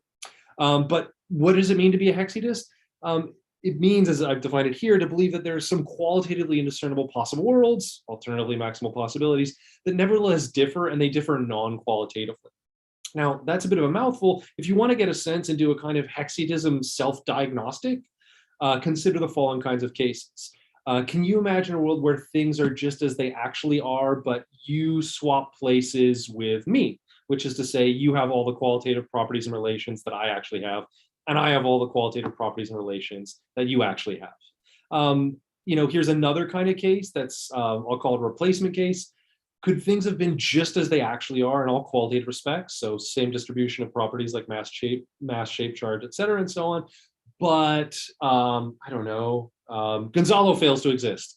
In Gonzalo's stead, some other individual exists, but has all the qualitative properties and relations that Gonzalo actually has. So if you accept those swapping cases, you think that there are different ways the world could go that are alike in all qualitative respects, but nevertheless differ non-qualitatively. If you accept that replacement case, you think that there's a way the world could be that's exactly like the actual world in all qualitative respects, but nevertheless differs non-qualitatively. So it matters a lot actually that this general sense of hexatheism is kind of tolerably understood. So if folks wanted to hash it out a little bit, or if I could say more to put flesh on the bones of that distinction, I'm happy to hear. But so just throw your hand up, or just feel free to interrupt me if you want to ask questions. Don't be shy. So that's hexatheism as I'll understand it here. Why care about it? Why care about anything in contemporary analytic metaphysics is a great question, but we do. In particular, if you're concerned with questions of hexatheism, you might be interested in questions about understanding the nature of identity. So what does identity consist in as a logical relation, as a metaphysical relation? Obviously, hexatheism crops up in discussions about transworld identity, especially depending on, and more broadly, questions about de re representation across possible worlds. Another domain in which hexatheism ends up being really important is trying to get a grip on that distinction I alluded to earlier. I alluded to and then in fact used it between qualitative properties and non-qualitative ones. Not only would we want to understand that, but then we can ask interesting questions. Is the qualitative character of the world fundamental in the sense that it fixes the non-qualitative character of the world? Or is the non-qualitative the character of the world an independent axis of modal variation? Could things be alike qualitatively but differ non-qualitatively? That's potentially a pretty interesting insight with respect to the sort of taxonomy of properties. So these are some of the reasons to be especially interested in the fate of hexatheism. Now, here's a question about hexatheism that I think is really interesting and important and is bumped up in certain contexts, but I don't think has been posed especially squarely. And it's going to be the topic that's going to occupy this talk. So which hexatheistic differences are genuine? So which kinds of hexatheistic differences between possible worlds should we countenance? Another way to put it, when are worlds distinct yet qualitatively indiscernible? So I'm going to sort of move through some options for spelling this out, but one general idea here is just because you're a hexatheist doesn't thereby commit you to accepting every proffered hexatheistic difference. You might think that some are spurious and some are not. For example, you might think your coffee mug and my coffee mug could swap qualitative roles, but you might deny that you and I could swap qualitative roles. And so this question gets at that issue. When should we think that hexatheistic differences are genuine ones? Now, this might help us get a kind of taxonomy for thinking about different kinds of entities. It might be useful, for example, to figure out which kinds of entities are the ones that can differ hexatheistically. They would presumably be the ones where non-qualitative properties are maybe fundamental or of a special significance in understanding their nature. It's also really interesting if, and this is kind of where the work with my cognitive psychology colleagues sort of emerged, is if you think about the ways we attempt to establish the truth of hexatheism, you're going to think a lot about these conceivability arguments that get offered in defense of this thesis. Why do you think that the worlds could differ in these ways? Because you think that the relevant pairs of worlds are possible. And that's very often established, if to the extent it's established, by using conceivability arguments. So one thing to kind of figure out is, well, which of those conceivability arguments are better or worse than which other ones? And so that's one of the reasons we sort of broached it, because we were interested in this question of which kind of conceivability arguments for hexatheism might folks find actually compelling? Okay, so with that kind of question in mind, the sort of question of which hexatheistic differences are genuine, I'll call it the kind of the question of hexatheistic difference. You can pretty clearly see that there's two ways to care about it. One way, you might think one way is not really a way of caring about it, but I think the de facto way of engaging this issue, to the extent anybody engages with it, is what I'll call this downstream approach. So the idea of which hexatheistic differences are genuine just kind of falls out of our various inquiry into the metaphysical nature of different kinds of entities. You think a lot about the metaphysics of persons, you decide that you have your preferred view about their nature, and from that it follows that hexadistic differences regarding persons aren't possible, and then you move on to musical works, or you move on to fictional characters. And then eventually you recover account and you can kind of ask, once all the metaphysics is done, hey, which are the hexadistic differences that are genuine? That downstream approach is one way of just kind of saying that, you know, sort of, so the victor go the spoils with respect to this issue. The upstream approach, kind of foregrounding the issue and asking, look, I need a theory of hexadistic difference is the one that we're sort of, that we're trying out in this talk. So one way to think about it is we should provide a theory of the axes of variation between possible worlds, and which ones are sort of, and that should take place sort of independently of other questions about essences or natures of entities to the extent possible. Here's one reason why you might think this makes sense. If, like me, you think that concepts like world and qualitative are likely to be apt primitives or maybe structural notions, then you can start formulating the question of hexadism really naturally. You say, hey, when is it the case that you've got worlds that are distinct but qualitatively alike? That's a perfectly well-formed general question that seems to be expressible using some pretty foundational locutions. So that's just an argument for why this upstream approach that I'm tackling here might make some theoretical sense. Still doing okay? All right. What would it mean to have a theory of hexadistic difference? You've heard of some, if you've heard of hexadism. So obviously one option is going to be anti-hexadism, right? On the sort of spectrum of theoretical options in this domain, one thing you could just say is that no, there are no possible worlds that differ solely non-qualitatively. You keep Cowling talking about this world where you and Gonzalo swap qualitative profiles, but there is no such world. So you look up out on the sort of logical space, behold the raft of possible worlds, you try and find some that are qualitatively exactly alike, and you don't. You fail. So the answer the anti-hexadist gives to the question of which hexadistic differences are genuine is just none. There are no conditions under which worlds differ hexadistically. I guess that has the virtue of being a succinct answer. Here's the other end of the spectrum. And it's actually pretty tricky to formulate this in ways that don't wheel out too much machinery. So I'm going to help myself to a pretty intuitive way of doing it. This would be the thesis of extreme hexadism. So if you recall the sort of section on the plurality of worlds where Lewis talks about hexadism, this is the kind of view he attributes to Pavel Tichy. And here you've got, I'm sort of glossing it as any way of permuting individuals across qualitative profiles. So you can just think about a qualitative profile as a way for something to be qualitatively, is going to correspond to a distinct possible world. So one way to think about it is, give me the space of all purely qualitative descriptions of worlds. Then give me the stock of all possible individuals. Obviously, we can raise questions on whether that's a coherent notion. Any way of mapping those individuals into those roles is going to generate a genuinely possible world. And so for any way you could sort of set up a world, you're going to get worlds that differ hexadistically from that world, right? Another way to sort of put that is all putative hexadistic differences, so any I could kind of describe about permuting individuals across qualitative roles, is going to correspond to a genuine hexadistic difference. On that view, all kinds of entities are subject to the sort of treatment we talked about earlier, swapping and replacement, right? Okay, so those are the two views that I think are readily formulable with regard to the question of what's a theory of hexadistic difference. But how attractive are they? So those are our extreme theories, but of course you might want to be a moderate. What does it mean to have a moderate theory of hexadistic difference? Well, it's just a claim that not, I mean, again, as I'm glossing it here, not all putative hexadistic differences are genuine. So you reject at least some, but you of course have to accept some or else you're an anti-hexadist. So any hexadist who rejects this sort of radical anti-essentialism that's baked into the extreme hexadism I just described is going to end up being a moderate hexadist. So one way to think about that extreme hexadist view is Lewis talks about it in the context of you could have been just as the poached egg on your plate actually is. If you don't think that you could have been a poached egg, then there's no possible world where you swap qualitative profiles with a poached egg.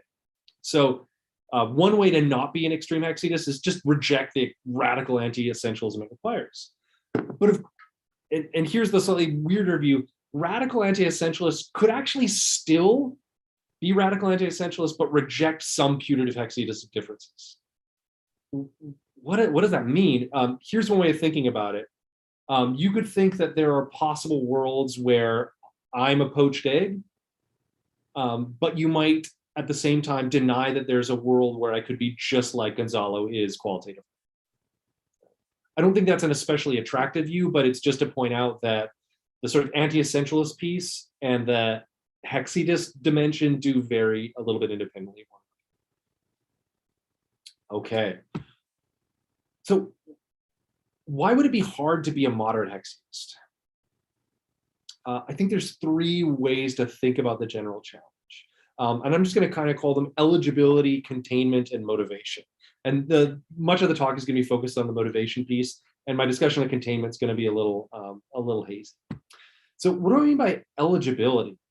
So it'd be really, really strange if you accepted hexidistic differences, but the only hexidistic differences that were genuine were ones that involved orangutans and teaspoons.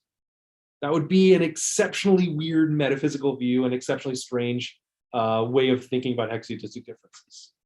I think that that's more or less intuitive for most of us. So one way to think about it is a plausible moderate theory requires an eligible, in that sense of, I mean, here you could use ideology like sort of more or less natural, that the distinction between those entities that can be swapped or replaced. We wouldn't want it to be weirdly gerrymandered. For example, that the only things about which there can be hexidistic differences are things whose names begin with Q. Like, that'd be quite strange. This raises a really good metaphysical question, and it's going to hinge upon your broader commitments about ontological categories, but which categories are actually eligible for constituting a kind of moderate theory of hexidism? Now, you can imagine kicking around some, right? You say like, well, look, the only hexidistic differences I accept involve swapping among fundamental entities, or maybe mereologically simple entities.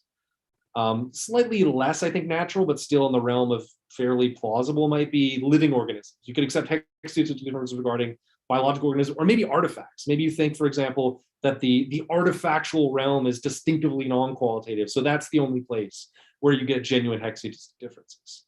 But the constraint there is that if you're going to have a moderate theory, you probably need to have some principal grounds for carving off that space of entities where you get to do the swapping or replacement. Different folks will have different take on how robust that constraint is going to be.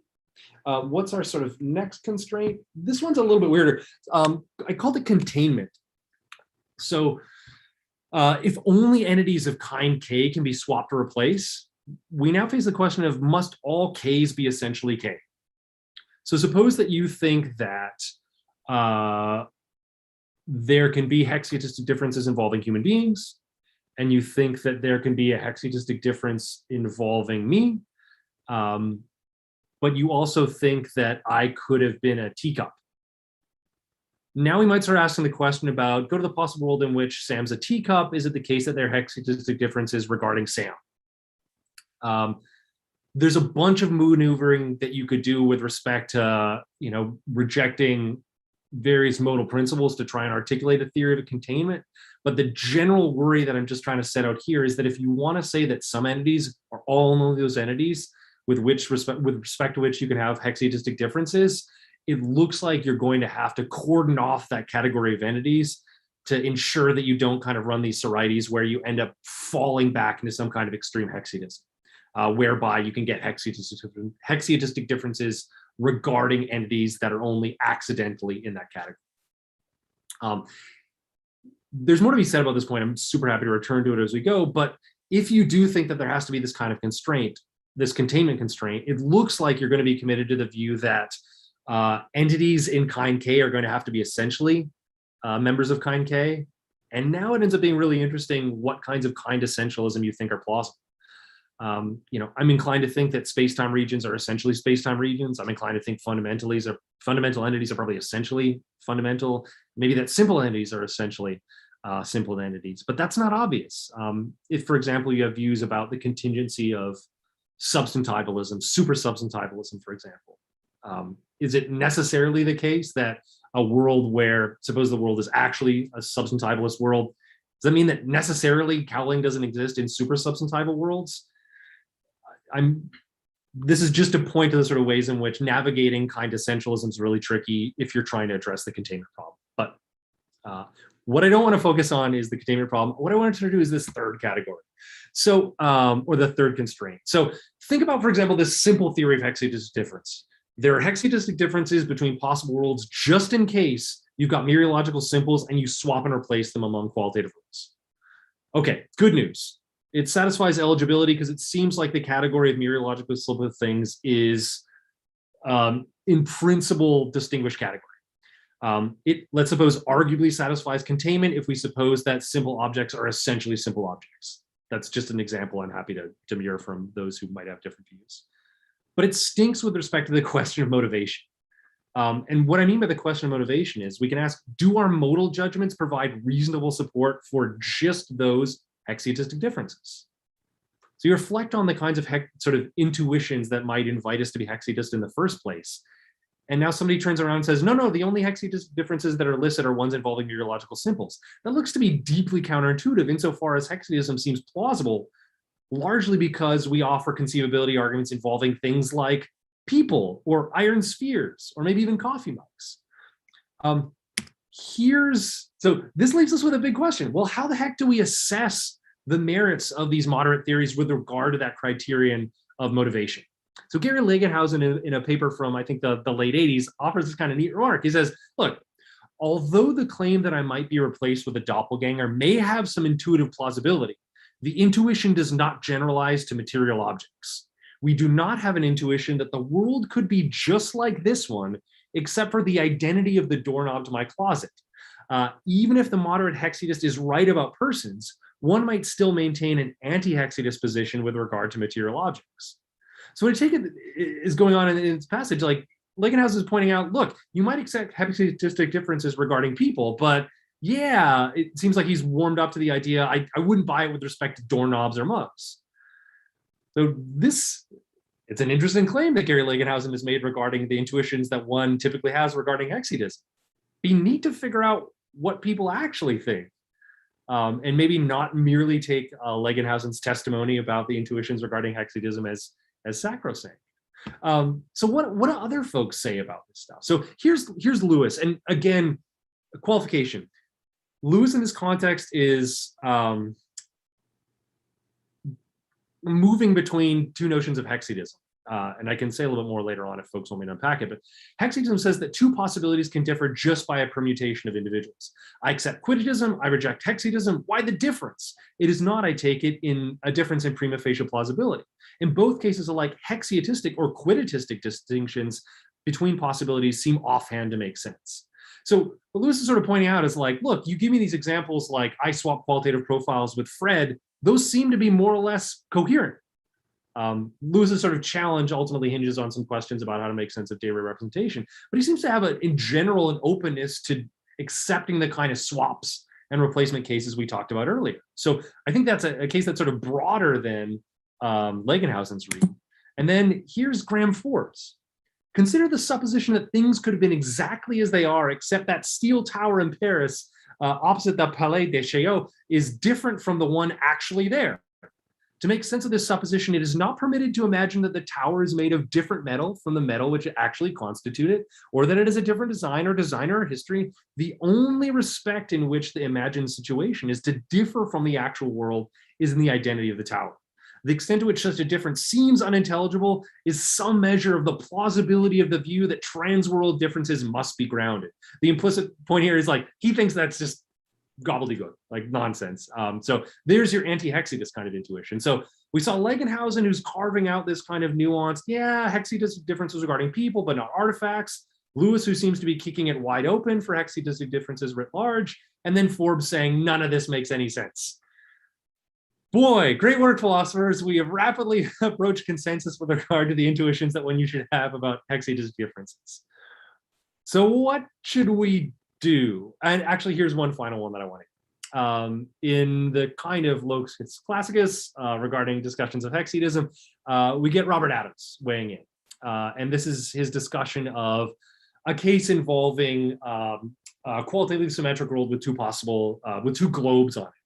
And we're trying to sort of warm up to the idea that there might be hexatistic differences involving them. I'm not going to work through the case, except to just ostend the highlighted sentence that in trying to make the case that hexatistic differences are genuine, Adams says that the difference between W2 and W3, worlds that are qualitatively indiscernible, modulo concerns about space-time that I'm not going to worry about, and could be important, becomes vividly clear if we consider that from the point of view of a person living on W2 and W3, that the distinction matters. So the distinction might be between you existing and you not existing. So there's something really, I think, interesting about Adams' point where he says we can shed some intuitive light, or there's additional intuitive force when we start thinking about hexadecimal differences that admit of imagination from the inside. So I think that's another axis of variation. We're trying to figure out what philosophers should think about this motivation constraint on a theory of moderate hexadecimal difference. Okay, let me keep zipping along. Here's a view. Perspectival hexadism. I'm just going to put it out there and we'll talk a little bit about the case in its favor. Hexadistic differences only involve entities with perspectives, where perspectives are imaginable from the first person. So the idea here is that this is a moderate theory of hexadistic differences because it would preclude hexadistic differences involving coffee mugs, but it would accept hexadistic differences regarding any sorts of beings with a perspective. Here, I'm going to be incredibly loose about what I mean by perspective, but you can start warming up to the idea that it would be some kind of phenomenal experience, a something, its likeness, the kind of thing that a first person, a being with a perspective occupies a first personal standpoint. So how does this do with respect to the criteria we set out for a moderate theory of hexadistic difference? Well, look, there's just tons of views about the nature of perspectives, right? You might think if you're a certain kind of hardcore eliminativist, that no, there aren't really such things in any sort of metaphysically significant sense. For other folks, it might be the case that you think that no, they're importantly connected to phenomenal properties, and maybe phenomenal properties are fundamental. There would, I think, be a bunch of ways to make the case that perspectival hexadism squares with the eligibility constraint, but I'm not going to work through that right now. Containment. Depending on how robust you think this constraint is, one thing you might be boxed into saying is that perspectival beings would have to be essentially perspectival beings. Happy to return to that point. It has consequences of interest.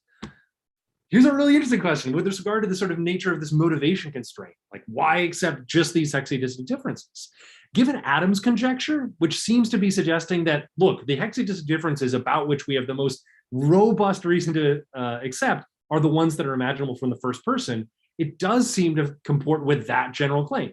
It also seems to square, I think, with Legenhaus's claim that, look, doorknobs don't have perspectives. There are no hexadistant differences regarding doorknobs. But when it comes to people, yeah. So maybe we can accept the ones about which we have the robust intuitions and then explain away anybody who really wants to be hexadistic about doorknobs as just confused. All right. So that's perspectival hexadism. And one idea is, so do we really have these intuitions? Are Legenhausen's intuitions the robust ones? Are Lewis's? Are Forbes? What about Adams' conjecture? This is where it's probably worth doing a little bit of cognitive psychology or asking folks about what they think. Even if, again, this is not metaphysics by vote or fiat. So how do we assess the theories, moderate theories regarding motivation? So we did a series of experimental studies, which involved giving people these hexadistic vignettes. And we assessed which hexadistic differences, if any, folks would accept using scenarios drawn from the literature. So we gave them the swapping case I described earlier. We gave them the replacement case I described earlier. We gave them, not with as much Loglish as Adams, but we did give them the globes case. And you might think that this places constraints on motivation that, initially you might think could shed light on which conceivability arguments are likely to be effective. So here's what you would hope for. This is what I dreamed would be the case because I kind of like perspectival hexadism and I just thought the folk would fall in line. So you might hope that first person cases would be more readily endorsed. That would be a way of vindicating Adams' conjecture. You might hope that cases involving perspectival beings rather than, for example, doorknobs or battleships would be more readily endorsed. And you might hope that cases involving humans would be more readily endorsed than, for example, inanimate beings. Humans aren't the only things with perspectives, but you'd expect to see that human hexiodistic scenarios would do better than cases involving battleships or steel balls. How did things turn out? Well, actually, sorry, here's just really briefly are what the kind of vignettes look like.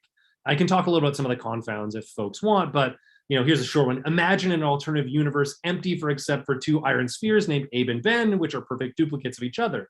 They are floating in space 5 feet apart from one another, and they are each 1 foot in diameter. Please consider this claim. Instead of Abe and Ben being the only iron spheres, there could have been an alternative universe in which there is only Abe and Chuck, a different sphere. And then they would assess this, and initial versions did confidence intervals, but methodologically that just ended up being, for reasons that my colleague would explain if they were here, not great. So we gave them this sort of raft of examples. Here's a little bit, I'm not gonna hammer through all of this because I'd like to have more of a chat with you folks, but the sphere case is the one I just talked about. Doppelganger would involve you failing to exist, but I'll just stick with the replacement case and the swapping case are the ones we did so far. One thing that we were really interested in was, hey, are people going to be sensitive to whether these are framed in terms of first person? So asking, for example, could you have, could you have changed places with somebody else? As opposed to, could Gonzalo have changed places with somebody else? Right, so we're looking at that axis of variation to see whether the first person, second person imagination might be activated to deliver different results.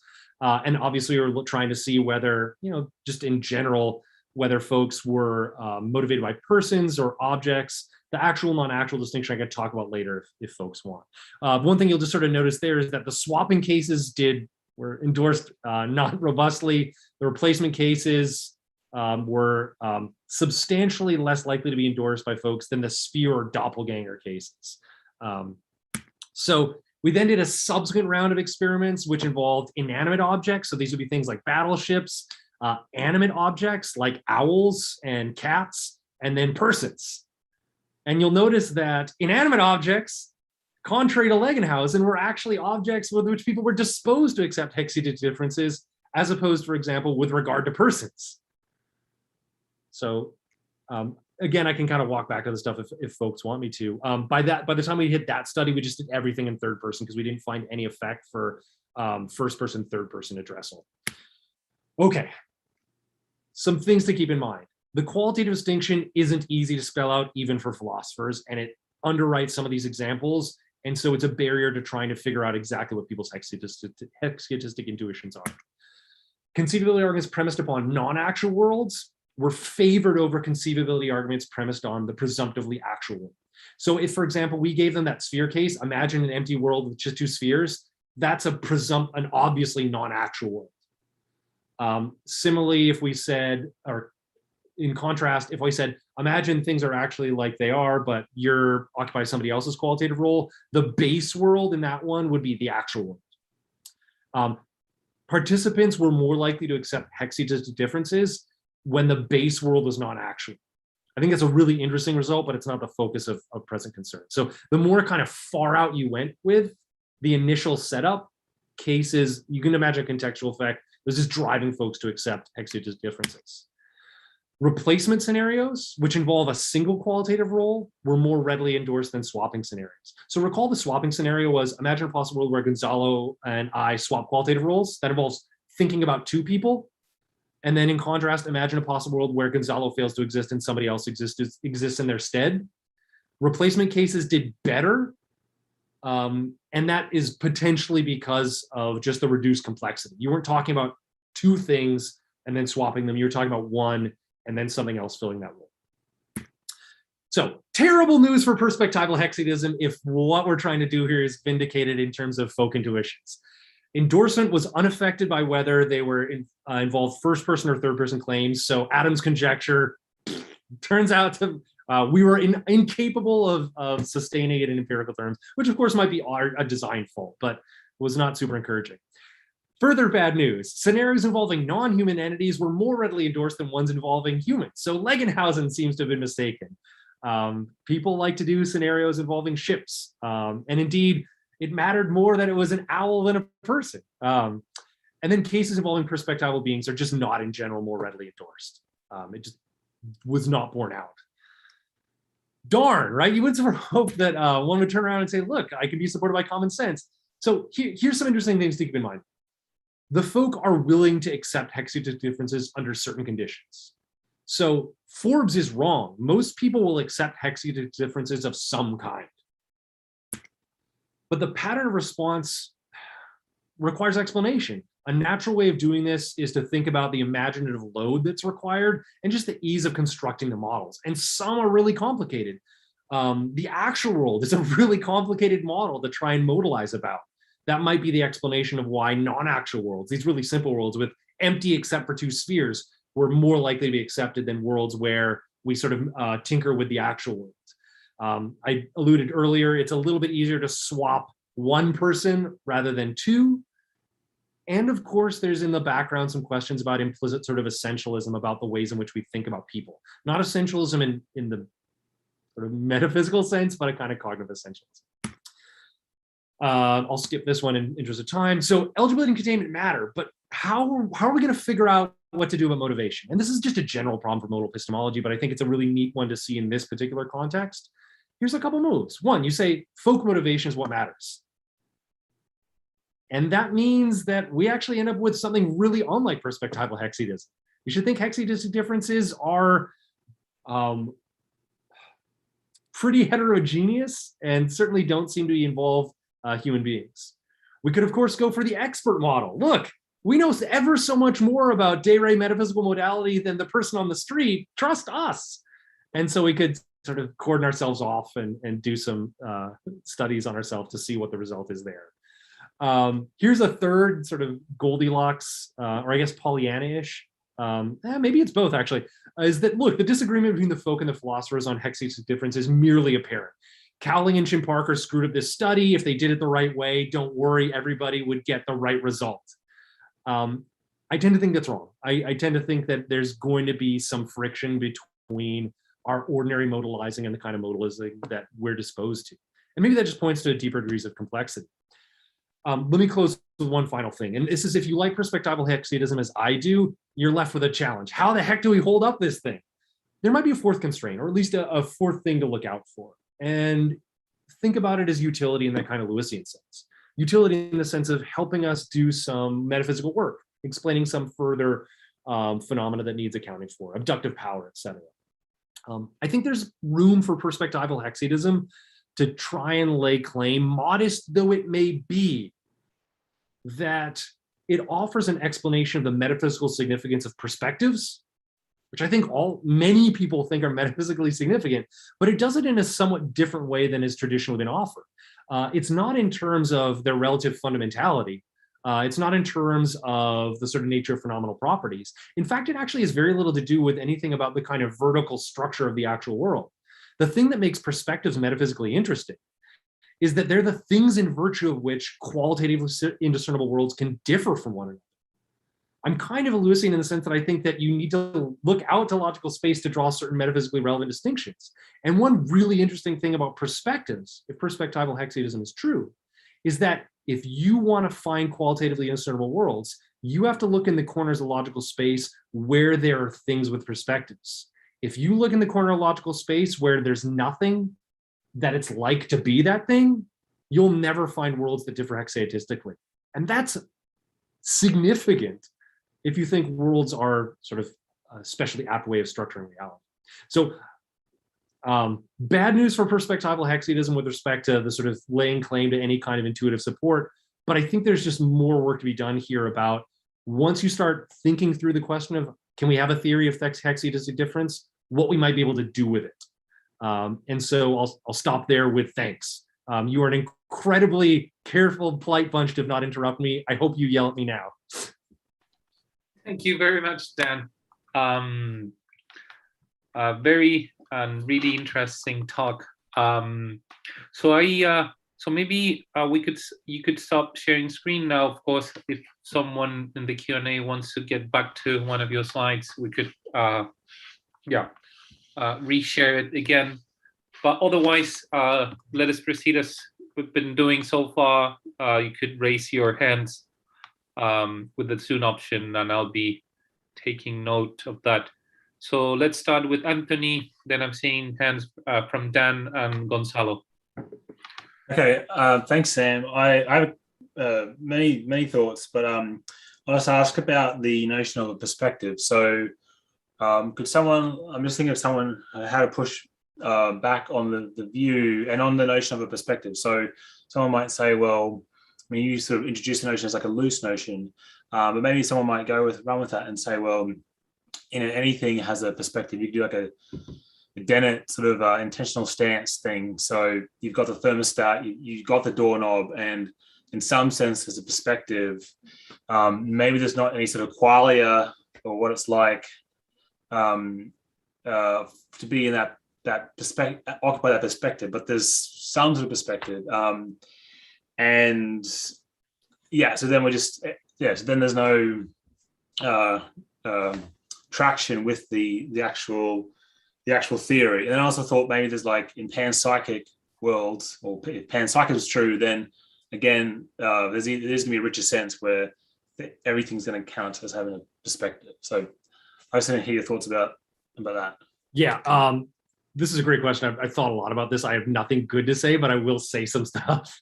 Right, and it's the right kind of challenge, right? So the panpsychist worry is a really good one, right? If you think that perspectives are tied up with phenomenal properties and you have certain views about the distribution of phenomenal or proto-phenomenal properties, then this collapses pretty quickly, right? I tend to think that, look, if you're going to go in for those kind of like panpsychist views, you should be. Extreme hexianism no longer seems all that weird to me, so maybe all bets are off. But you're also getting at another thing, like I was pretty loose about perspectives, and my disposition is to think about them in the super cheap Lewisian way, which is usually to think about them as something close to centered worlds. Just think about that kind of content, and centered worlds are super cheap, right? If you think about them as, just ordered pairs of a certain sort. So you do get something, if you do have that lax view of perspective, you're right, that this just falls out immediately. I guess the thing, so you're right. It's incumbent on anybody who would be a perspectival hexiatist to make a case for why that broad sense is not satisfactory. I tend to think that anybody who's going to ride with the narrow sense is going to think that they're the kind of things that are metaphysically interesting and worthy of explanation, and in that sense, probably not fully egalitarian in nature. But yeah, I just feel the force of that, and I don't have a theory of perspectives about which to defend here. It might be kind of screwy to just reverse the order of explanation and say, look, you want to know what perspectives are? The things that mark the differences between qualitatively and sort of worlds. Thank you. No, that I don't think is satisfactory, because I think for it to be metaphysically useful, it would have to be answer to that thing we're trying to explain. There's something really interesting about what it's like this. So great question. I apologize for having the unsatisfactory answer. I mean, do you have thoughts on this one that you want to take in a direction? No, I just wanted to know whether there's for the view that there has to be this further commitment about giving a rich notion of perspective and of perspectives, and that sort of seems to be what you're saying. So just sort of connecting those, that there's that extra commitment. That's all. Yeah, 100%. Totally caught that. Thanks, Anthony. Great. So Dan. All right. Thanks, Sam. It was an awesome talk. It's really good to see you. I want to say something just first really quickly, riffing off of what Anthony said. It might be interesting to try some new vignettes if you're going to keep doing experimental work, and see if you can get people to take up the intentional stance towards some of these inanimate things and see if that affects them. That would just be neat, and see whether perspective's what's doing it for them. We found some really good studies. I mean, there's been some XY stuff on personal identity that was really useful that we figured out afterwards that are going to build our vignettes. Here's one thing that I don't think we're super confident that the first person, third person stuff was adequately done by us, because it's actually really tough to induce first person imagining. Because it's pretty just like imagine you're Tom Brady, right? I mean, are you imagining looking out, or are you imagining, Tom Brady from upon high? So that's yes, thank you. Yeah, and then just the one, the question I wanted to ask, I wonder if maybe what's going on with people's resistance to hexaetistic differences with people is that they're just misinterpreting the question in a way, and what they're really asking themselves is, well, if this person were swapped with someone else, would they be indistinguishable, or would we be able to tell the difference? And then they think to themselves, no, because people are snowflakes and no one's going to be exactly like me. Do you think something like that might be going on? So we worried about this in a couple ways. One, we worried about folks, there was no correlation between, for example, belief in a soul or anything like that. We also were just generally worried about folks' deployment of modal reasoning, especially the comprehension of what it's like to imagine these counterfactual scenarios. So we did a follow-up study where we had them do a bunch of weird vignettes where they have to imagine themselves being a planet, and then asking if they could, whether they'd be round if they were a planet, etc. The comprehension results were, I think, pretty encouraging, but still, I mean, the stuff here is so fine-grained, right? That I wish I had my colleague here, and I actually wish I had the results. We haven't thought about them in a while, but they were effectively trained on just this question, like, what are they doing when they attempt to swap? We did a bunch of other follow-up studies where we thought it might be a function of they're just really crummy at thinking about conscious beings or people.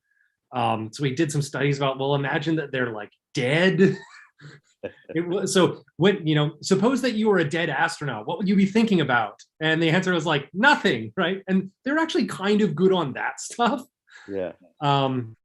But look, you're right to insert skepticism at exactly that point. All I can say is experimentally, we tried to do the best we could.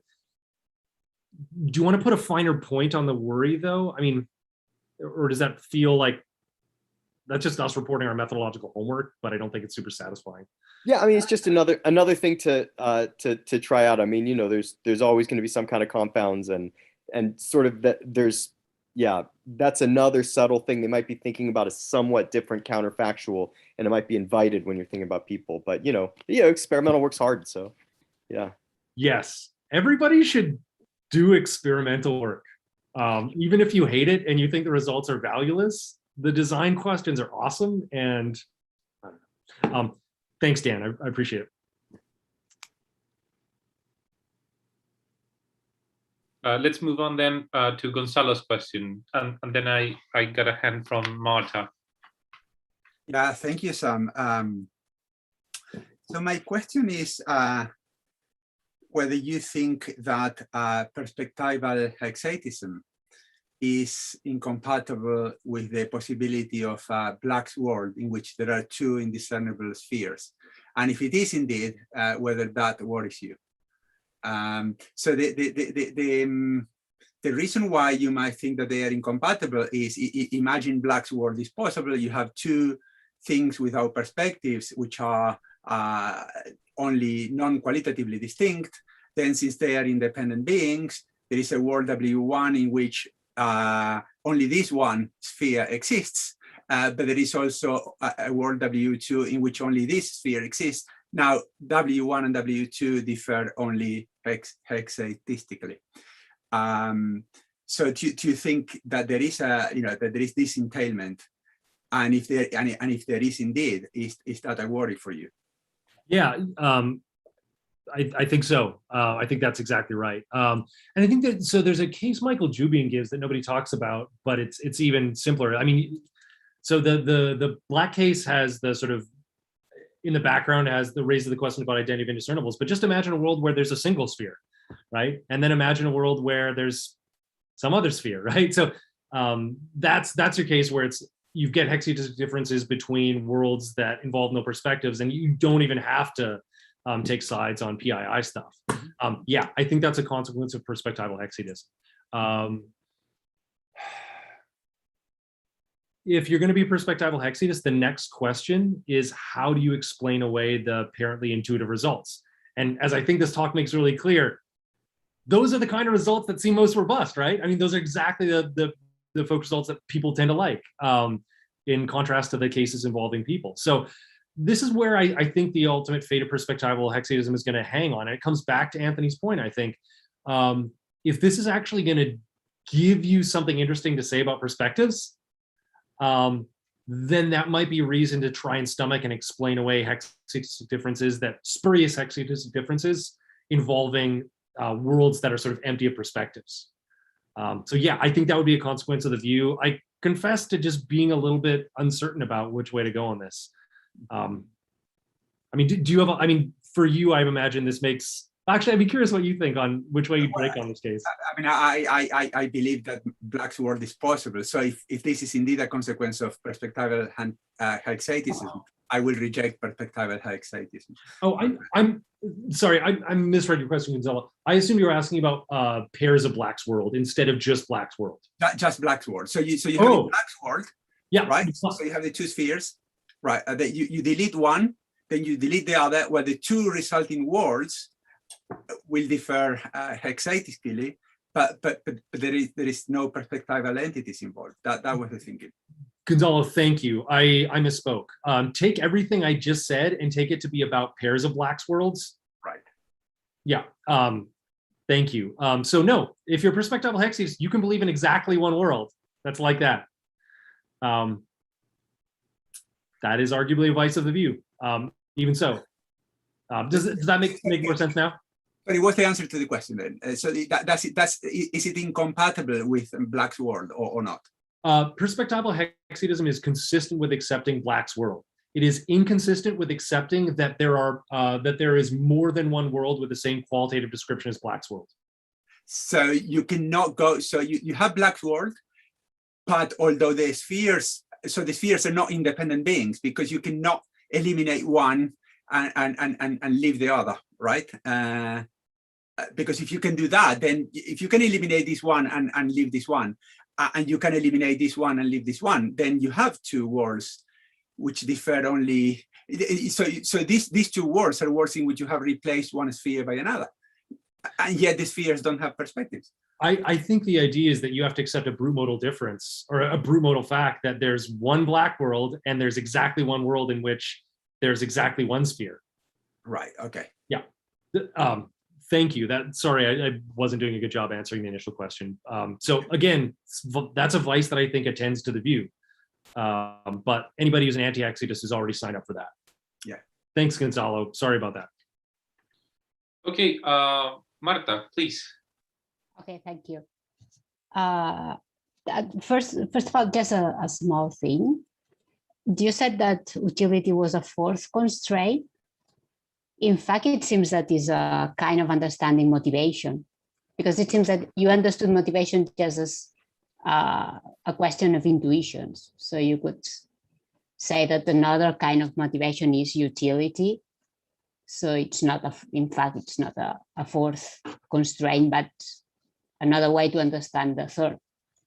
Yeah, I mean, that seems a perfectly legit way to carve it up. I guess I would have thought, I think it's nice to keep them apart, for example, in a case where you're talking about like modal realism, which does really poorly on intuition, but does really good with respect to utility, let's suppose.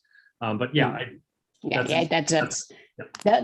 question was related to what Anthony said before, because you say, well, this utility would be because perspectival hexates would explain the metaphysical significance of perspective.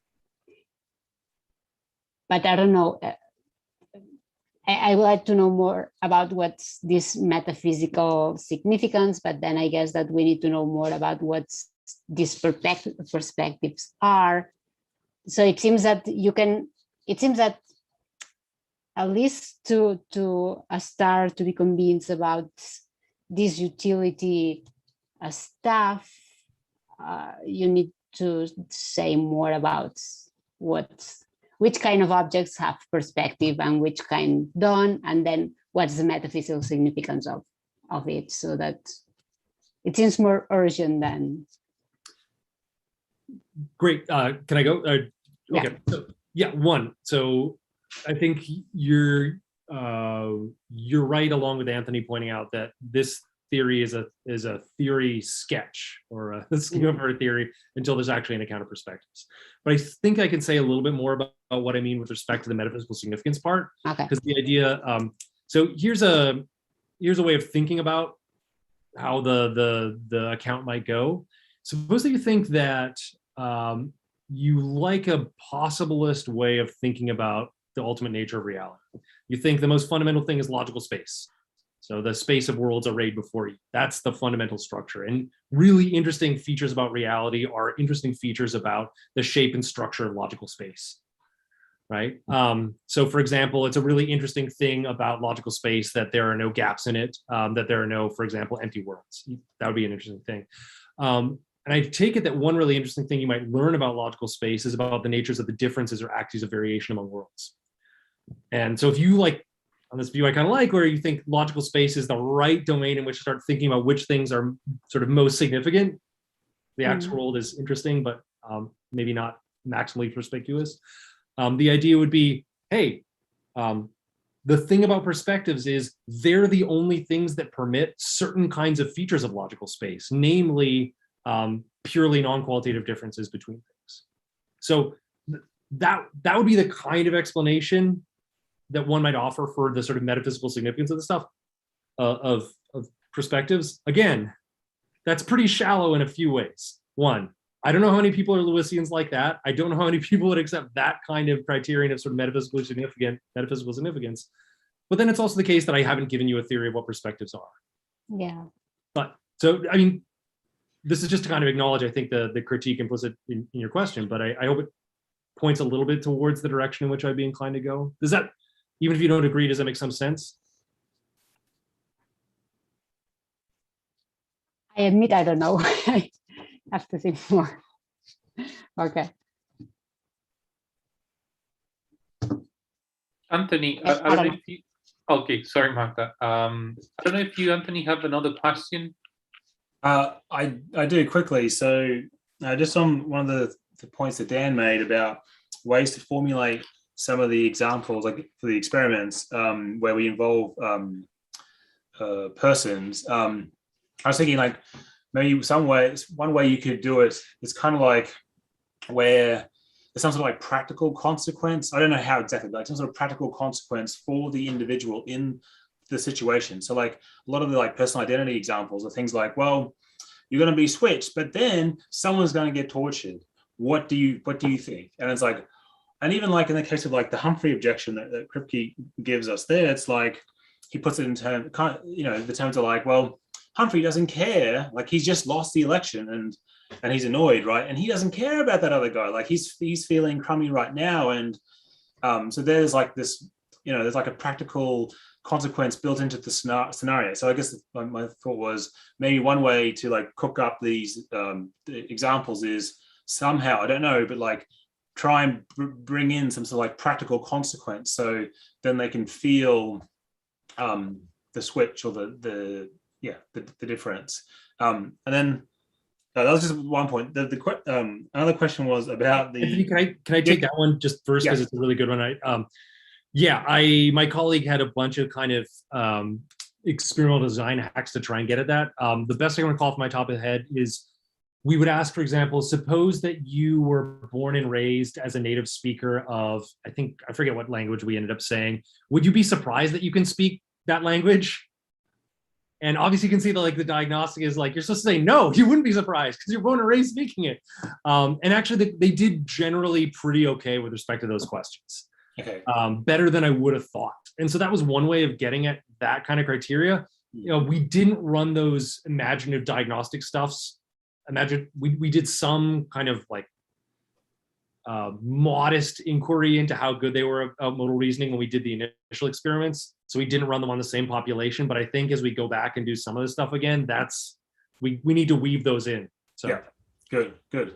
Yeah, I'm very interested to see how the results come out as well when you do that. And my other point was about your sort of what the sort of approach we should take with whose intuitions should we obey, and you sort of had two options. One was we follow the folk or we follow the philosophers, and I thought, well, maybe I wanted to know a bit more about the following the philosophers sort of approach. So I think there's different ways we could like fill that out. So one is, well, we just take philosophers and their sort of expert intuitions on these cases.